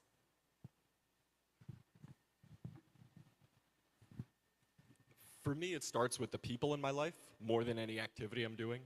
I am here while my wife at home is looking after our dogs for a number of days and traveling around the country, meeting with clinicians. To do this is not an individual act. Beyond the team that we're all a part of and the companies that we're building, it's parents, it's friends, it's siblings, it's significant others, without whom truly none of this is possible. And not just looking after the things that we couldn't, but to your point, burnout is real, stress is real, the highs are high and the lows are lows. To have someone who you can be unencumbered with, to share the struggles and the stresses, and to get that kind of reality check is a blessing. And without that, I'll speak for myself, I know I would not be able to do this.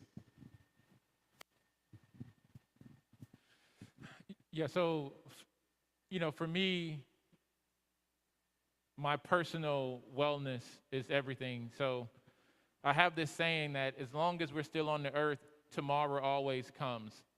And you have to have something for tomorrow.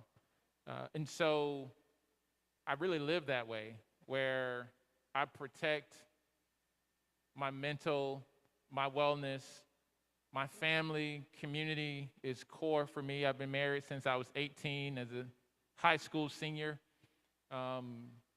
Family is everything. And I focus on building community. Community means, to me, common and unity. And even in our company at Nestry, the whole purpose was to build a company that values the person first. And so we really believe that if we can keep people's wellness at an optimal place, we can get optimal outcomes. And so being able to do those things are really, really important, for me in that regard. So those are priorities.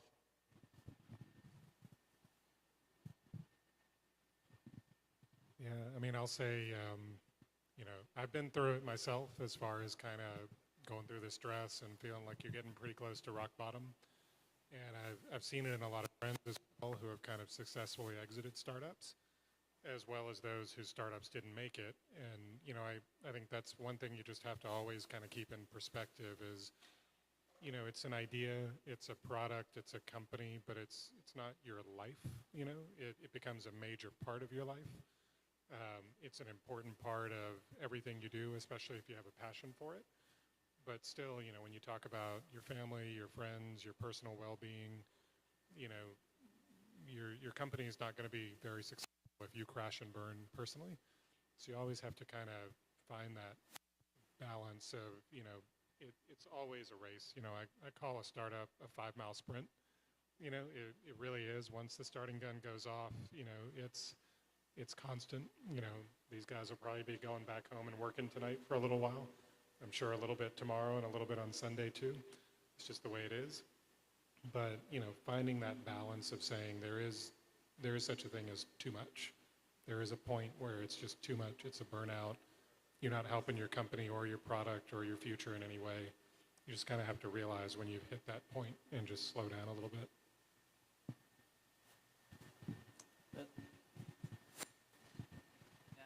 What I'm doing, I know mental health, it is very challenging to find a good balance because you see something like as a chance is like coming to you, for example. And then it's like always thinking, or I will do this challenge, or, you know, I have some good sleep. And it's very, very difficult to make these decisions. What I'm really focusing on is I really like walking. So I use my music, going ahead, doing this round. You know, I did this tons of this round. You know, but you know, it's good to it's up to your creativity, and you have like a kind of rest. And I think like family and friends, it's very important. That's you know, if you don't have that, you're done in your life. You know, so. Finding the balance is important, but it could be very challenging. So, you know, do it step by step and also have some goals where you want to work on. I think one thing I like to do is meet with you more, Jesselyn. Maybe tag in, definitely go to Tommy's spot. But one thing that, for the group that I know I really struggle with in the early days of who we play for, we started this as college kids who didn't know a lot, but we're absolutely relentless and committed to the belief that kids should grow up with detectable heart conditions. At one point, I lived in a 12-foot trailer in one of my best friend's backyards without AC or shower or anything like that. And I had this internal mantra that helped me get through it at the time, but I think put me in a pretty unhealthy place for a moment. And the mantra was something along the lines of, I will either die or this will work. I will not quit until this works. It's too important. And as I've gotten older, I have a 6-month-old baby. I'm learning how to do what really the greatest priority of my life is, which is my brother, my family, my friends, my child, and prioritize myself. I slept in the car for 30 minutes out here in between this conference to catch up a little bit. But I think realizing you got to prioritize yourself and your family. And I love what you said too, Summer, about the business isn't everything, no matter what the work is.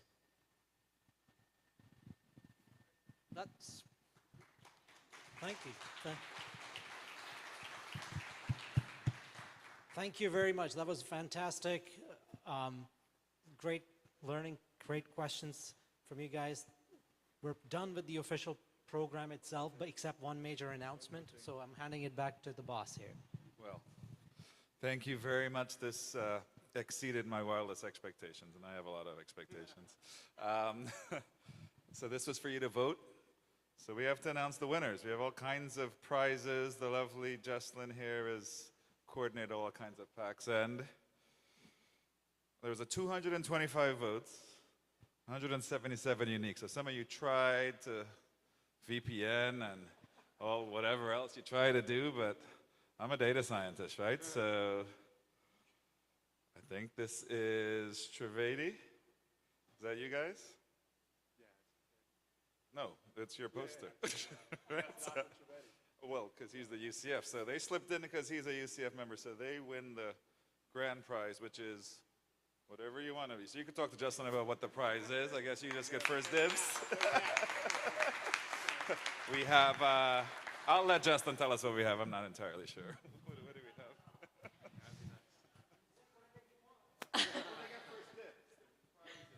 Yeah, you can either choose a wave gift certificate for a night stay, maybe you and your woman, or maybe you and your brother. Or just myself. Or just yourself. You might have to fight Dr. Beth for it, though. Or you can have some time in the Performance Club. They have several options. Yeah, I'll definitely. You want to do the Performance Club? Okay. Oh, it does? Are you serious? I guess I'll do the wave. You want to do the wave? Thank you. All right, all right. Awesome. What did I would choose the wave too. Very nice, very nice. Next we have, who's Maxim? Godovic. Wow. Excellent. We were supposed to show pictures and the movies, but you could go to that URL anytime and see what he did. You get the second dibs on choice of gift.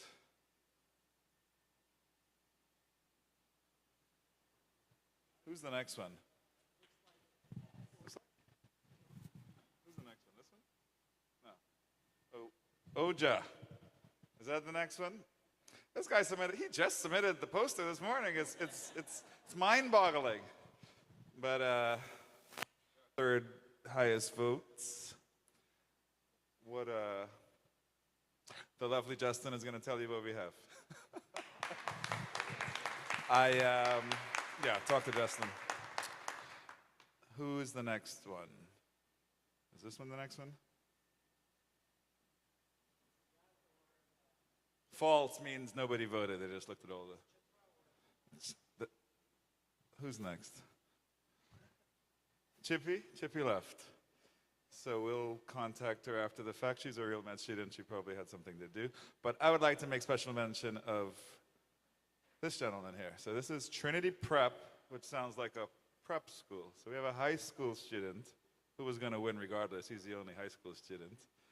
And what do we have for? We have a Chopra autographed meta-human book for our high school students. So this might be a thing. Get some more of your friends to stand up. You gotta stand up. We make fun of you now, yeah.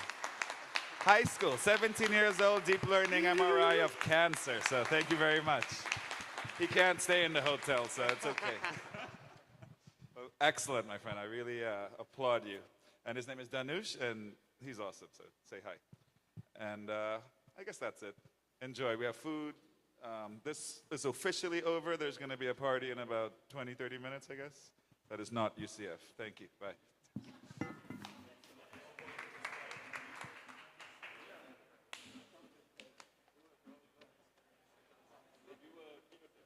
Yeah, that was an open invitation to stay for the party that is not UCF with not UCF things.